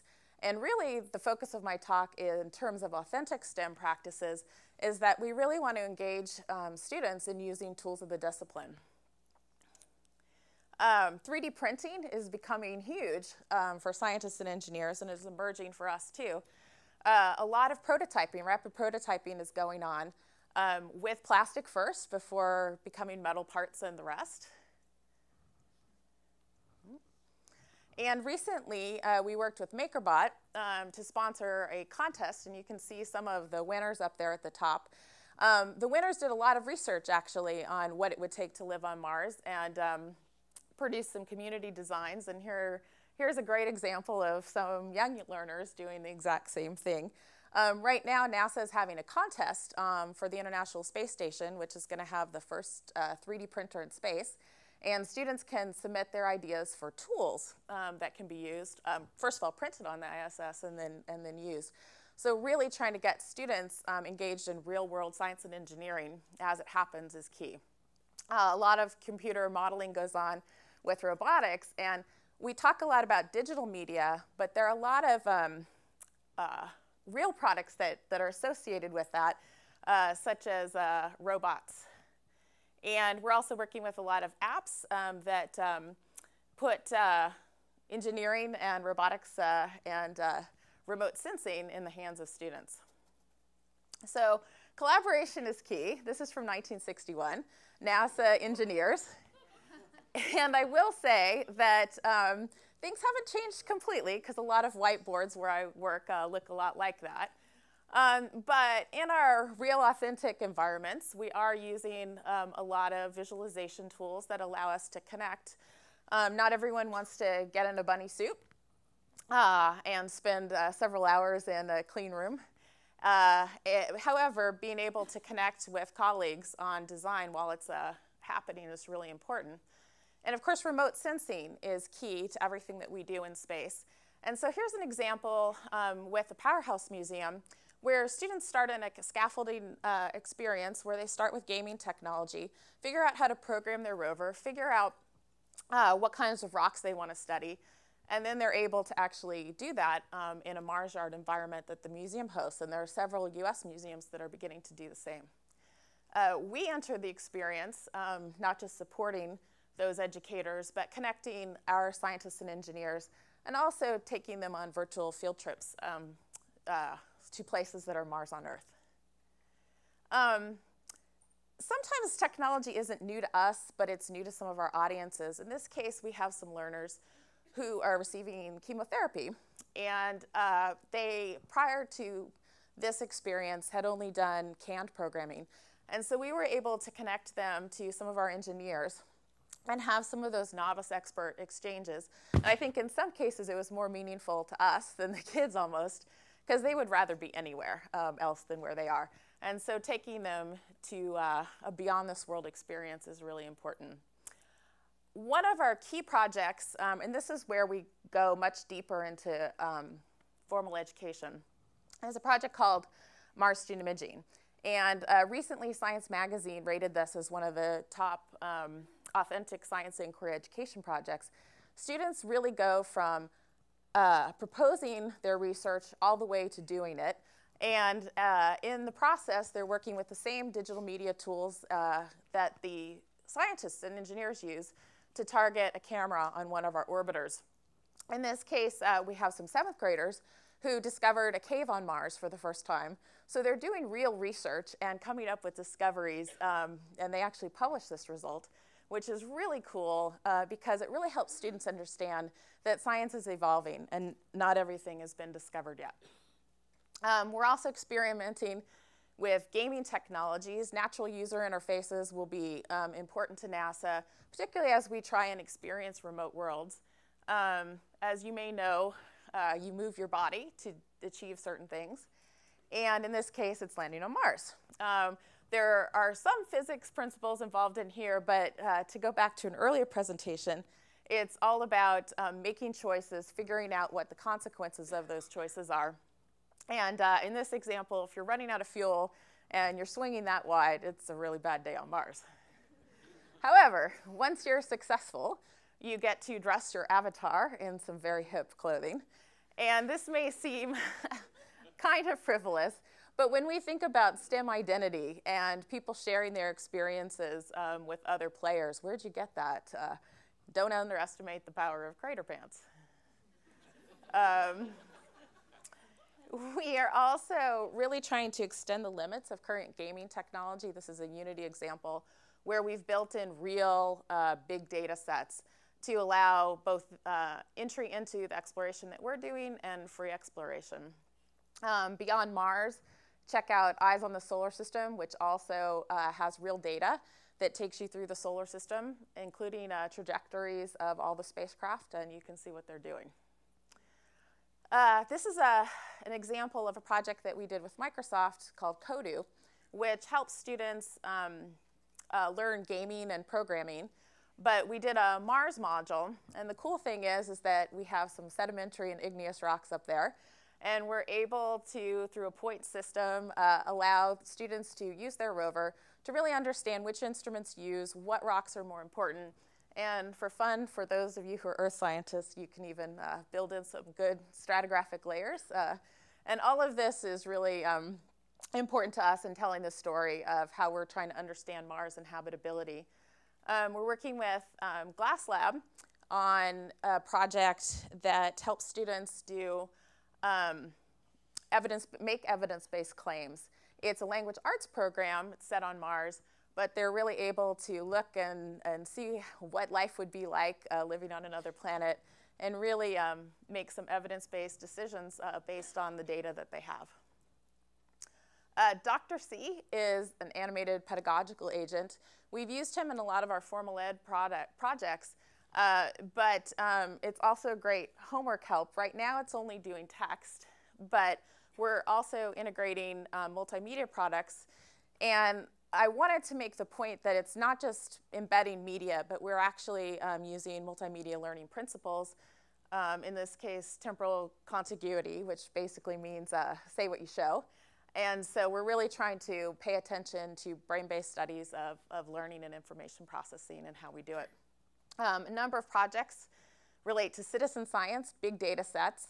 And what I would say to those of you who are developing products, the federal agencies have a lot of great science data sets that can be used and modified to the right cognitive level. In this case, it's a mapping example. In this case, it's identifying dust features on Mars. And we also have opportunities for the public to suggest their own images that the orbiters can take. And finally, wearable technology is another thing that we're experimenting with. Again, it's becoming authentic to our scientists and engineers. You can see Mars watches that tell you what time it is on Mars, because of course they care about that almost sometimes more than the time of day on Earth, plus real images coming back from the spacecraft. And augmented reality is also important to that, so that scientists can share their models in real time. And we have a quick example of one of our student interns who represents the emerging workforce, who has put it together in terms of what he believes the future of learning should look like.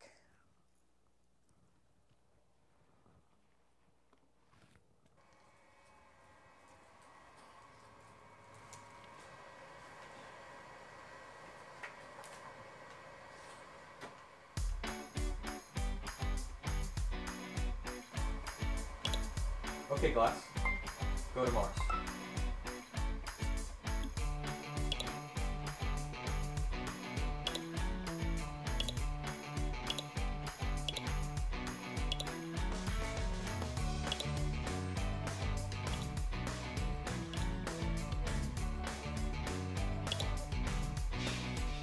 Okay, class. Show me curiosity.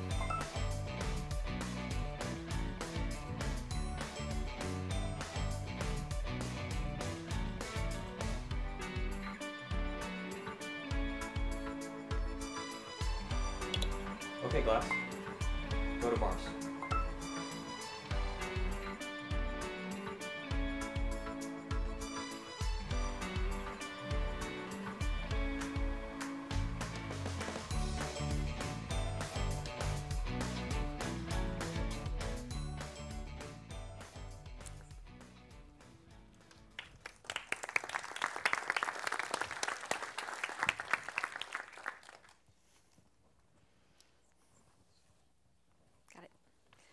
All right, I feel like we should have kind of this like big round of applause for every single example we've seen today. Just some unbelievable opportunities. You know, I go to a lot of education conferences, and this is one that seems kind of, it's full of cool and hope and hype and fun and engagement, and probably everybody here has just this amazing opportunity with your own children, with your classrooms, in the work that you do every single day to leverage this kind of technology and learning opportunity.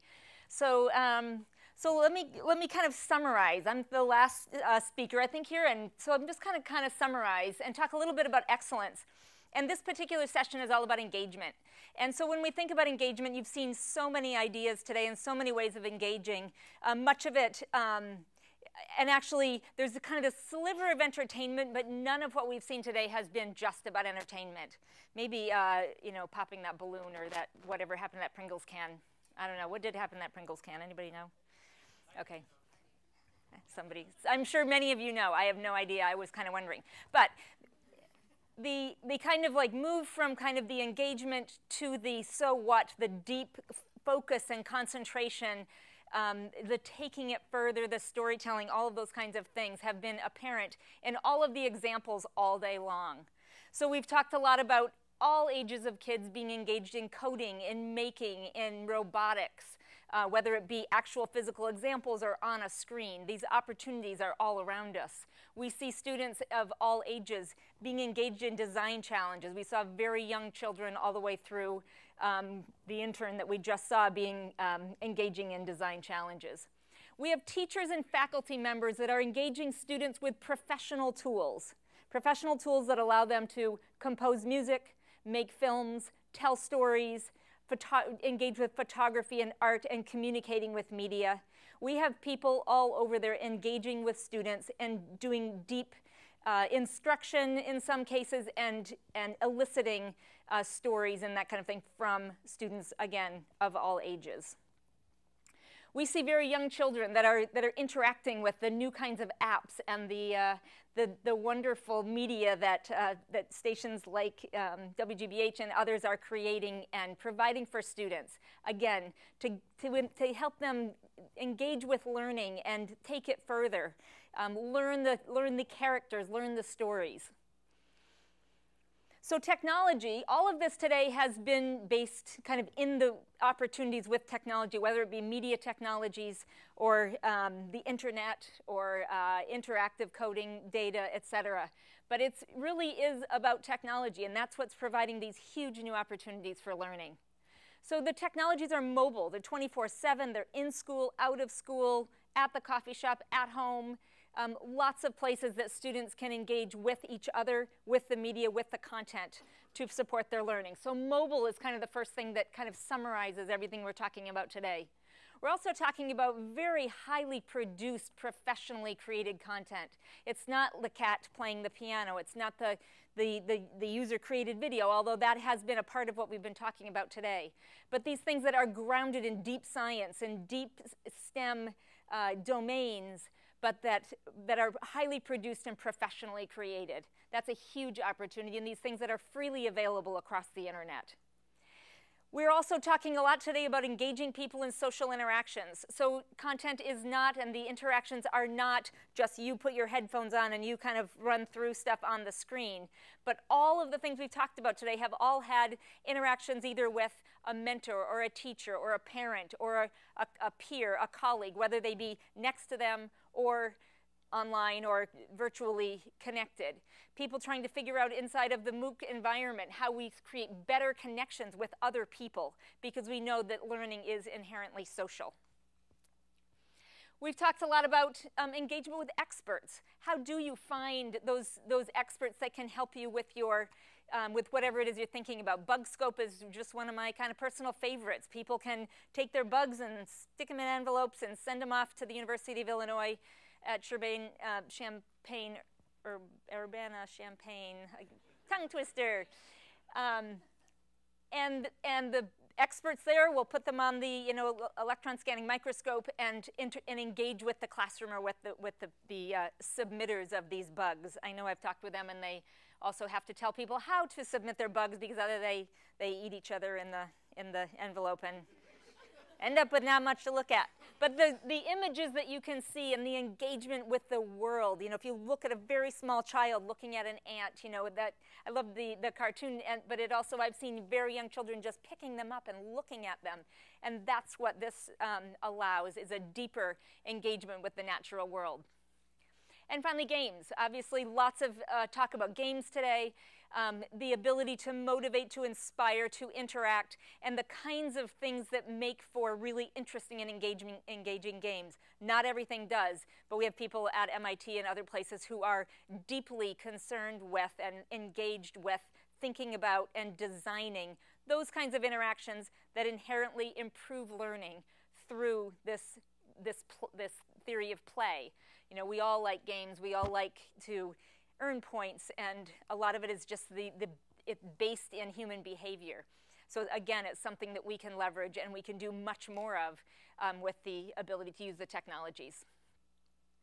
Learning differences is something we haven't talked a lot about today, but there are so many opportunities with technology to engage students with learning differences. So I just want to point one thing out. I don't know if anybody has noticed, maybe those of you in the row over here, but right in the middle row there, if you turn around and look in the back, you'll see text on the screen up there that is, to us, it's backwards. What this is, it's a technology that was designed here at WGBH that is basically a mirror that is on the chair there. Right? So if you, instead of having closed captioning on a movie, if we were watching a movie in here, you could have the captions actually display right for the person sitting in that chair that needs them, right? So if somebody's deaf, they can't hear, they have the closed captioning, they can position that mirror right so that they can see it in their line of vision for their screen. Those kinds of things are being designed and developed. If you think about the kinds of technologies, if you're blind and you need the text on a screen or you need the entire screen to read to you, these are completely possible now. And it turns out that some of these technologies that were designed, say a screen reader or a text that can read to you, is extremely helpful, not just for people who are blind, but also for people who need extra assistance with the text. Maybe it's difficult text, maybe they're tired, maybe they like to hear it as they read it, maybe they need a word pronounced for them, or whatever. But lots of these technologies engage students with different kinds of learning abilities, different learning differences. So these are tons of opportunities to fully engage students. One quick story here, I was talking to a father the other day that had a 15-year-old son with autism. And because of the communication, the augmented communication technologies that now this young man has, he's able to communicate with his son for the first time. His son can now point to things or use the technology to say for him what he couldn't actually say himself, produce himself. Very powerful. And finally, the opportunity to engage students with deep challenges. So this is something we haven't talked a lot about today, but this notion of challenge-based learning, or producing a challenge for students, improve the use of water at our school, or figure out ways of improving potable drinking water in places around the world that may not have access to that. Those kinds of challenges that students, if they have their own technology, they now can do much of the work themselves. In the past, it's been teachers that have had to bring in all the resources, find access to experts, get the things in place for students to engage. If students have access to the technology, they can find the experts, they can engage across boundaries, across borders. There's much that they can do to work with each other, work with peers, either again, by them or at a geographic distance to solve complex problems. So engaging students with challenges of the day are something else that we can do as we have access to technology. Using data, we talked a little bit about talked about today, communicating with data, data visualization, and then communicating with data. This is actually just a cool graphic since we're here in Boston. This is actually was produced with photos of the Boston Commons, and it's the colors around the seasons. So the 12 months of the colors that were associated within these pictures. So, you know, might not seem like a deep scientific inquiry, but it's actually, there's some really interesting things we can do with data now. And this is something that students from a young age, again, can engage with large data sets and do things that they could not do without access to the technologies. So technology has and does change everything. So I think what we've seen today is there is not a problem with a lack of excellence across public education in the United States today. There are tons of deep, really engaging, inspiring things happening. But we do have a different kind of problem, and that is the problem is a lack of equity. So equity it's a problem because of many reasons, but one of these reasons that we all need to pay attention to as we kind of summarize this fantastic day that we've had today is thinking about the digital learning gap and what that looks like. What does it look like when you have these opportunities, and what does it look like when you do not have these opportunities? So the digital learning gap is really made up of three things. First of all, it's access, a lack of access. Many people, many children, many students do not have the kind of access, the basic access to the internet that we would need to engage in these things we've talked about today. The second is the lack of participation. So even if access were available, if their school had access or they could have access at home, they don't. They don't participate, and they probably don't know how or why. And third is the lack of empowering use, the lack of this full engagement with these amazing kinds of opportunities that we've talked about today. So if we think about these, how do we improve access? First of all, I do think it's the role of public education in the United States in 2014 to provide the connectivity and the devices so that students can learn in school and out of school. If we think about equating that with the library or the printed books, right? You could always learn from people, then you could learn from people and books, and now you can learn from people, books, and this entirely new vast array of materials and resources across the internet. So that's the first thing, so improving access. The second thing, improving participation. This has been talked about a little bit today. We need to engage everybody, all ages, right? If this is a parent and teacher and leader engaging as much as children, but engage people with information literacy, knowing where information comes from, who says, media literacy, right? How do you understand what media is about, but also how do you communicate effectively with media? So as we're engaging people in citizen science or in producing and publishing, how do we improve that literacy? And finally, citizenship. Things like privacy, things like the intellectual property and those kinds of things. How do you comment in a civil way online? How do we create this kind of online civil society? So that's digital citizenship. So that's the second, improving participation.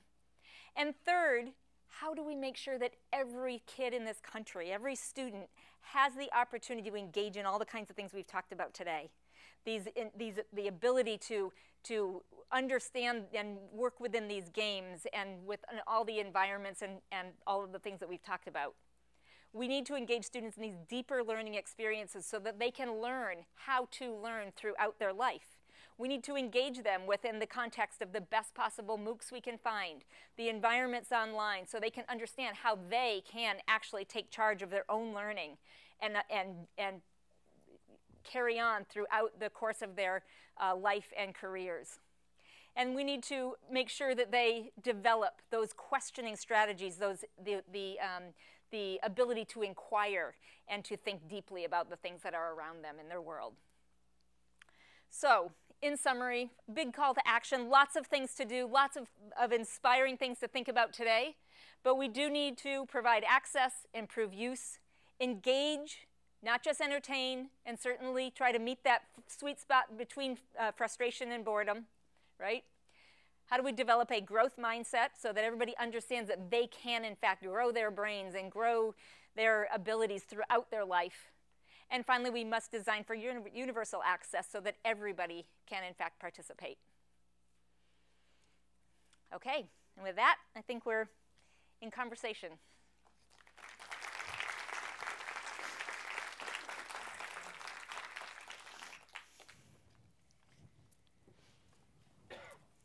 That was great. So many questions. Let me start with one actually for Marissa. You know, you talked about a bunch of times when, you know, a television show or something online would say, hey, can you submit your idea for whatever? And like 100,000 people or hundreds of thousands of people would do that. Have you found that there's a certain kind of like call to action that really, really works, and there are other ones that work less well? Like, what is the best thing to get kids to go outside or to submit that drawing to you or build that prototype? That's a very good question. I think, I mean, one of the things I think that we've been talking about a lot today is it can't be too challenging, but it can't be so easy. All the materials have to be really accessible, really, really accessible. And even then, I think when we're talking about equity and we're talking about households, you know, Scotch tape can't be taken for granted. So I think it is something that we always struggle with to know how we're, you know, achieving, you know, the goal. Certainly, PBS is great about reaching those audiences that we want to reach, just because it is free and available. But again, I think we do a lot of experimentation to make sure that we're there. Let me open it up out here to questions that you guys have in the audience. Are there questions? Let's see. I see one over here. The microphone is coming to you. Oh, and there's one way, after that, there's one way in the back. Yes, that's great. So I'm sorry to ask a third question, but here we go. I heard so many amazing things when the three of you were just presenting. The Mars student imaging, the landing rover game, the Plums photo hunt app. Why is it that it is not required by the U.S. Department of Education for our schools and teachers to be using these things, as they're free and they're collaborative and they're continuing to build more free materials for other teachers and other students? Yeah, so the main reason is because the U.S. Department of Education does not dictate what anybody does in education.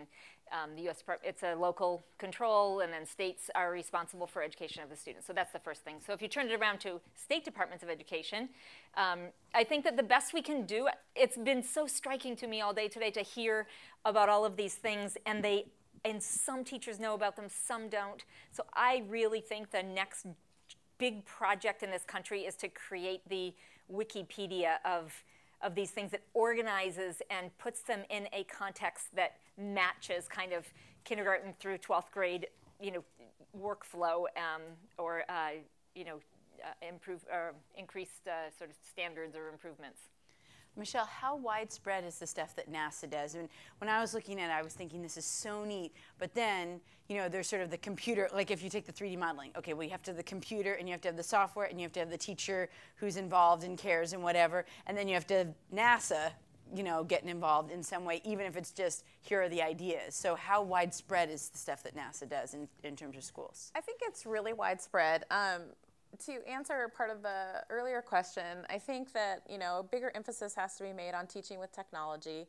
The resources are available. We really strive hard to make sure we have replacement units instead of in addition, so that educators can slot them in. And certainly we're looking at NGSS and in terms of how we're able to fit what exists into that framework, but also to develop for it too. Okay. Oh yeah, there was a question way in the back. This is testing the Stairmaster skills of the person with the microphone. Good job. Relay race achieved. As a question for the TV production side of this, it seems almost like the television program is taking a complete back seat, or maybe not back seat, but functioning differently than a television program, a PBS program that was shown in the classroom, which consisted of pop the VHS into the AV cart and play it for an hour for a student. That is sort of like the 1980s models of PBS in the classroom.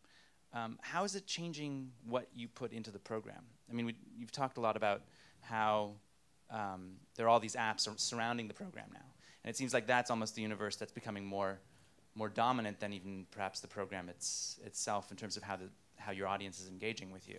And how is it changing how you tell your story? Sure. Well, it happened that the 3 projects I presented were all digital projects, but I think the big change is in the olden days, which wasn't, I guess, that long ago, we would produce the TV show, and then we would hand it to our, what we called ancillary departments, so that says something, right? Our outreach department, our web department, our promotion department, and say, here you go. Go for it. And they would then have to design whatever ways they wanted to extend the educational impact with what was pretty much a fait accompli. They were stuck with whatever we already did. And I would say that what we do now is that everyone comes to the table at the very beginning. And even though we might be on very different timetables, we're always really trying to think about whatever we can produce, how is it going to go on different platforms, and how really can we enhance its life after the broadcast? A question from Twitter. Why are parents left out of the conversation if they don't understand STEM and see it as an opportunity for kids? They can't support it. Thoughts? We really encourage parents to be involved and have a lot of supplemental materials. And of course, there are amazing community resources at museums and other places where parents can really engage with their children to get that STEM engagement. Well, I would just say there's also so much noise out there, and even helping parents know which shows are the best for their kid at their age, and I think that there's just a lot of noise, and I think, again, parent education and supporting schools and providing parents with the best ideas and the ways that they can extend learning is really interesting. A lot of times in the past, we've talked about parent engagement, about parents coming to after school nights or coming to the school or helping in the classroom or whatever, and we have so many new opportunities of getting learning out into the home through technology, through media, through other means. So I think that I think they are a huge part of the equation and something that we need to leverage. And I think engaging parents too in citizen science can really be helpful. We find in Mars student imaging that we have to put the parents on the side and say, no, you can't do this. This is for the kids. And so there's a hunger out there because we're all creative and all want to be part of science. So. You talked a little bit about the divisions getting deeper, and we've seen some research recently that shows that when you give kids whether it's an iPad or whatever, but when you give kids technology, but they have no idea what to do with it, in some ways the divisions get even deeper because they spend more time on Facebook. You know what I mean? Like if you equip a kid with a computer, but they don't know what websites to go to, and they're not sort of mentored in the way that somebody who has a parent who says, look at what NASA's doing, this is really cool, and is right there kind of standing over them, making sure that they're doing it. Do you worry that in some ways technology, even providing kids with technology, fuels that gap because, you see that sort of diversion of what you do with the technology? No. I think it's a scary argument actually, because I think how I've heard people position that is there was a research study and it showed that students who didn't have the empowered use, the third part of this digital learning gap, if they didn't have people kind of engaging them with deeper learning experiences or ways of using the technology, then they tended to engage in kind of, light communications and entertainment. So that shouldn't be like, oh, so don't give them the technology, right? So the opposite, it's more, we need to make sure that everybody has that ability, that they're growing up with that ability to leverage the technologies for their learning. The growing gap is an unhelpful and unhealthy thing for a national economy, national security, economic development, social justice, whatever you're happiest with. It's not good for any of those things. So we have to make sure that in our schools, we're engaging students in those things so that they so they understand that it's not just about kind of communications and entertainment. other questions out here? I think we have time for maybe one or two more if there are other questions for the panel. I think there's one right here in the center. I think we may have a myth that Google can find everything for us. And I wonder if you can comment on the value of curation in this huge flood of information from your different vantage points, because I'm sure you've shown things to us today that many people in this room have never seen and probably would not find on Google. Go ahead. So, great question. I think that we have to strike a balance. So for NASA, we are kind of the brick and mortar on the internet in the sense that people come to us and know that they can really rely on what they find there. But we also really try and put information out wherever people are. You are absolutely right in terms of search engines and finding the things that will help you engage in STEM. There's so much out there, so I'm a big fan of curation, but also a big fan of making sure that you're in as many places as possible to allow people to discover and then follow their own interest points too. Can I just add one last thing to that? And that is, I completely agree with you. It's interesting when you go to Google, you actually can, if you're searching for a bottle of wine, you can get much more information just in the search results than if you're searching for something in education. And it is because the data associated with these things has not been something that's economically helpful to Google or whatever. I can't speak for Google or any other search engine. But I think that there is a huge opportunity now to take the technologies and to begin to add the metadata associated with all of these amazing things we saw today and other things, so that people, when they search, they actually find it within the context of what they're looking for. We did a project at the Department of Ed called the Learning Registry, which was trying to get at this problem. And can we register? Can we start registering all of these opportunities, all of these media elements and things, so that when you search, they actually would come up in the context of education language, or within the context of that makes sense in an education environment. It's fascinating, like something like Wikipedia or even something like Yelp that depends on a community to say, like if you put something wrong in Wikipedia, they may not catch it immediately, but pretty quickly somebody will flag it and take it down. And you sort of need that, that expert panel to be looking all the time at the educational websites and say, this is a 4 out of 5 or something. That's where information literacy comes into play. Yes, exactly. And is there one last question here? If not, we will go. Do you mind if I quickly go comment ahead. on an earlier point that I really agree with you in terms of it's what students are doing with the technology that is a big focus that, I showed those students from Chicago and they had never had access to 3D design tools. You put that in the hands of students and you will be amazed at what they can do. And so we do have to focus on educational equity when we're talking about digital media. We are going to transition to the unconference portion, and after that, we're going to come back for the closing keynote speech from NOVA's senior executive producer, Paula Apsel. So let me turn it over to Rachel to explain how the unconference is going to work. I need a mic. I'll be right back. Okay, she's getting mic. She'll be right back. Talk amongst yourselves.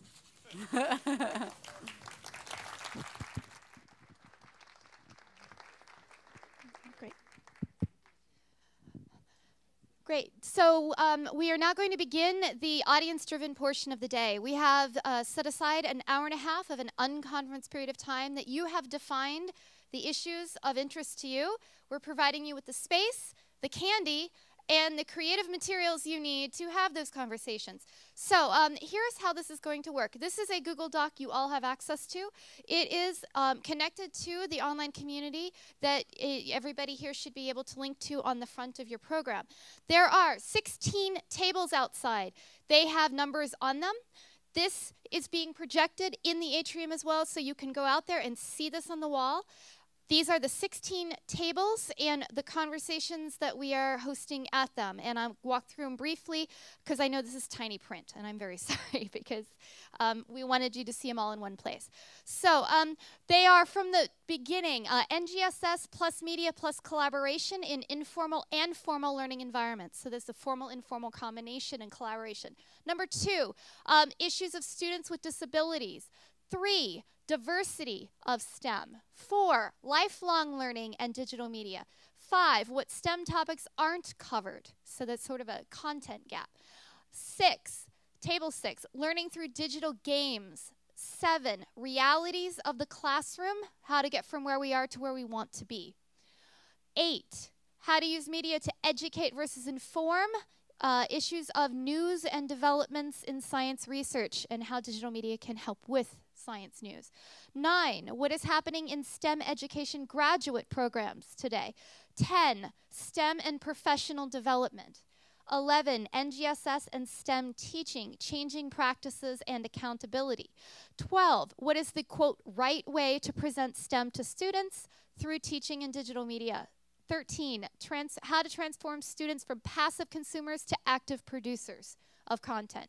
14, STEM digital media resource share-a-thon.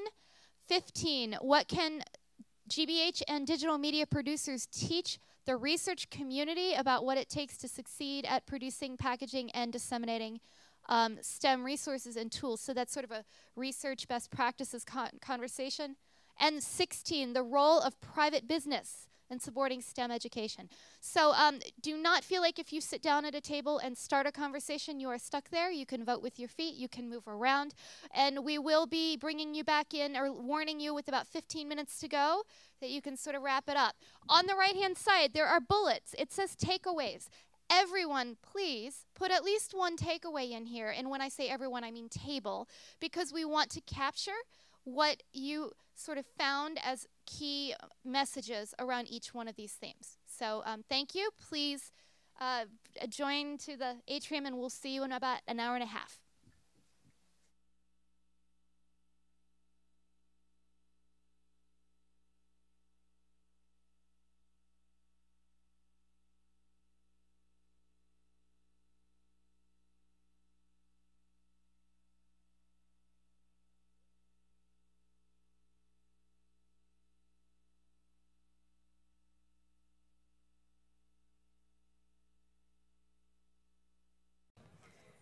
So I want to welcome you all back from the unconference portion.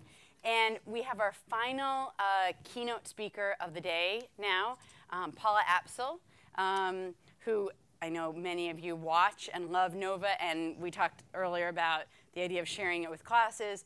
She is the director of the WGBH Science Unit and the senior executive producer of the PBS series Nova, which is now in its 42nd season. Paula Apsel has overseen the production of hundreds of science documentaries, including distinguished miniseries like The Fabric of the Cosmos with Brian Greene, who I unexpectedly ran into one day getting makeup in the green room. Making Stuff by the New York Times, former New York Times technology reporter David Pogue, now at Yahoo. Origins, Evolution. And in 2005, Apsel introduced a spin-off in Nova called Science Now, which is a critically acclaimed science magazine series. And today, Nova is the most watched primetime science series on American television.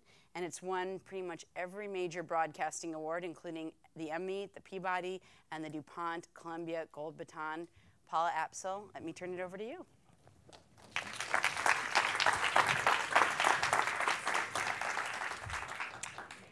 Okay, let me just set my stopwatch here because I could talk all day about Nova.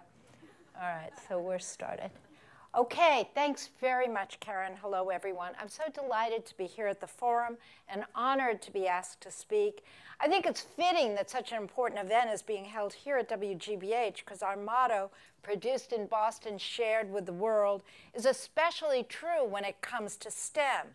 Every week, millions of people consume our science content through television, online, and in classrooms throughout the country. Underlying all of this is a strong belief that every person, no matter their age or background, can understand and appreciate science. I've spent a long career at WGBH trying to put this belief into action by telling the many marvelous stories of science and engineering. As Kara said, I run Nova, the PBS science documentary series, which has now been on the air for more than 40 years. And that's an eternity in television. It's longer than Seinfeld, Friends, and I Love Lucy, though General Hospital still has a few years on us. We make about 22 new shows a year, and Nova is the only documentary series on American television dedicated to telling the important stories of science week in and week out. So we're now in our 5th decade of bringing science into America's living rooms on a weekly basis. Science that ranges from astronomy to zoology. So let's start with a highlight reel that summarizes what Nova is all about and why we do what we do. The Soviet Union beat us into space by launching a satellite known as Sputnik. And that was a wake-up call that caused the United States to boost our investment in innovation, particularly in math and science. 50 years later, our generation's Sputnik moment is back. This is our moment. Liftoff. Apollo has arrived on board Atlantis. Freedom Tower is going to be state-of-the-art for many, many years to come. The biggest earthquakes are comparable to many, many thousands of nuclear bombs. It changes the paradigm in which we work with computers. That's the vision. It's not the genes you have, but how you use them that generates the great diversity of the animal kingdom. This is the hardest job I've ever been on in my life. They're a remarkable place and an opportunity to start a clean energy revolution.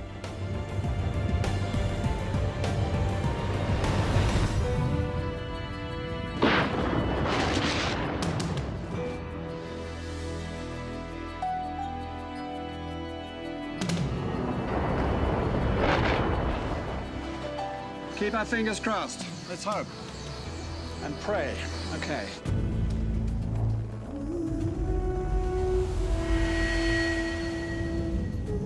All right, we are into high electrification in the anvil. Still getting a few precipitation particles through the instrument.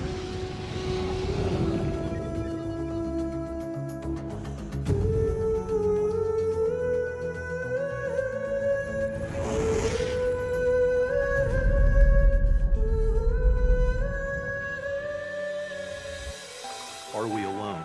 I think it's the grandest of all scientific questions. This will be the most exciting adventure we've ever undertaken on Mars. Coming up on the tree. We are in powered flight. Sky crane has started. Tango Delta nominal. UTIP is good. Touchdown confirmed. We're safe on Mars.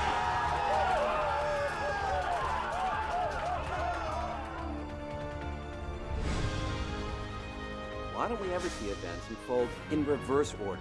According to the laws of physics, this can happen. If time isn't what we all think it is, then what is it? Did it have a beginning? Will it have an end? Where did it come from? Every bone that came out of the ground was something brand new to science. It was really amazing. We see the launching of the career that led to Homo sapiens. I became deeply interested in understanding who are you in this world? What is the nature of my experience?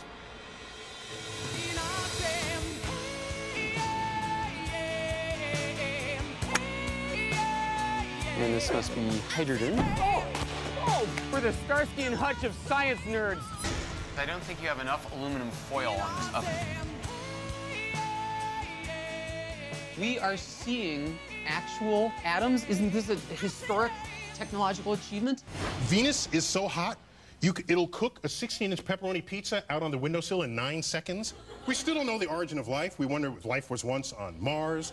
Isn't the trouble with your job the not knowing? That is not the trouble, that is the seduction.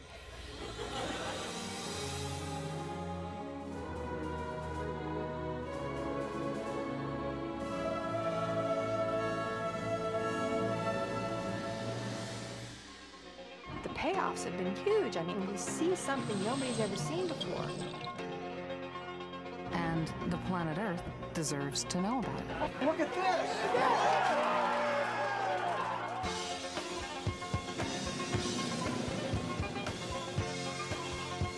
Let's get moving.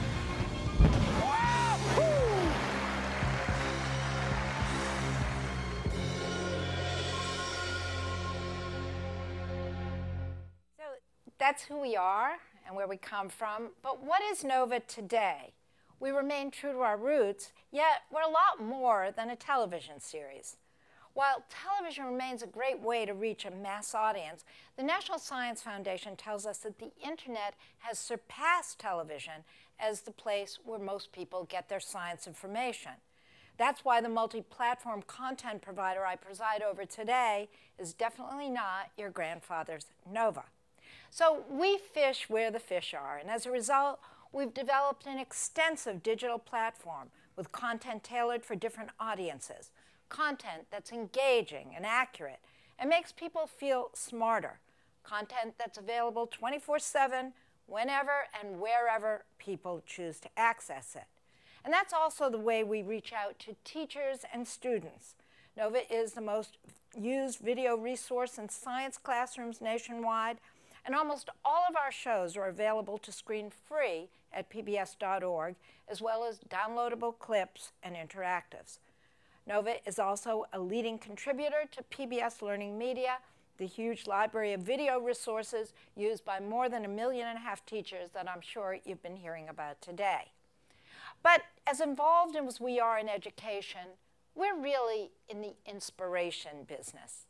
Our core mission is to inspire people, to turn them on to the pleasure of finding things out, as the late physicist Richard Feynman used to say. We want to help create a more science-friendly culture and an environment more conducive to STEM education, because it's hard to spark interest and engage the minds of young people if the general mood of society is apathetic toward science, or worse, skeptical of it. We've all seen plenty of the scary figures about science literacy in the American public, and here are a few that stand out for me. For more than 30 years, the percentage of Americans rejecting evolution in favor of creationism has hovered around 46%. Almost a quarter of Americans don't accept that climate change is happening. About half of us don't know how long it takes for planet Earth to orbit the sun. And 40% of us believe that humans and dinosaurs lived at the same time. Those are the people who spent too much time watching the Flintstones. At the same time, the list of critical problems confronting our society that hinge on science keeps growing, such as climate change, vaccination, and more. To have informed debates and come up with effective policies, Americans need to be more comfortable engaging with science. We also need a more fertile environment for science in order to keep generating a pipeline of discoveries and innovations. Economists may argue about exactly how many scientists and engineers our society needs to thrive, but there's one thing they actually agree on: science drives economic growth. Media can play a positive role in this process. Since the beginning, Nova has been supporting teachers and inspiring students to go into science and engineering. We take pride in that, but it's only part of our broader mission to reach the general public with a positive message about science. And to do that, we need to create programs that are a blend of education and entertainment, to give our viewers something smart and something fun at the same time. One viewer wrote in that Nova is living proof that turning your brain on at the end of the day is actually more rejuvenating than turning it off. So how do we make these shows so that they're both educational and entertaining? It's so simple in theory, it's almost embarrassing to say. You just have to tell a good story. So we're always looking for topics that have a natural storyline, a mystery to be solved, a mission to be accomplished, an obstacle to be overcome. Those are the ingredients of any good story, and a science story is no different. So here's an example from a show called Smartest Machine on Earth. For some time, we'd been searching for a way to cover artificial intelligence. Many years ago, when I was a Nova producer, I made a film called Mind Machines, and I'd been looking for a chance to revisit AI ever since. When we found out about a computer named Watson, I knew I'd found it. Watson was built with one mission in mind: to beat human contestants at Jeopardy. But could the IBM scientists achieve it? Here was a real-world challenge, a mission to be accomplished. The stage is set for a showdown the world will be watching. All eyes will be on one competitor, but he's not breaking a sweat. We're not talking nerves of steel, more like a rock-solid member of silicon. My name is Watson. For the first time in history, a computer will compete in the ultimate brain game. Here's Jeopardy! For the scientists who created Watson, the excitement and tension are palpable. It's going to be edge of your seat. It's going to be nerve-wracking. A 4-year odyssey comes down to this. What really is going to happen? And you just don't know. You don't know. There are more than reputations at stake. Some say a Watson victory could signal a new age, a revolution in artificial intelligence. It used to be the case that intelligence was chess, right? If you can play chess, that's intelligence. But taking on spoken language and ferocious wordplay means engaging by a whole new set of rules. It requires more than just memory to match wits with humans. Watson! Just understanding the question is a pretty big deal. How will Watson do it? Nova gets unique access to the making of Watson, shadowing the IBM team working around the clock, training and test driving Watson. What is mosquito? No. Holiday? No. Artificial sweetener? Come on now, no. We don't understand the question. I don't understand what. We don't understand the category. That was one of the tensest days I've ever had. You fall flat on your face. Did I expect to get fired? No, but maybe. We came back, and the game was neck and neck. Wordsworth said they soar, but never roam. Watson? What is skylark? That is correct. Is Watson ready to face the game's all-time champions? This is too daunting a task for a computer. I think we've gone from impressed to blown away. When man takes on machine, who will win? Watson! What is creed? Yes. Nova takes you inside the world of artificial intelligence and the quest to build a computer like none before it. Good luck, Watson. Smartest machine on Earth, on Nova. So finding ways to tell compelling stories is crucial, but television is at heart a visual medium, and when we talk to viewers, they tell us that they want to see beautiful pictures and a perspective they can't get anywhere else. So for Nova, right up there with story is the importance of high-quality visuals. And the amazing new tools of scientific visualization and computer graphics are giving us new opportunities all the time. A good illustration of that is our mini-series, The Fabric of the Cosmos, hosted by physicist Brian Greene. These shows dealt with some of the most abstract ideas that you can find in science: space, time, quantum mechanics, and the multiverse. You can't take a camera and film these things. And no one wants to watch sage philosophers expounding on the nature of reality. Visual metaphor was the hallmark of the series, using graphics to show viewers things that are literally out of this world, but bringing them down to earth by grounding them in reality. This process was extremely complicated to execute. Before shooting, each scene was planned out in hand-drawn storyboards. Then the editor, producer, and animator worked together to create animatics to plan out what we needed to shoot in the studio. Finally, it involved shooting each shot over and over again with small variations in a green screen studio with Brian and actors. Eventually, all these different layers are matched precisely and married together. Eventually, the green screen is replaced with a virtual environment and multiple special effects are added. We estimate that it took about 300 to 400 animator man-hours to create this finished scene of the Quantum Club.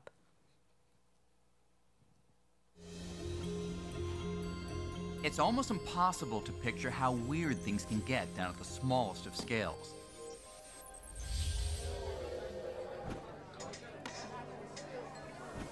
But what if you could visit a place like this, where the quantum laws were obvious, where people and objects behaved like tiny atoms and particles? You'd be in for quite a show. Here, objects do things that seem crazy. I mean, in the quantum world, there's a sense in which things don't like to be tied down to just one location, or to follow just one path. It's almost as if things were in more than one place at a time.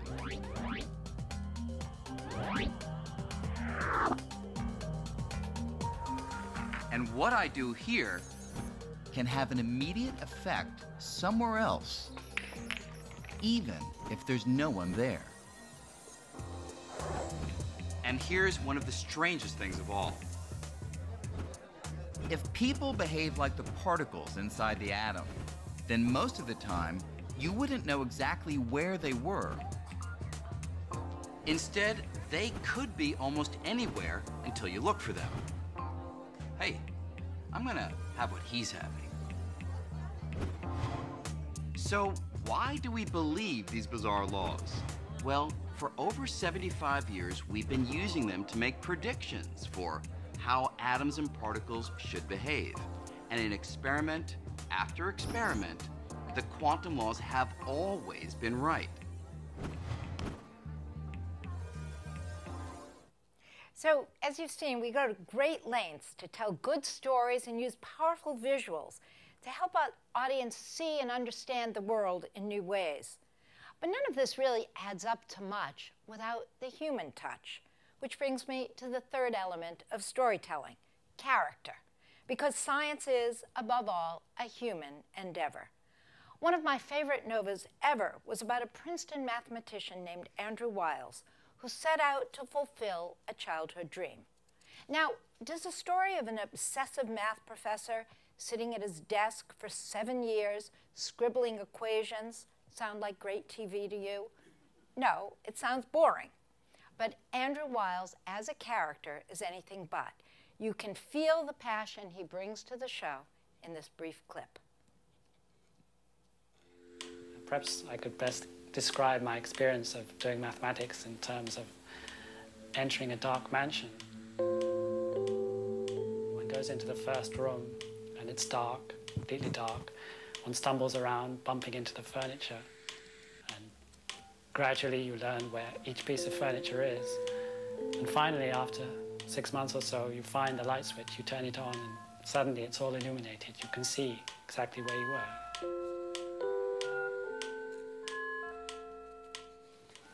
At the beginning of September, I was sitting here at this desk when suddenly, totally unexpectedly, I had this incredible revelation. It was the most important moment of my working life.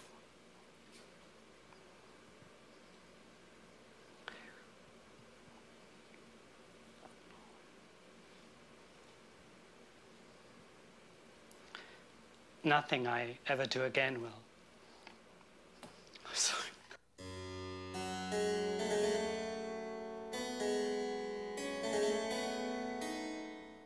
So story, visuals, and character.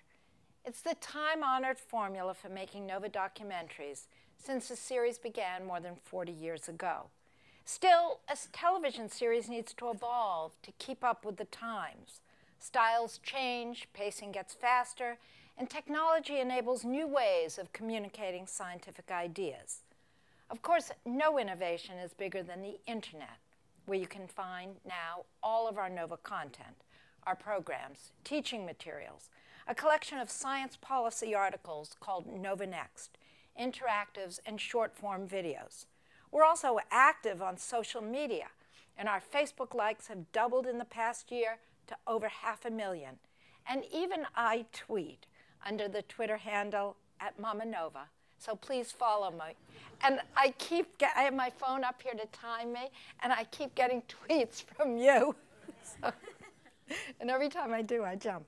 So we've recently started to produce a web-only series called Gross Science, which features a number of revolting stories from the natural world, put together by producer and host Anna Rothschild. Here's one that's been viewed 500,000 times on YouTube about a tongue-eating fish parasite.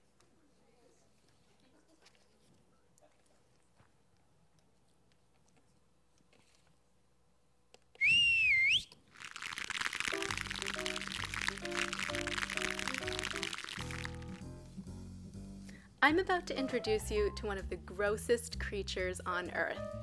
It's the tongue-eating isopod, Cymathoa exigua. Isopods are crustaceans like lobsters and crabs. This particular isopod happens to live in the ocean and is a parasite. It's a sort of marine louse, only it's way creepier. Hey. Anyway, the first crazy thing to know about these guys is that they're what's called protandric hermaphrodites. That means that when they're adults, the males can become females. These isopods infest fish, so what happens is that a number of juveniles enter through the fish's gills and all mature into males. Then, one of the isopods will become a female, and that's when things get really freaky. The female will crawl into the fish's mouth and attach herself to the base of the fish's tongue using her back legs. Then she'll suck blood from the tongue until it withers and dies. This procedure is quite unpleasant for the fish, but it doesn't kill it.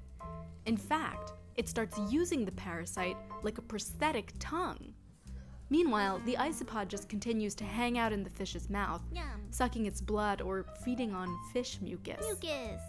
We don't know a ton about the parasite's life cycle, but based on other mouth-infesting isopods, and yes, there are others, the female may even mate while in the fish's mouth, with male isopods living in the fish's gill chamber. I know this doesn't sound real, so here's a photograph of a mouth-infesting isopod to prove it.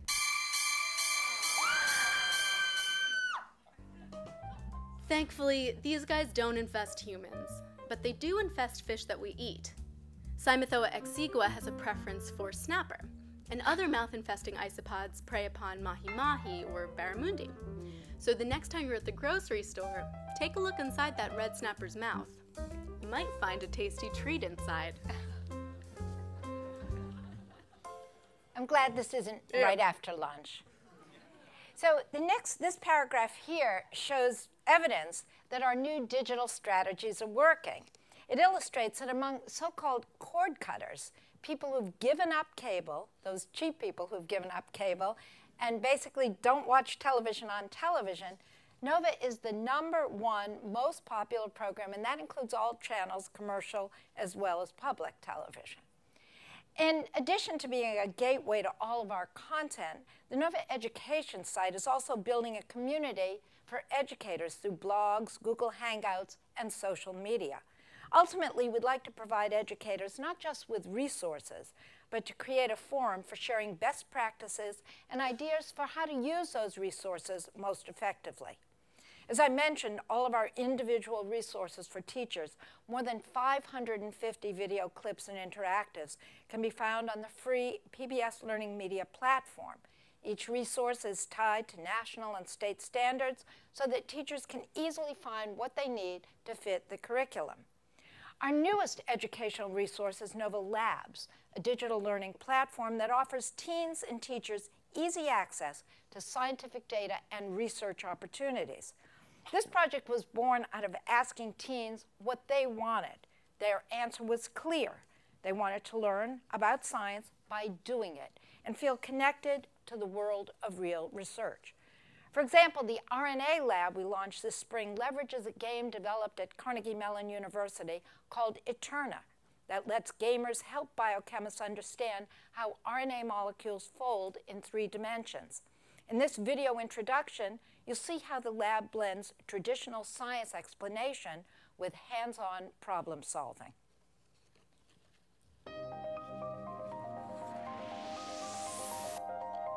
A tiny molecule packed with a 4 billion-year-old code may hold the answers to some of biology's biggest questions.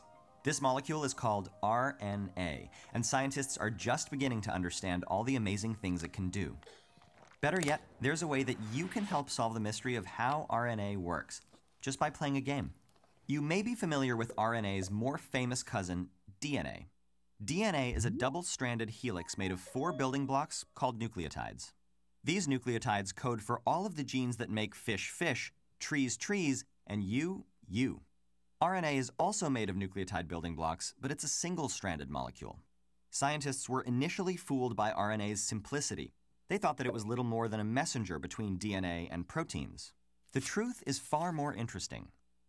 RNAs are versatile cellular machines that can do what both DNA and proteins do, and more. They can switch genes on and off, defend cells against attackers, alter other biomolecules, and store genetic information. Every year, new RNAs are discovered, and the list of their Swiss Army knife-like skills expands. RNAs function by folding up into shapes. Some shapes bind to DNA, some cut up RNAs, and still others bond pieces of protein together. In each case, an RNA's shape determines its function in a cell. If we could predict exactly what shape any RNA sequence will fold into, we could harness RNA's power. For example, we might design an RNA that turns off cancer-causing genes. Scientists have tried to use computers to solve this problem, but they haven't had much luck due to the sheer number of possible combinations. And that's where you come in. You can do something that computers cannot: find the patterns that rule RNA design. To take advantage of these distinctly human skills, computer scientists and biochemists teamed up to create a game called Eterna that allows anyone, not just experts, to find these patterns. The challenge of the game is to design RNAs that fold into specific shapes. The creators are counting on gamers, Sudoku solvers, artists, and other creative individuals like you to bring fresh perspectives and skills needed to crack the RNA code. You'll start off in Nova's RNA lab, playing as a molecular engineer who must solve RNA puzzles to complete a series of challenges. Once you learn the basics there, you can join Eterna, where you'll encounter even more challenging puzzles. If you prove yourself to be an expert player by earning 10,000 points, you can join a community of elite RNA engineers who craft real molecules designed to help solve RNA's many mysteries. Each month, thousands of these designs are synthesized and analyzed in a lab in California. If your design is chosen, you'll receive a score and data that will tell you how well your RNA performed. Solving the problem of RNA folding can change the world.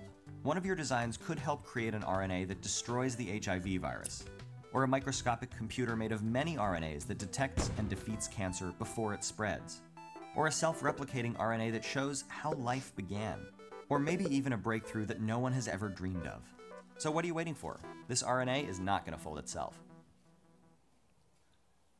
So I'd like to encourage all of you to play the cybersecurity game that we launched this week. And please let us know if any of you want to join our Labs Teachers Advisory Group. We'd love your help in tackling this new, exciting, and complex world of citizen science and online gaming. So, as you see, science education is in Nova's DNA. We're fully aware that media will never take the place of a classroom teacher, nor should it. But it does have an important role to play in creating a more fertile environment for science and helping everyone understand its relevance to our lives. Hopefully, we at WGBH will keep on playing this role for many years to come, one story at a time. And now I see I have a couple of minutes left, so if it's okay with Rachel, happy to answer any questions. If you'd like to sit down up front there with Kara, we'll moderate. We'll have a Okay, sure. So are there questions out here? I've got a couple for you, Paula, but sure, let me start with one, which is, do you feel like you've seen a difference when you look at TV versus web in the ability to keep people's attention? Obviously, I would think TV is something people watch for many more minutes, and that the adjustment to, okay, this is going to be something educational for the web is a sort of mind shift for you guys. Well, one of the ways that we measure our success on the web is looking at how many minutes people spend per page. And I have to say that that the amount of time that people spend on our pages is pretty long in comparison with many other websites. But I also have to say that they're completely different audiences. It's, we thought at first, we have these web markers that we put on our shows, and we thought that there would be a smooth transfer of people from our shows because they want to learn more, and we encourage them to learn more. And of course, when we did the Google Analytics and we did a little bit of research on it, we found out that there's about 3% of people go to our website from our shows.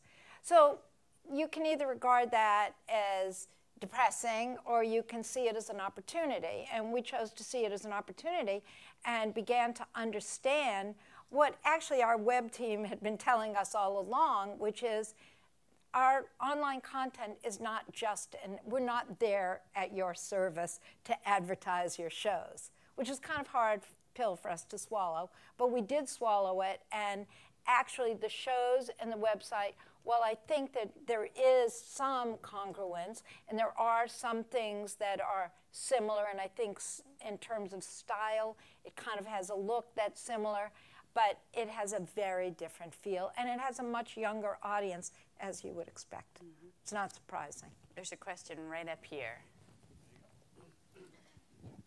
Paula, I have a very nerdy question. You may or may not be able to answer it, and it has to do with the fact that you can now watch the shows online. Mm-hmm. And you talk about three ingredients: story, character, visuals. And I was wondering, now that people watch it online and you have data on how long they watch, whether you can actually follow how people watch individual different types of shows, and at what point, if they don't follow the entire show, they might fall off. Not that we know why they do that, but have you had a chance to use the fact that we now have learning analytics, so to say, when people are online, to actually study the degree to which these ingredients make for the show? Actually, my team is here, so do any of you, I don't have the answer to that question, Martin. You should come and research it. That would really sounds like a good project.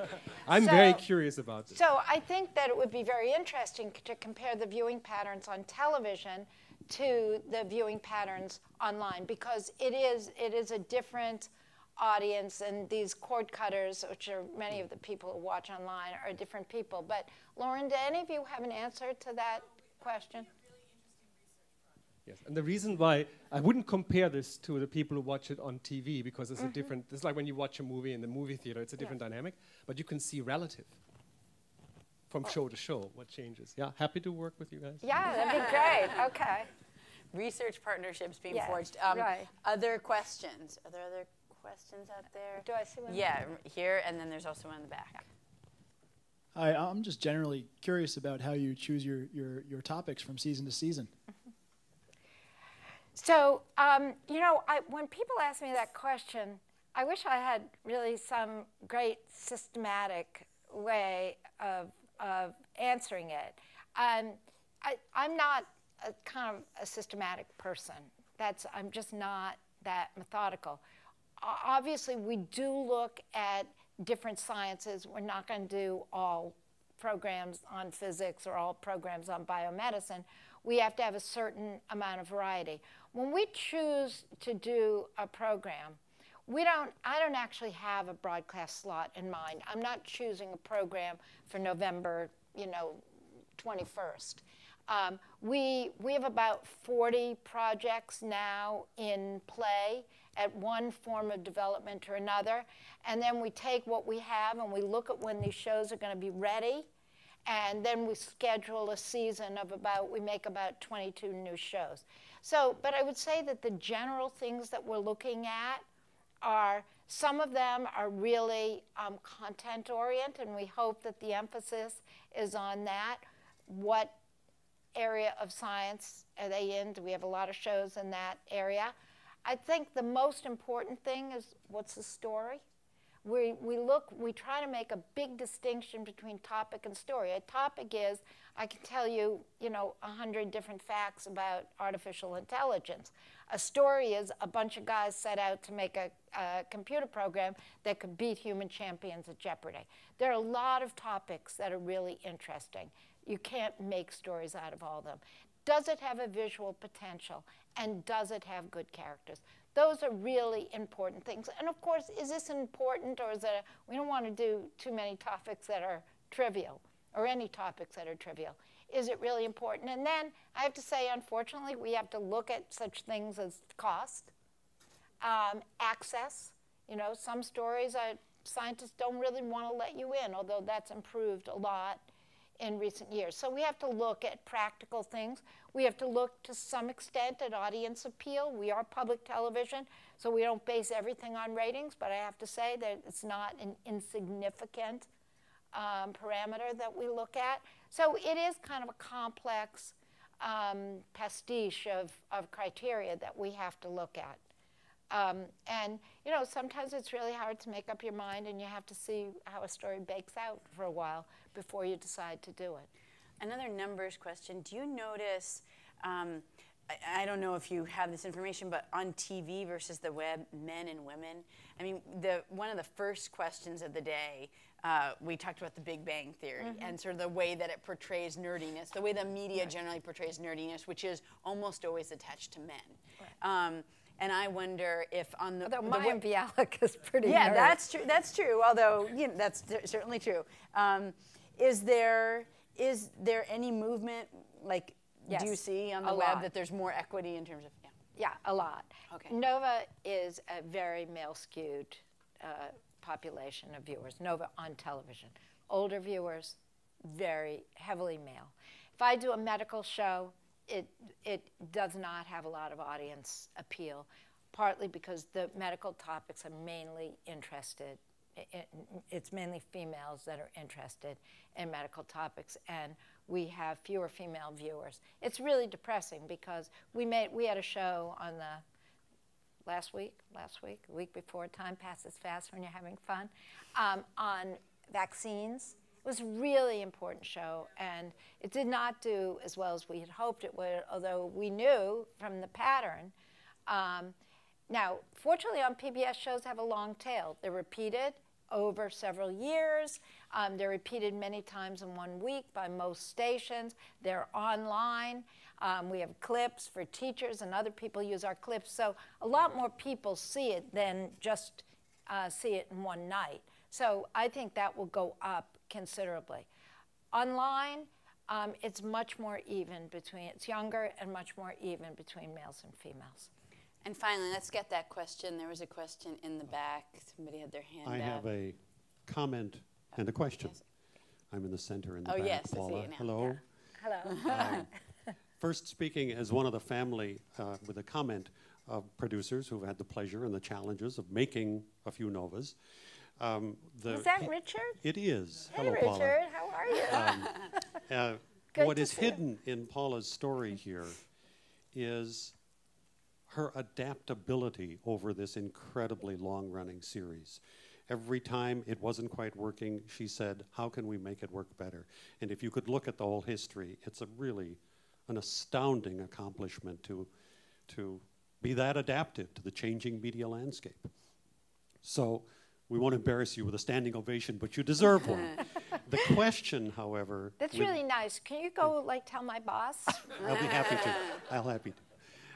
But the question with this impressive array of accomplishment and audience and impact, why are we not attracting more corporate underwriting to such a great show when there's such a great need for science in the pipeline? Well, that's a $64,000 question, or more accurately, a $6.4 million question. Honestly, Nova used to have, to fill our pod, we used to be standing room only. We had many more corporations kind of knocking at the door. And now, honestly, they are few and far between. Boeing is now our corporate underwriter. We're also supported by David Koch, Fund for Science, and many other foundations, of course, PBS and CPB, and individuals. It is a very depressing scene. I think that with what happened in the 90s was, I'm not an expert in economics, but there were a lot of leveraged buyouts, and companies became very, very conscious of the bottom line. So the money that they used to spend on corporate good citizenship and philanthropy, they had to tailor more toward philanthropic efforts, but that would serve their own promotional ends. So, for example, a finance company, they might still give money for, say, school programs, but those school programs would likely be in finance. So I just think that the enormous corporate philanthropy that you found in the 80s and 70s, 80s, and 90s that really gave public broadcasting its start. And still, there is a lot of corporate sponsorship, just not as much as there was before and not enough. It is corporate behavior more. It might be other things like, are they reaching the right audience? We're expensive, there's no question about it. We're much more expensive than advertising, buying ads on cable television. We don't necessarily reach a demographic that the corporations are interested in. So I think that there are a lot of reasons, and it is, you know, it's not a happy picture. We're glad that we still do get some corporate support, and we hope that we can find some formula for making our viewers understand, helping corporations to understand that public television actually has an audience that is many, many, many times larger than commercial cable. I think for some reason people believe, say compared with Nova, that the Discovery Channel and National Geographic, that their science shows, and they sure don't have many, reach a larger audience than Nova does. But that's not the case. We have an audience of almost 5 million viewers a week. 52 million people see Nova each year, and that doesn't even begin to count our web audience. So I think there is a real misperception among the people who do the buying that somehow PBS is not reaching the same audiences that you find on commercial cable. And we have to figure out how to tell our story better. The last time I talked to David Pogue, who has hosted Nova Science Now, I think several times, he said, "I want to do another one." You know, Yeah, I mean, does. I think I think there's a lot of interest, but as you say, it is a tricky time. I want to thank Paula Apsel so much for this conversation.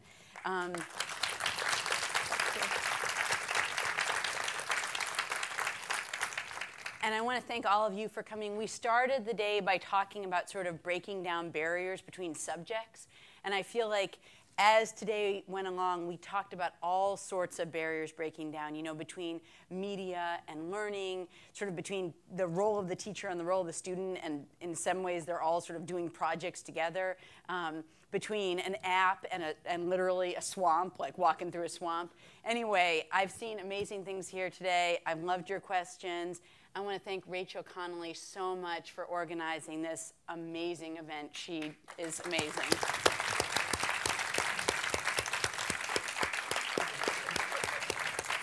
And Rachel, is there any housekeeping I should say, or just, yes? Parking validation at the security desk on the way out. Once you get it validated, you have 15 minutes to get out. Thank you for coming. Thanks. Like the Hotel California.